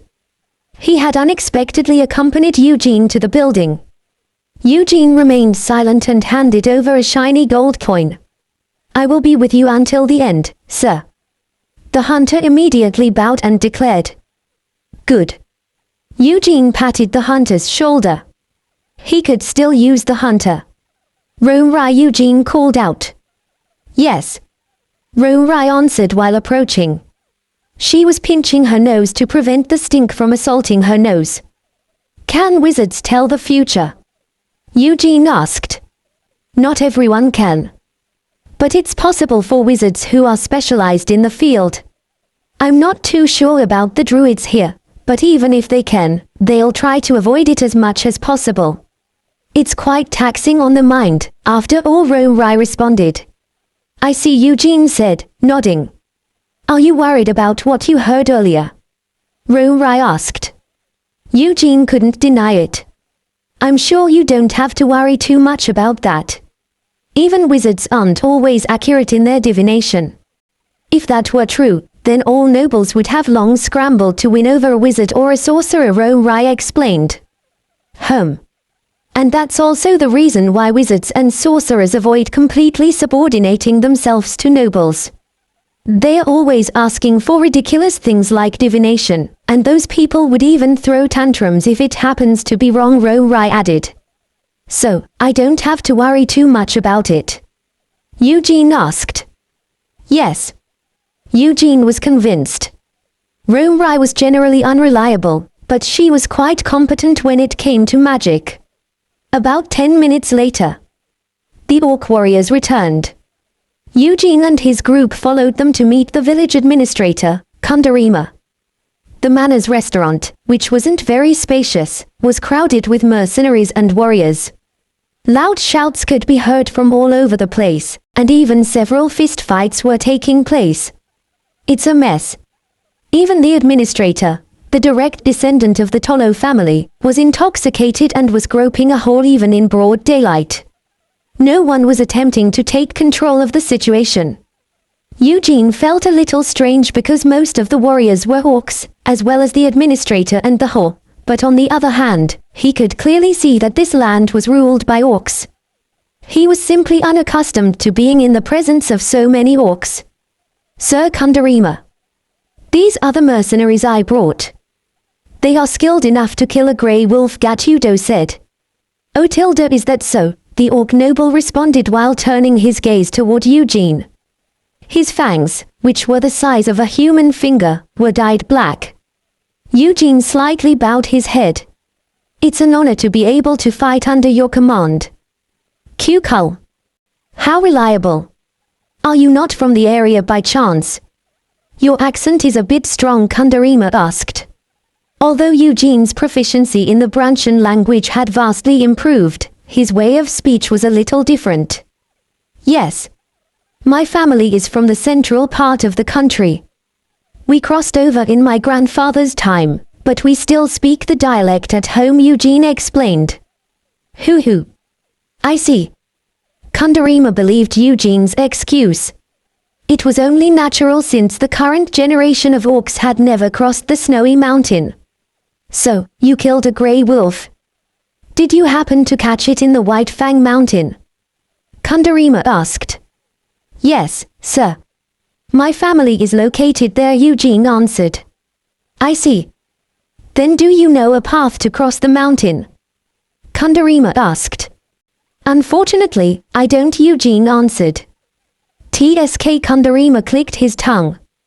Eugene quickly pointed at the hunter before speaking. However, this man has been hunting and digging herbs for my family for a long time. He is very knowledgeable about the White Fang Mountain. Oh. Is that so? Kundarima asked with interest. A light glimmered in his eyes. The hunter revealed a pale look as he looked alternatingly between Eugene and Kundarima. Eugene continued. Of course. How else could I have killed a grey wolf in this weather? It's all thanks to this man. He knows the White Fang Mountain like the back of his hand. He's a very capable man. Ha. It's worth looking forward to. Hey. Nice to meet you, Kundarima boisterously laughed before greeting the hunter. Why yes. The hunter had no choice but to nod instinctively. He had been overwhelmed by Eugene's icy eyes and Kundarima's large fangs. He knew that either man could kill him if he disobeyed any of them. Still, he decided that it would be better for him to act in the interest of the one who paid him a gold coin. Then I will hire him as a guard for the vanguard, Kundarima declared. The hunter's expression turned even more ghastly, but Eugene remained nonchalant as he suggested, what about hiring all of us? I heard that you hired a druid. Since we've already hunted grey wolves in the White Fang Mountain, I think we would be of great help to the druid. Kuha. That's a good idea. Kundarima was convinced by the mercenary's words. He could see the proof of the mercenary's skills in front of him in the form of a dead grey wolf. Eugene was also satisfied. He had gained the power to lead the vanguard of the Bayman orcs and a sorcerer to wherever he desired. I don't see Markson. Did he fail to make it into the vanguard? Eugene wondered where the high-spirited half-orc was. Fortunately, his curiosity was soon answered. TL's notes, it seems like the author is choosing to use the terms wizards and sorcerers interchangeably, and from what I gather, druids are classified as unique beings within the umbrella that is wizards and sorcerers. Eugene settled down in a suitable corner afterward. Eugene, Rai, and the hunters sat with their backs to the wall. Galfredic and the Beowulfs, who were much larger in size, sat at the edges and prevented anyone from approaching them. Not here, right? Not here. Even after taking another look through the restaurant, Eugene couldn't find Markson and his group among the warriors and mercenaries having a feast. That's strange. He should know the area quite well, Eugene muttered. It wouldn't make sense for Markson, who was actually related to the Tollo family, to not know of this town. Moreover, there was no way he would have had an accident or encountered a robber or a thief on his way either. If that were the case, Eugene would have encountered Markson's group on the way. In that case, there was only one conclusion to be made. Did he go somewhere else? But that would be strange as well. Markson had declared his firm intention to join the vanguard of the Tollo family, which meant that he would have known that Kundarima was leading the vanguard as a direct descendant of the Tollo family. Well, it's none of my business. It would bring too much unwanted attention if Markson recognized him and made a fuss anyway, which could lead to Eugene's true identity being discovered. It was better this way. Master, isn't this weird? There's too few of them, Galfredic commented with a frown. He wasn't seeing what he had expected. Eugene nodded in agreement. According to Markson, the Tollo family had around 50 figures who could be called warriors. However, among the orcs gathered in the restaurant, Eugene could only see around 10 who were fit to be called warriors. In fact, it was rather easy to distinguish them since they were dressed similarly and had rings around their fangs. The remaining 30 were likely mercenaries. There were a few orcs among the 30 mercenaries, but they didn't have any rings on their fangs and their equipment paled in comparison to the Tollo family's warriors. This is the Tollo family's full force. No, that can't be it. Something's not right. Markson had been a bit frivolous, but he didn't appear like a man who would make up a story. However, Eugene could only see a quarter of what Markson described as being the Tollo family's full force. Now, everyone, raise your glasses. Awa. The warriors and mercenaries raised their mugs at Kundarima's husky voice. Eugene's group followed along, and Kundarima stood up from his seat. He raised his voice while looking around the restaurant. I know, you know, and all the spirits under the mountains know that Little Fangs are weak. It's a fact. We will pave a way of blood together, with all of you and me, Kundarima. When we open the way, the warriors of Tollo will follow. And the other big, lazy fangs will follow behind them as well. Eugene and Galfredic immediately noticed something strange in Kundarima's speech as they shared gazes. Let us fill our stomachs with the blood of the Little Fangs. Kill and loot as much as you want. Finders, keepers. I will take the credit and honor, so take all the gold, silver, and treasures. Take as much as you want. Now, drink. Kundarima shouted. Kundarima's speech was truly extraordinary. It was a speech befitting a Tollo, the most militant of the 7 orc tribes.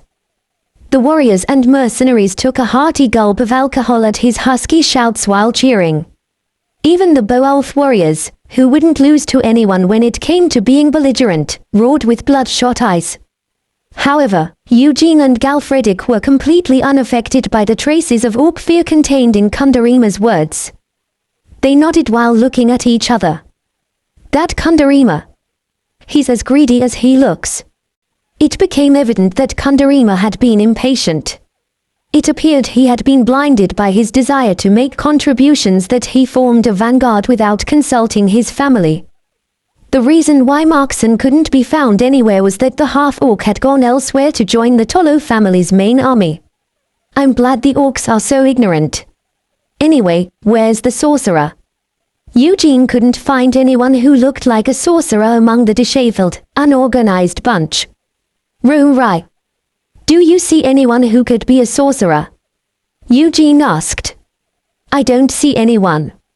I can't feel any flow of mana either, Rai answered. Eugene found it strange. If they were setting out tomorrow, it would have made sense for Kundarima to show off the sorcerer to everyone for the sake of boosting morale. Orcs loved to boast, and if he had a sorcerer who had even predicted their good fortune, Eugene was certain that the orc would have shown it off. Is it some sort of a secret weapon? Eugene felt rather disappointed. Still, he remembered Pythagoras' warning about orc druids. It would have been helpful to observe the sorcerer beforehand, but unfortunately, he would simply have to wait until tomorrow. Dum. Dum. Dum. Dum. Dum. Clang. Ching. Cha-ching. Clang. The sound of leather drums resounded, and the sound of clashing iron made by spears and swords filled the gaps. The march was centered around the Tolo family's orc warriors. Half-orcs and human mercenaries were around them as the group advanced. Although it was rather inappropriate to call it an army, the morale of the rough, northern warriors was sky-high. Eugene stared at the backs of the orc warriors, who were swagging along with battle axes and spears slung over their shoulders. The mercenaries are pretty good, and each one of the orc warriors should be as strong as a knight. Well, the orcs I faced in Meran were quite decent as well. He remembered facing orc warriors to save the talkative knight, Sir Madrika, back in Meran. He could understand where the Bayman orc's confidence stemmed from. Moreover, the Tolo family's warriors looked stronger than the orcs he had faced in Meran. Hey, an old orc with demise approached Eugene and asked, I heard from Sir Kundarima. You folks know the way to cross the snowy mountain. The orc sorcerer. The old creature held a curved cane that had a goblin skull for a handle. Eugene quickly nodded and responded, That's right. I will show you the way along with this man. The orc sorcerer examined Eugene and the hunter while stroking his colorful fangs. For some reason, he looked rather dissatisfied. Are you sure? The orc sorcerer asked. I am certain, the hunter responded while bowing. TSK. I see. Anyway, I got it. The orc sorcerer clicked his tongue before turning around, seemingly annoyed. Eugene felt rather confused. He turned his gaze away from the sorcerer and spoke to Galfredic. It's weird. Shouldn't he be happy that we know the way? Why is he acting like that? That's true. He even performed a divination, right? The fortune's supposed to be good, Galfredic responded with a nod. Eugene glared at the orc sorcerer's back as he walked haughtily by Kundarima's side. Eugene had seen and experienced his share of wizards until now. He had Rai and Pythagoras on his side, and he had killed 2 black wizards responsible for turning monsters into undead. However, all of them had been distinctly different in appearance and aura from the orc sorcerer. He couldn't feel any special energy emanating from the orc sorcerer as well. Rai, did you feel anything just now? Eugene asked. No, nothing. It's strange. I didn't feel any flow of mana, as well as the mysteries of spells, Rai answered. Myrian. What about you? Eugene asked. He didn't smell anything like other spirits. I could only smell pork, Myrian responded. Eugene's frown deepened. It was truly strange that Rai, a real wizard, and a spirit couldn't feel anything special from the orc sorcerer just now. The hunter cautiously called out. Excuse me, sir. Eugene responded, What is it? The hunter continued in a low voice after looking around. Well, I think I might know that orc. You might know that orc. Who? Eugene asked. The hunter replied, That orc sorcerer. What? Eugene barely held himself back from exclaiming as he moved closer to the hunter. What do you mean by that? Tell me exactly what you are talking about, Eugene asked. The hunter responded, My cabin, the one which you saw. That place is not the only area that I'm active in. It made sense.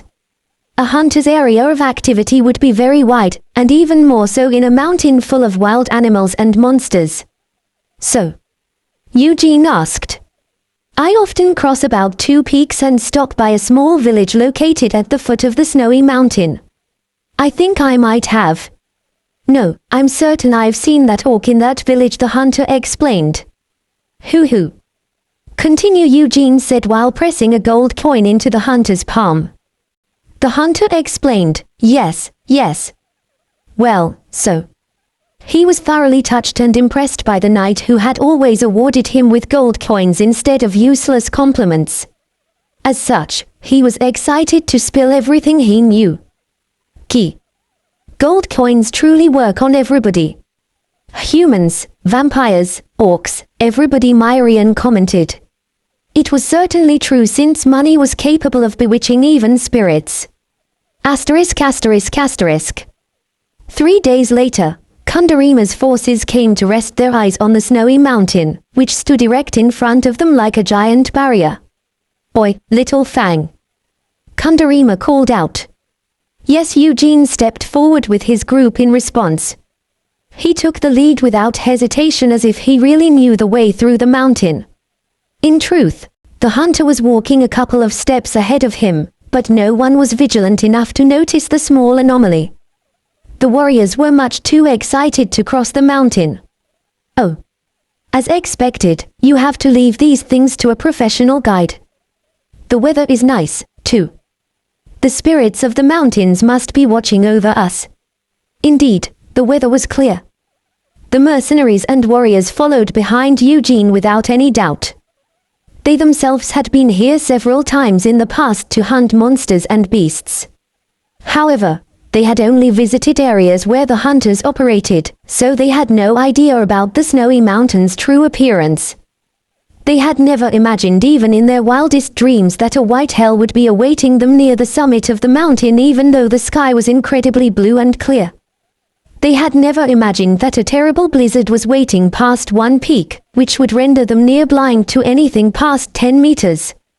As such, Kundarima and his troops followed behind Eugene's group without any worries. However, one figure became increasingly anxious as Eugene's party climbed the mountain without hesitation. Do they really know the way? It was the orc sorcerer. He had initially assumed that a bunch of nobodies had become drunk at the thought of leading the vanguard and bluffed about knowing the path. However, that did not seem to be the case. He could tell just by watching how they chose their paths without hesitation that they were guides with extraordinary abilities. Ah, this is no good. The orc sorcerer pondered for a long while, then he finally came to a decision. Everyone, wait a minute, he shouted. What's wrong? Kundarima stopped, then turned around at the voice of the orc sorcerer. The orc sorcerer took on an extremely serious expression, then strode forward. He spoke while pointing at the snowy mountain with his goblin skull cane. Sir Kundarima. Just now, I felt the spirit of the White Fang Mountain. Huh? All of a sudden. Kundarima asked, dumbfounded. The orc sorcerer responded, that's right. I am quite taken aback as well, but it must be because we are getting closer to the mountain. This is... Who? Kundarima exclaimed with surprise. The mercenaries and warriors seemed shocked as well. An orc sorcerer was a being who deserved their awe and wonder even more so than the 7 tribal chiefs. As such, they were struck with sudden anxiety when the sorcerer started trembling with a glimmer in his eyes. Omnak Morarak. Vidas a Rebuleka. Dunhamel, Zuzunak. Gulp. The sorcerer waved his goblin skull wand toward the snowy mountain in the distance. Kundarima waited with an anxious heart. Kashua. The orc sorcerer completed his chanting while shaking his cane, then suddenly turned around before directing his cane at Eugene. The spirits of the White Fang Mountain have whispered to me. This man is an unclean creature. He is a false prophet who will lead us all to death, the orc sorcerer shouted. Everyone became wide-eyed at the sorcerer's words. It was strange since the orc sorcerer had basically ignored Eugene's group after the first day. Eugene looked at the sorcerer as if finding him ridiculous, then he turned toward the hunter. Hey, you said he's a fake sorcerer. The hunter responded, yes, yes. That's right. He's a liar and a swindler who doesn't know anything about sorcery. He cheats ignorant villagers of their money. Just look at him. Isn't it obvious that he's a fraud, talking this and that about how you're going to bring them to death? The hunter couldn't hide his agitation. He had seen the orc sorcerer, rather, the con artist, on several occasions during his 10 years of living in the area. He had even purchased a defense charm from the fraudster in the past, yet he tripped and broke his leg in the forest the next day. Well, from what he said just now, I think he's not just a simple fraudster, Eugene said. What? The hunter mumbled in confusion. The orc sorcerer raised his voice once again, Sir Kundarima. You must put an end to that liar as quickly as possible. That way, the spirits of the mountain will be appeased and... Kwa. The orc sorcerer stopped his words as a sudden vibration erupted through the cold air. Everyone's gazes turned toward the source of the commotion. Waves of translucent energy fluctuated like a haze above a fluttering, black cloak. But that wasn't the end of it. 3 servants had thrown off their long, thick fur robes to reveal thick leather armor, completely covering their limbs. Kawawawawa. The servants' bodies began to slowly grow larger as they growled. The orc warriors burst into exclamations when they saw the long, thickened, grey, and furry limbs of the servants and their beastly faces. Beowulfs. Shush. Eugene threw off his cloak and looked at the hunter. Crack. His body started to swell until it burst through his cheap, leather armor. He became twice as large as the Beowulfs after transforming into a lycanthrope. Eugene opened his lips. He's too accurate to be a con artist, right? He's correct. They're all going to die here today. The hunter immediately fainted as the champion monster's breath inundated his face. Orc warriors were strong. It wasn't only their physical strength either. Their stamina and reflexes were far superior to humans as well.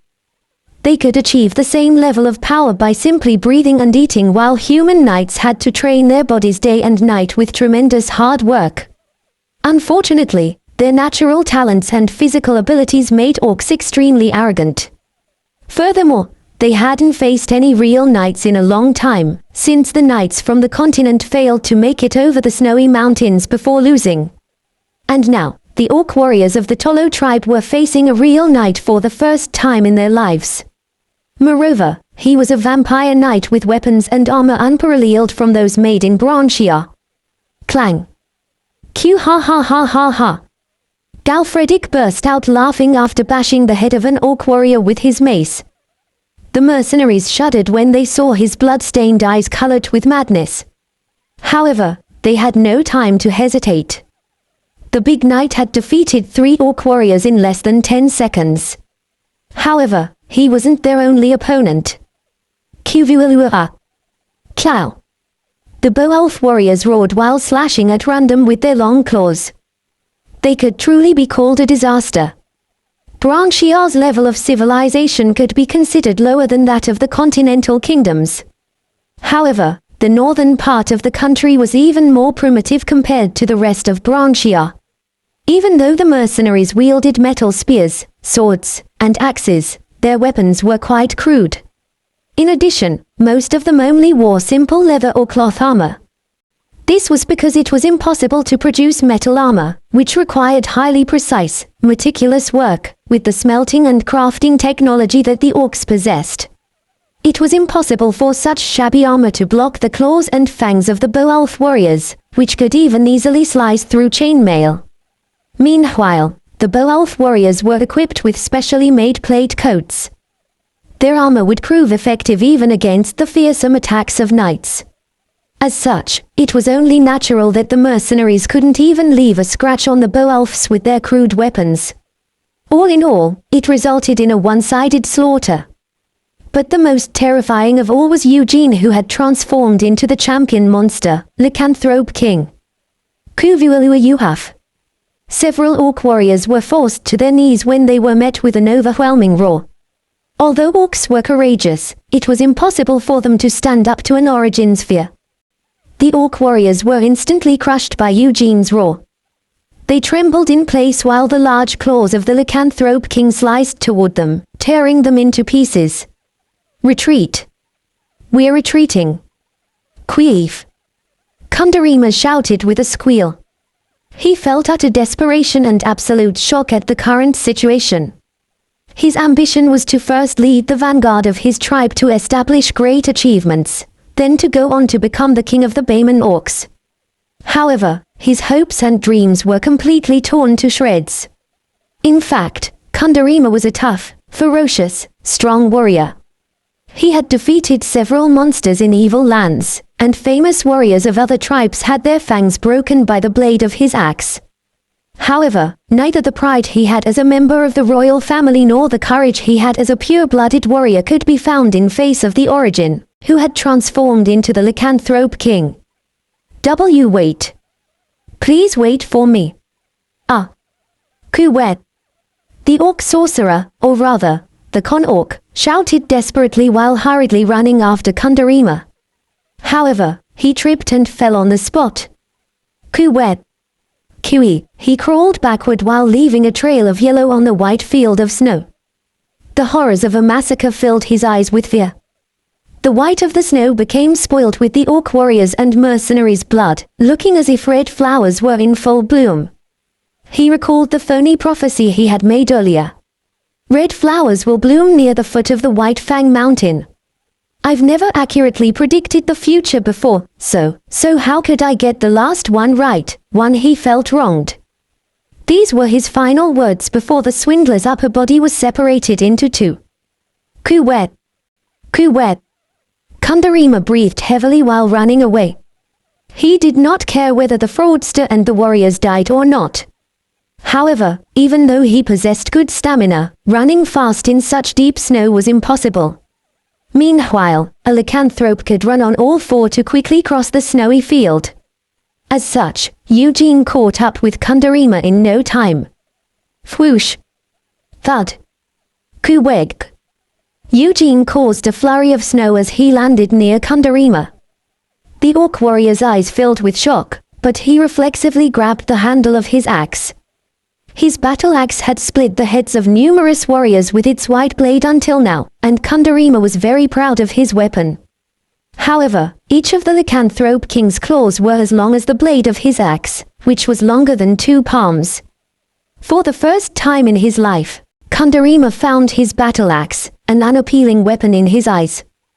Who are you? Do you really think you can possibly live after leading a member of the Tolo family into a trap? This is the north. The warriors of the tribe will find you and kill you. Kundarima raised his voice, although both his hands and feet were trembling. Eugene responded, they will find me. How? All of you will die here anyway. Kuha. Kundarima was taken aback. In the heat of the moment, it occurred to him that someone had referred to the lycanthrope as Sir before he transformed. He shouted in desperation, are you not a knight? Right. Chivalry. Honor. Do you not value such things? If you are truly a knight, then raise your blade. If you are a true warrior, let us speak with steel. Kundarima's strategy was quite good even though it was improvised. Although he had never crossed the snowy mountain before, he had heard stories about the breed of knights ever since he was but a child.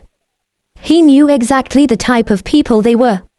Knights were hypocritical creatures who surrounded themselves with the strange and useless pretense of honor and chivalry. Kundarima could not understand why knights would try to find meaning in murder when murder was murder all the same. However, if the monster in front of him was a knight, it would probably react to his words. It worked. Kundarima cheered inwardly when he saw the monster scratching its chin with one of its long claws.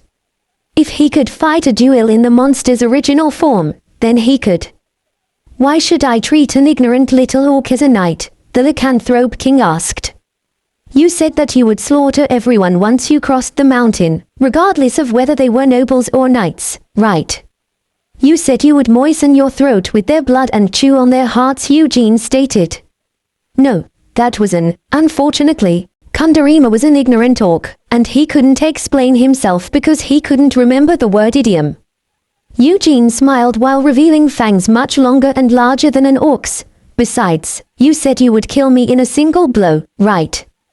What? Kundarima said. I'm the little fang you talked about, Duke Battler, Eugene revealed.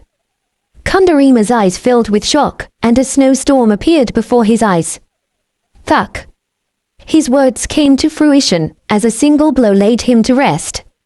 Unfortunately, the roles were reversed, and he died under Eugene's blow instead. Asterisk asterisk asterisk. Eugene's group finished off Kundarima and all of his troops. They collected about 50 corpses and all their belongings as well. Then, they tossed everything into a valley that was almost impossible for anyone to climb out of unless they were monsters or beasts.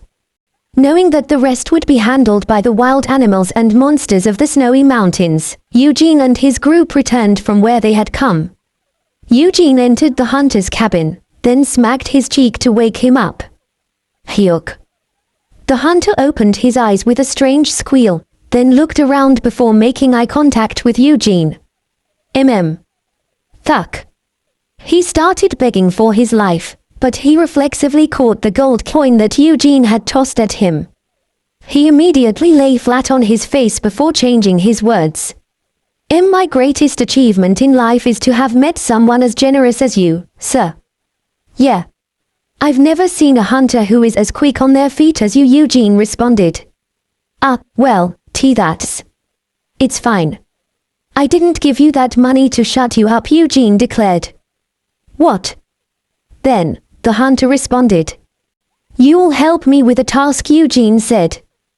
The hunter gulped when he met Eugene's crimson eyes.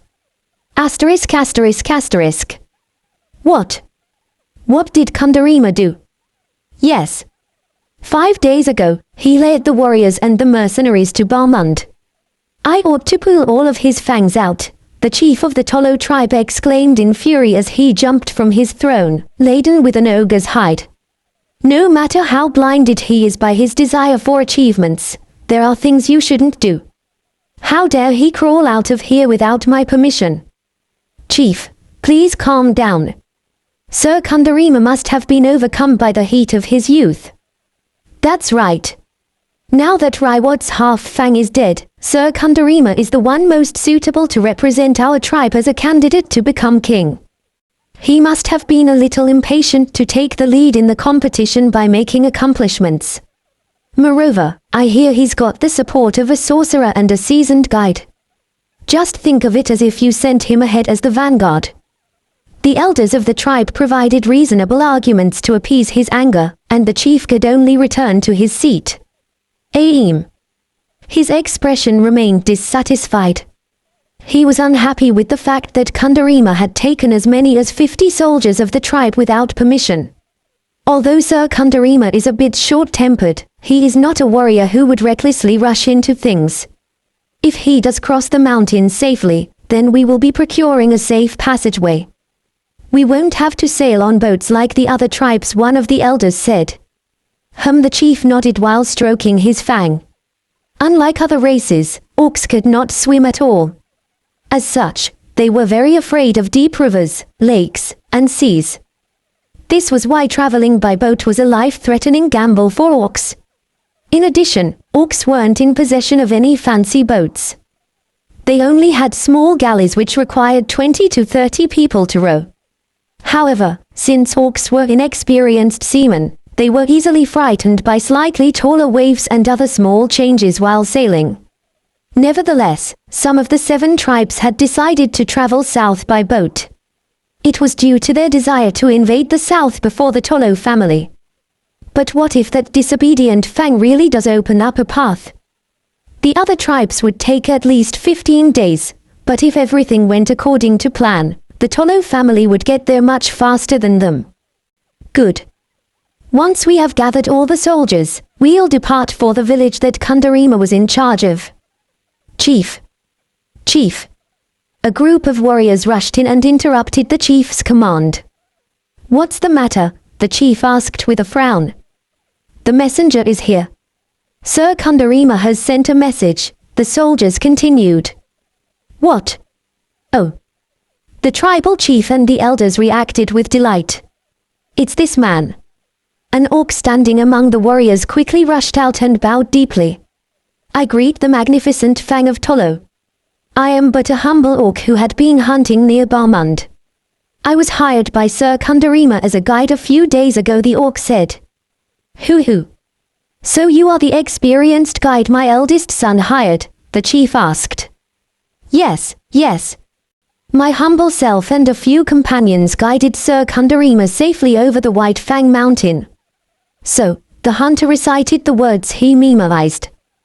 The attention of the chief, the elders, and the burly warriors caused his back to become drenched with sweat, but he suppressed his fear and focused on only one thing.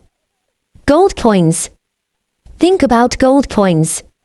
And that is why I am here to report to the magnificent Fang under Sir Kundarima's orders, the hunter concluded. Kiwoo.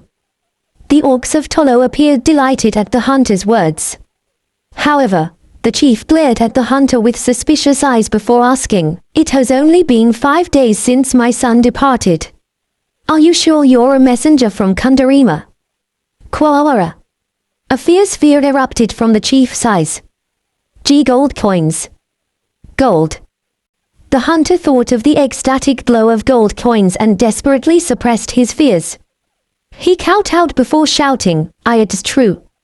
My humble Fang has been hunting for 10 years in Barmund. I can prove it to you. Is that so? The chief asked. Yes.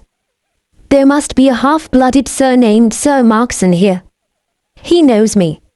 He wanted to prove his bravery by hunting a grey wolf, so he hired me as a guide. Markson. Is there a Fang with such a name? The chief asked. Oh, where? That's me. A half-orc raised his hand. He had been watching the situation with curious eyes at the end of the chief's entourage.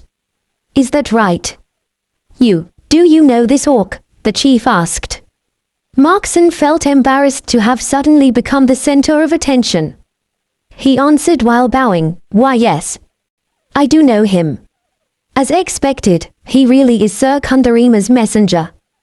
Chief, is there anything else to prove? The elders were overjoyed when the hunter's identity was confirmed.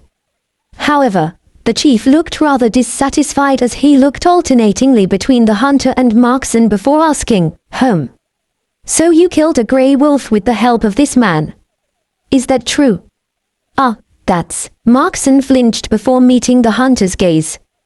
Damn it. Markson realized that he had dug himself into a hole when he saw the hunter slightly nodding.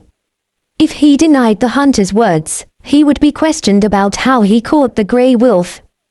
His lies would then be discovered, and he might be kicked out of the vanguard. Even if they were simple and ignorant, Bayman orcs valued a warrior's pride above all else. That is correct. We were able to catch the grey wolf due to his guidance.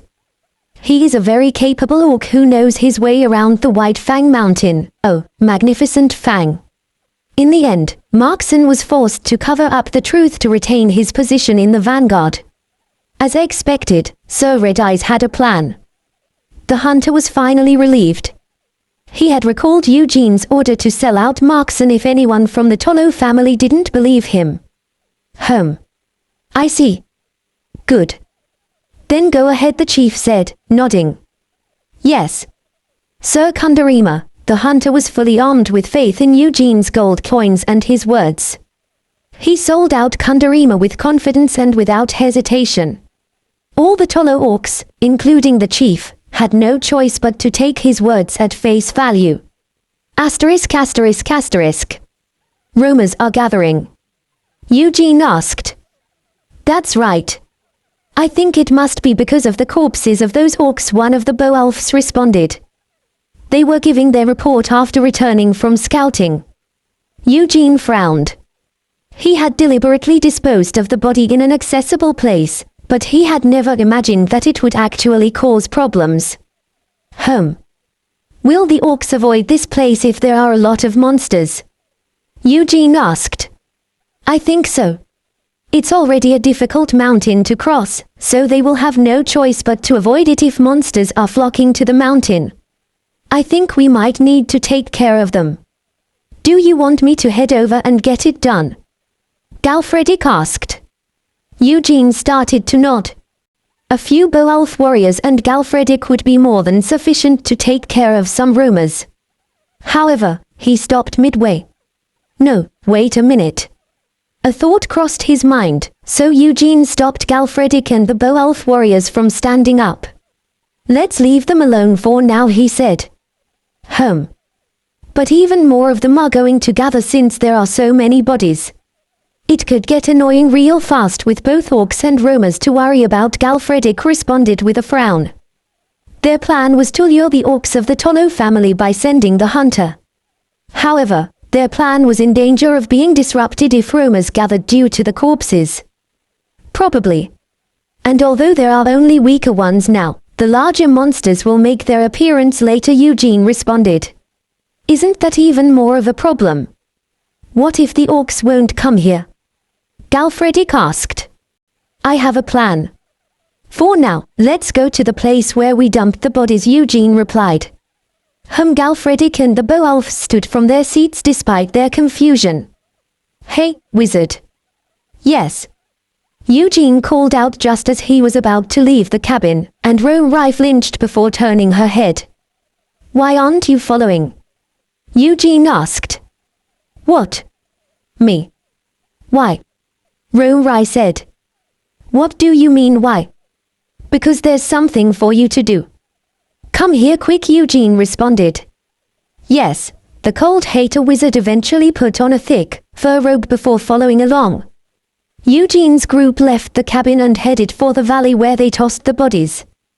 The snow was knee-deep, and the slope was close to a right angle. Moreover, the cliffs looked as if they could collapse at a moment's notice. However, vampires and Beowulfs possessed even greater physiques and senses than beasts. They climbed the mountain without much difficulty. Whoosh. Eugene stood at the edge of a cliff, and the ghastly cry of the wind echoed from all sides. He stared down at the valley located hundreds of meters below.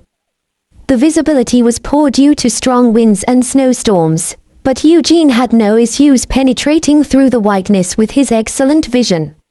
Sir, can you see anything? Myrian asked. Eugene responded, there are goblins, kobolds, harpies, and even trolls. Key.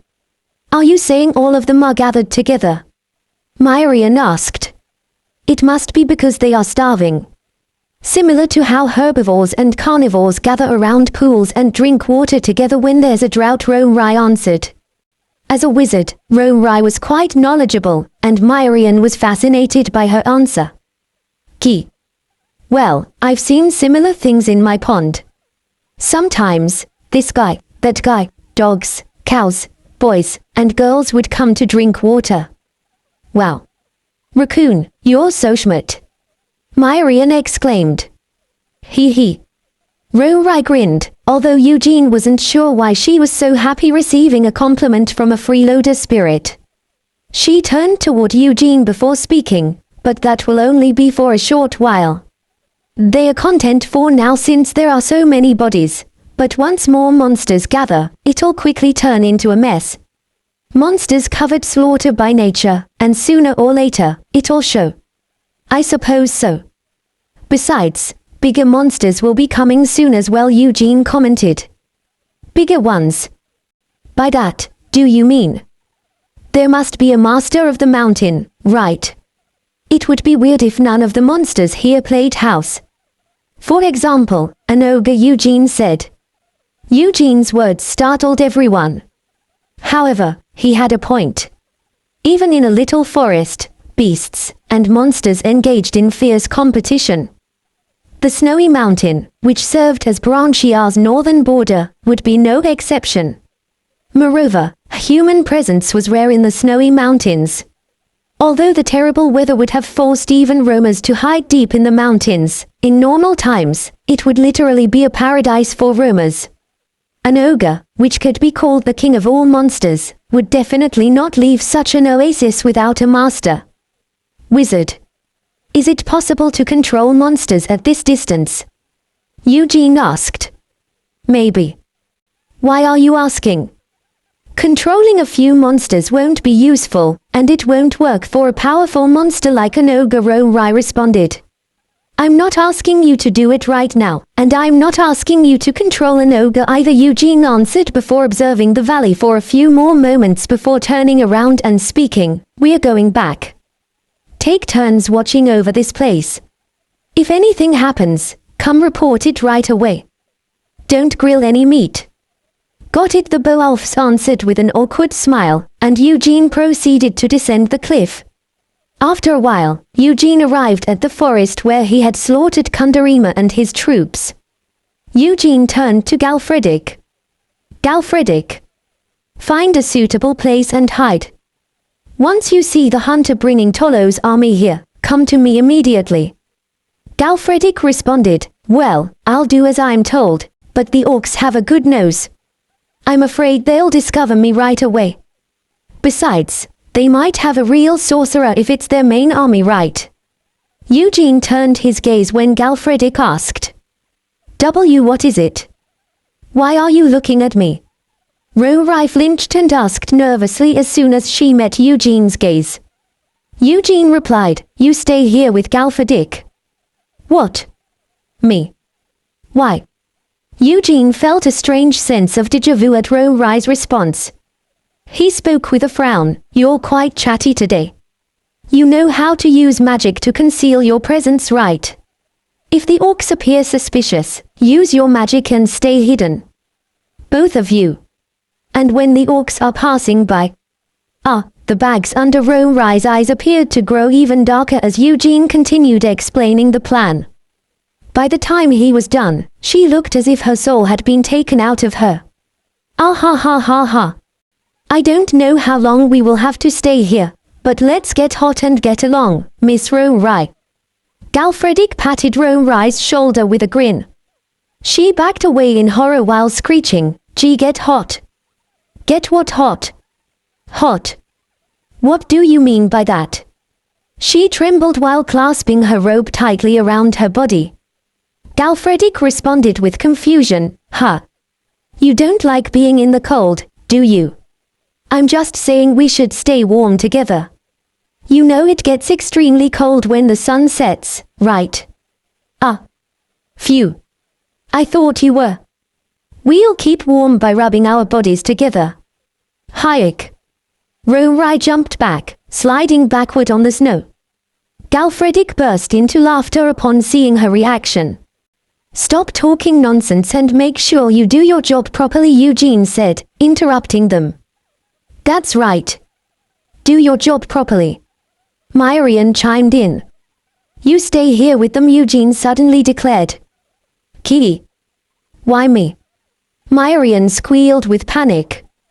Eugene responded, you are the only one who can come and go without being seen by the orcs. You said it's fine for you to be a few kilometers away from me now, right? That's true, but this shy little spirit would like to stay and share true love buried in your warm chest, Sir Myrian spoke in a shy voice while fluttering her eyelashes. The spirit's abominable act led Eugene to act according to his instinct. Thuck. Keek. He flicked the spirit toward Galfredic before jerking around coldly. Myrian exclaimed mournfully from Galfredic's grasp, Sir. Sir. Kihia.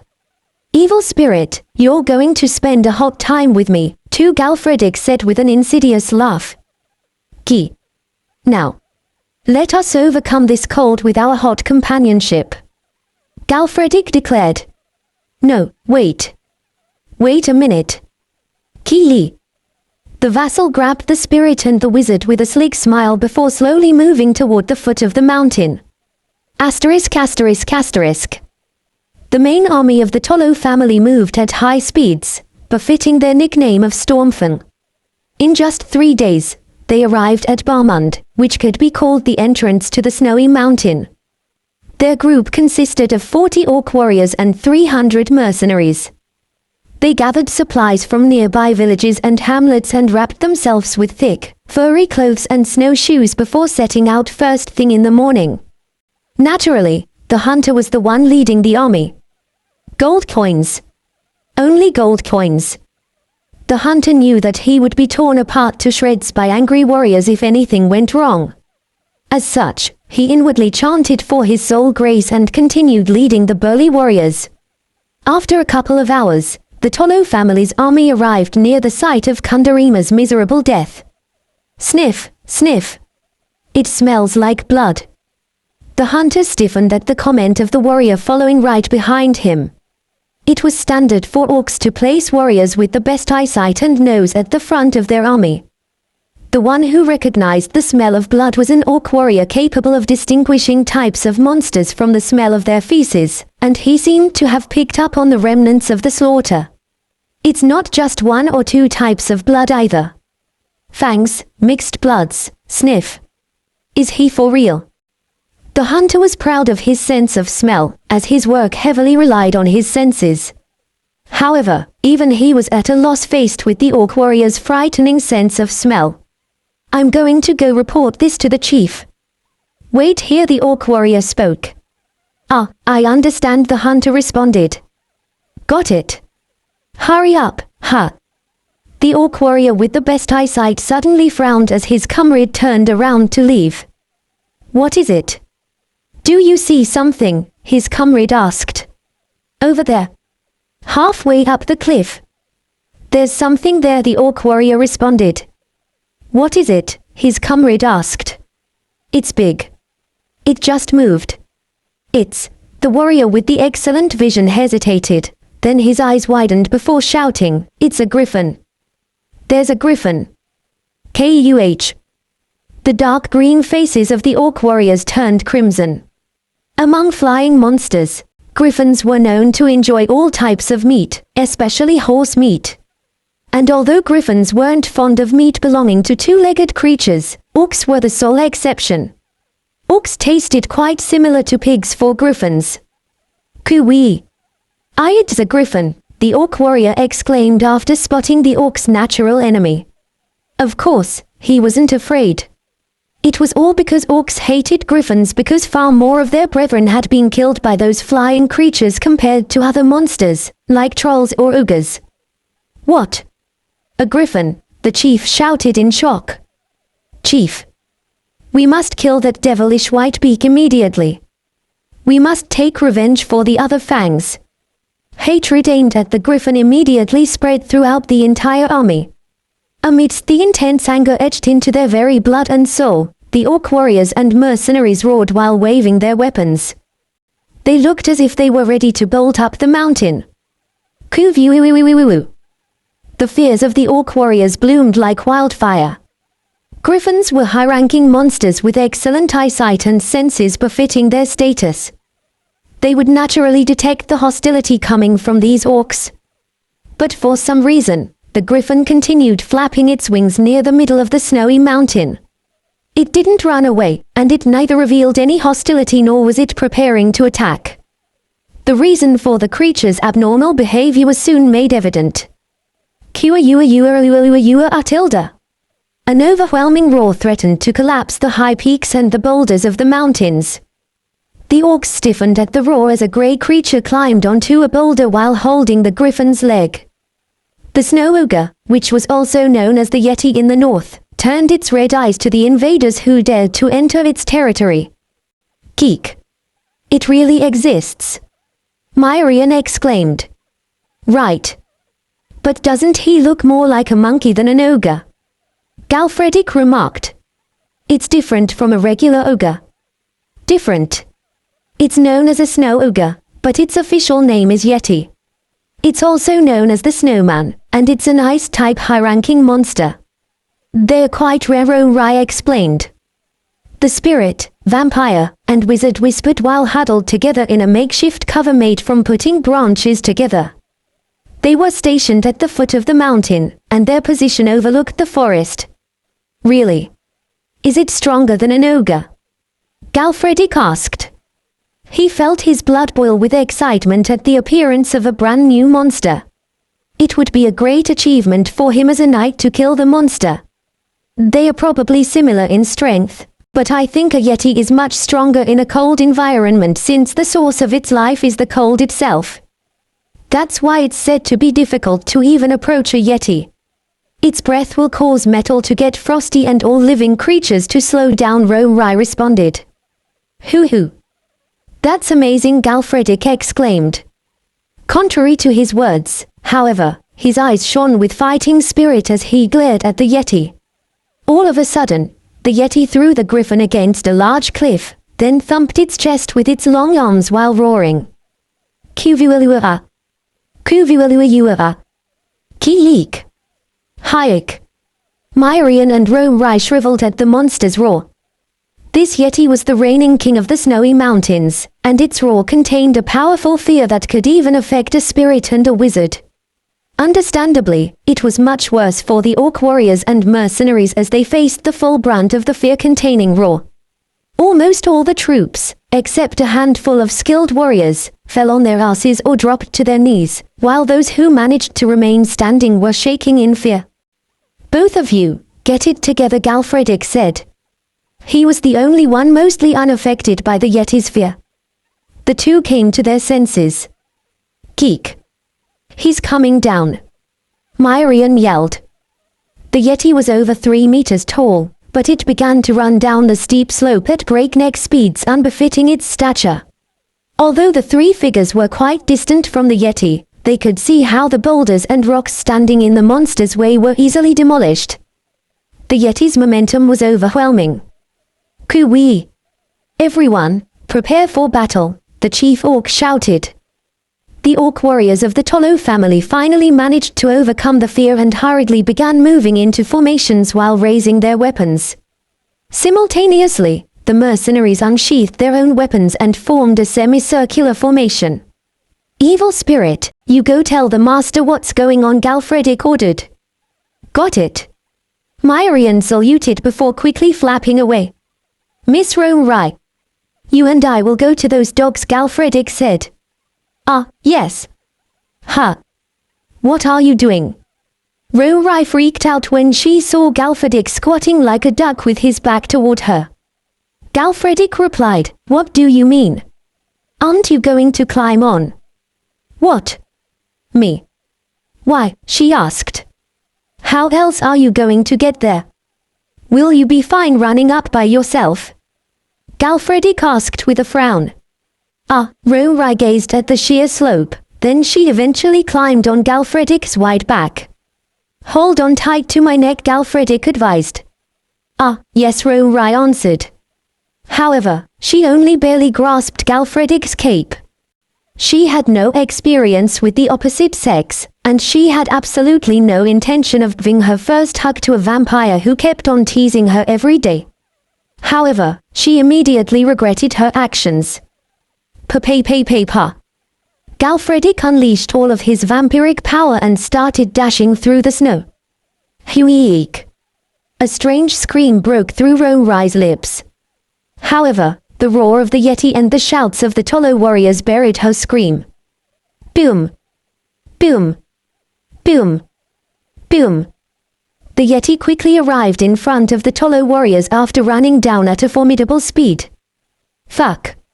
Fire! Coo-wee! The hot-tempered warriors and mercenaries let loose their wooden spears. Most of them were either orcs or half-orcs, so they possessed immense strength. Dozens of wooden spears flew at the yeti with incredible momentum. Kuvualuayuhaf. The yeti responded by letting loose a piercing roar containing a fear, powerful enough to create a small blizzard. At the same time, the monster swung a wooden stick the size of its body. Most of the wooden spears and the following arrows were either sent flying or fell vainly on the snowy ground. Several spears managed to avoid the yeti's wooden stick and the powerful wind it created, but it couldn't penetrate through the monster's tough skin, let alone its fur. Hey, you fangless bastards. Why are you just staring at it? Audiobook. There's only one. I will award 3 gold coins and 3 horses to the one who deals a fatal injury to that fur ball, the orc chief exclaimed. It was an offer that the warriors and mercenaries would have died for, but right now, they remained frozen stiff. It wasn't that they didn't want to move, rather, they physically couldn't move. The fear and pressure emanating from the monster were much too overwhelming. Moreover, the Yeti initiated the charge. The Yeti had already been nervous for quite some time now due to the uninvited guests entering its territory without permission. It was made even worse because some of the creatures possessed extraordinary spirits. The Yeti's pride was hurt and it felt instinctively repulsed by the strong auras. But that wasn't all. Its patience wore thin and eventually reached its limit due to the influx of low-ranking and intermediate-ranking monsters, and now, even orcs emanating terrible stenches were crawling up its mountain. Kuvualuayuhaf. Yetis were naturally bad-tempered, but it was no wonder that this particular Yeti erupted with so much anger. Kuvuhug. Kuwet. 3 or 4 mercenaries were thrown back with every swing of the Yeti's wooden stick. Unfortunately, most of the mercenaries had only brought simple knives, axes, and javelins since they were only planning to climb a mountain. As such, most of the mercenaries couldn't even get close to the Yeti with its 3-meter-long stick. Nevertheless, the orcs took full advantage of their numbers. Eventually, they succeeded in surrounding the Yeti and had a few warriors approach it from the back. Die. Kuvuha. Crack. 2 orc warriors thrust their knives into the Yeti's broad back. However, their knives were made from poor quality iron, and the weapons failed to penetrate even half of the Yeti's thick skin. The Yeti grew enraged at the pain and roared while turning its head. Kuvualuayuhaf. It revealed its black teeth as it shot out a white, frosty breath toward the orc warriors. Kuvualuhaf. The orc warriors clutched their faces before collapsing on the spot. Flush. Crack. The Yeti stomped on the fallen warriors with its feet, then advanced once again while swinging its wooden stick. Quake-quake-quake-qua. The surroundings became filled with roars and screams, and orcs continued to be thrown back by the Yeti's wooden stick. Damn it! The expressions of the elders turned pale as they witnessed the one-sided massacre being done to them by the Snowy Mountains King. Just then, something happened that shoved them even deeper into their despair. Kuwiali. Klak. Clack. The orcs spotted a group of monsters at the foot of the mountain. They were letting out screams which were distinctively different from that of the Yeti. What? Various monsters, including goblins, kobolds, harpies, and gnolls began to rush madly toward the site of the Yeti's slaughter. Our retreat. Everyone, run down the mountain. Facing one Yeti was already too much, so when a large number of roamers started rushing toward the orcs, the chief had no choice but to order a retreat. However, their formation had already collapsed due to the Yeti's attack, so the troops couldn't easily pull themselves out. Orcs were able to display their abilities to the fullest in plains, however, they were currently fighting in an icy, snowy mountain. The various monsters had adapted to the environment over many years, and they quickly managed to catch up with the fleeing troops. Chaos ensued soon after. Kuvuara. Kyarak. Kuwet. Kyuk. Q ha ha ha. There was a strange laugh mixed with the roar of monsters, but no one noticed it among the bloody frenzy. Naturally, the laugh belonged to Galfredic. He had succeeded in driving the monsters toward the orcs with the help of Rise magic, as well as the help of the transformed Beowulf warriors. As a result, the troops of the Tolo family were attacked by more than 100 monsters, including a high-ranking monster. Their ranks were completely dismantled, and they frantically ran back the way they came from. Q. The orc chief and the elders led the retreat, and they continued running while huffing heavily. Screams and shouts continued to resound, and less than 100 troops were following behind them. Unfortunately, most of the survivors were mercenaries. The warriors of the family had failed to escape since they were occupied with the Yeti. Dozens of monsters herded by Galfredic and the Beowulfs chased after the fleeing soldiers. I have to return. I have to go back and gather more troops. If that doesn't work, I'll ask other fangs for their help. The orc chief started to panic, and he couldn't think of turning his back to fight against the monster. He had never even imagined that his troops were certainly more than capable of dealing with the horde of monsters. In addition, he couldn't even remember that his eldest son had already crossed this devilish mountain. Coo-wee. Coo-wet. The orc chief knew that the halting screams belonged to the warriors and mercenaries who wouldn't survive for much longer in this world. Even so, he ran with the sole desire to escape from the cursed snowy mountains as soon as possible. Eventually, once the group finally managed to reach the end of the slope, there were fewer than 50 troops left following behind the orc chief and the elders. Gvualu. Kuwet. The tribe chief came to a stop and took a moment to catch his breath once flat land became visible. The other orcs were utterly exhausted as well, and they sprawled on the spot. Their strength left their bodies as relief washed over them. But unfortunately, their nightmare was still ongoing. Fwish. Kuwet. The orc chief became wide-eyed when he saw a blurry, grey figure jumping off a rock located on the slope with a whistle. Quererera.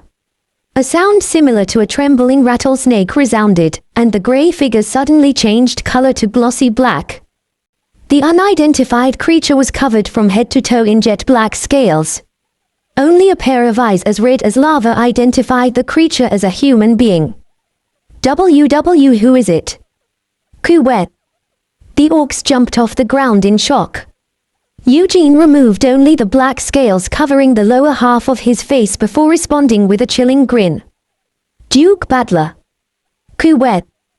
The Tolo orcs squealed with surprise, and Eugene rushed at the creatures after completely revealing his vampiric abilities after a long time. Asterisk asterisk asterisk. The battle against the Tolo orcs ended before it even started. 50 exhausted orcs were rendered helpless when Eugene attacked them from the front and Galfredic rushed their back line with the Beowulfs. Normally, the orcs would have fought to the death while arming themselves with their fear, which would have resulted in the death of 1 or 2 Beowulf warriors. However, they had already expended their energy from the hectic escape, so they naturally failed to put up a good fight. Kya. I knew you had a plan, Dark Lord. Kuhihiha. Of course, there's a reason why he's my master. If it were just us, most of them would have escaped with their lives, Galfredic added with a boisterous laugh. He wasn't wrong. Eugene's original plan had been to lure the Tolo family's army to the summit of the snowy mountains. However, there were too many unexpected variables. First of all, it was unknown whether the orcs could endure the bitter cold and actually make it to the summit before turning back. In addition, it was unlikely that Eugene's small group could annihilate them all. As such, Eugene modified his plan to make use of the monsters. The Yeti's appearance only served to bolster his purpose. Let's go and get rid of the snow ogre and the rest of the monsters then. By the way, you took care of the wizard, right? Eugene asked. Galfredic responded, I left her with the evil spirit and one of the Beowulfs. It's not like monsters are going to climb up the mountain again after descending. Good. Eugene started toward the mountain, then hesitated. What is it? Galfredic asked. I feel like I've forgotten something, Eugene muttered. Huh. What do you mean? Forget what? Galfredic said. Eugene frowned and fell into deep thought. After a moment, he raised his head. The hunter. Aha. Galfredic nodded. Eugene felt a little disappointed. He couldn't possibly imagine that the hunter had lived through the chaos. It wasn't as if Eugene had gotten attached to him, but the hunter had been quite capable so far. However, Eugene's thoughts disappeared as soon as he arrived near the bloody forest. Home. Ha. You're still alive. Moreover, those two. The Yeti and the monsters had disappeared, and in their place was Ro-Rai, a Beowulf warrior, the hunter, and Markson. As the final shadows receded, the vampire lord stood victorious, his crimson gaze piercing the night one last time. He conquered betrayal. He rose above destiny. And he claimed the throne that fate tried to steal from him. Tonight, his legend is sealed. But his story, it is far from over. For even now, his power echoes through the darkness. A promise that he will rise again when the world dares to challenge him. This is not the end. This is the dawn of his eternal reign. If you enjoyed this journey through the darkness, don't forget to like the video, subscribe, and join me for the next chapter of the Vampire Lord saga. Until then, the night watches. And so does he.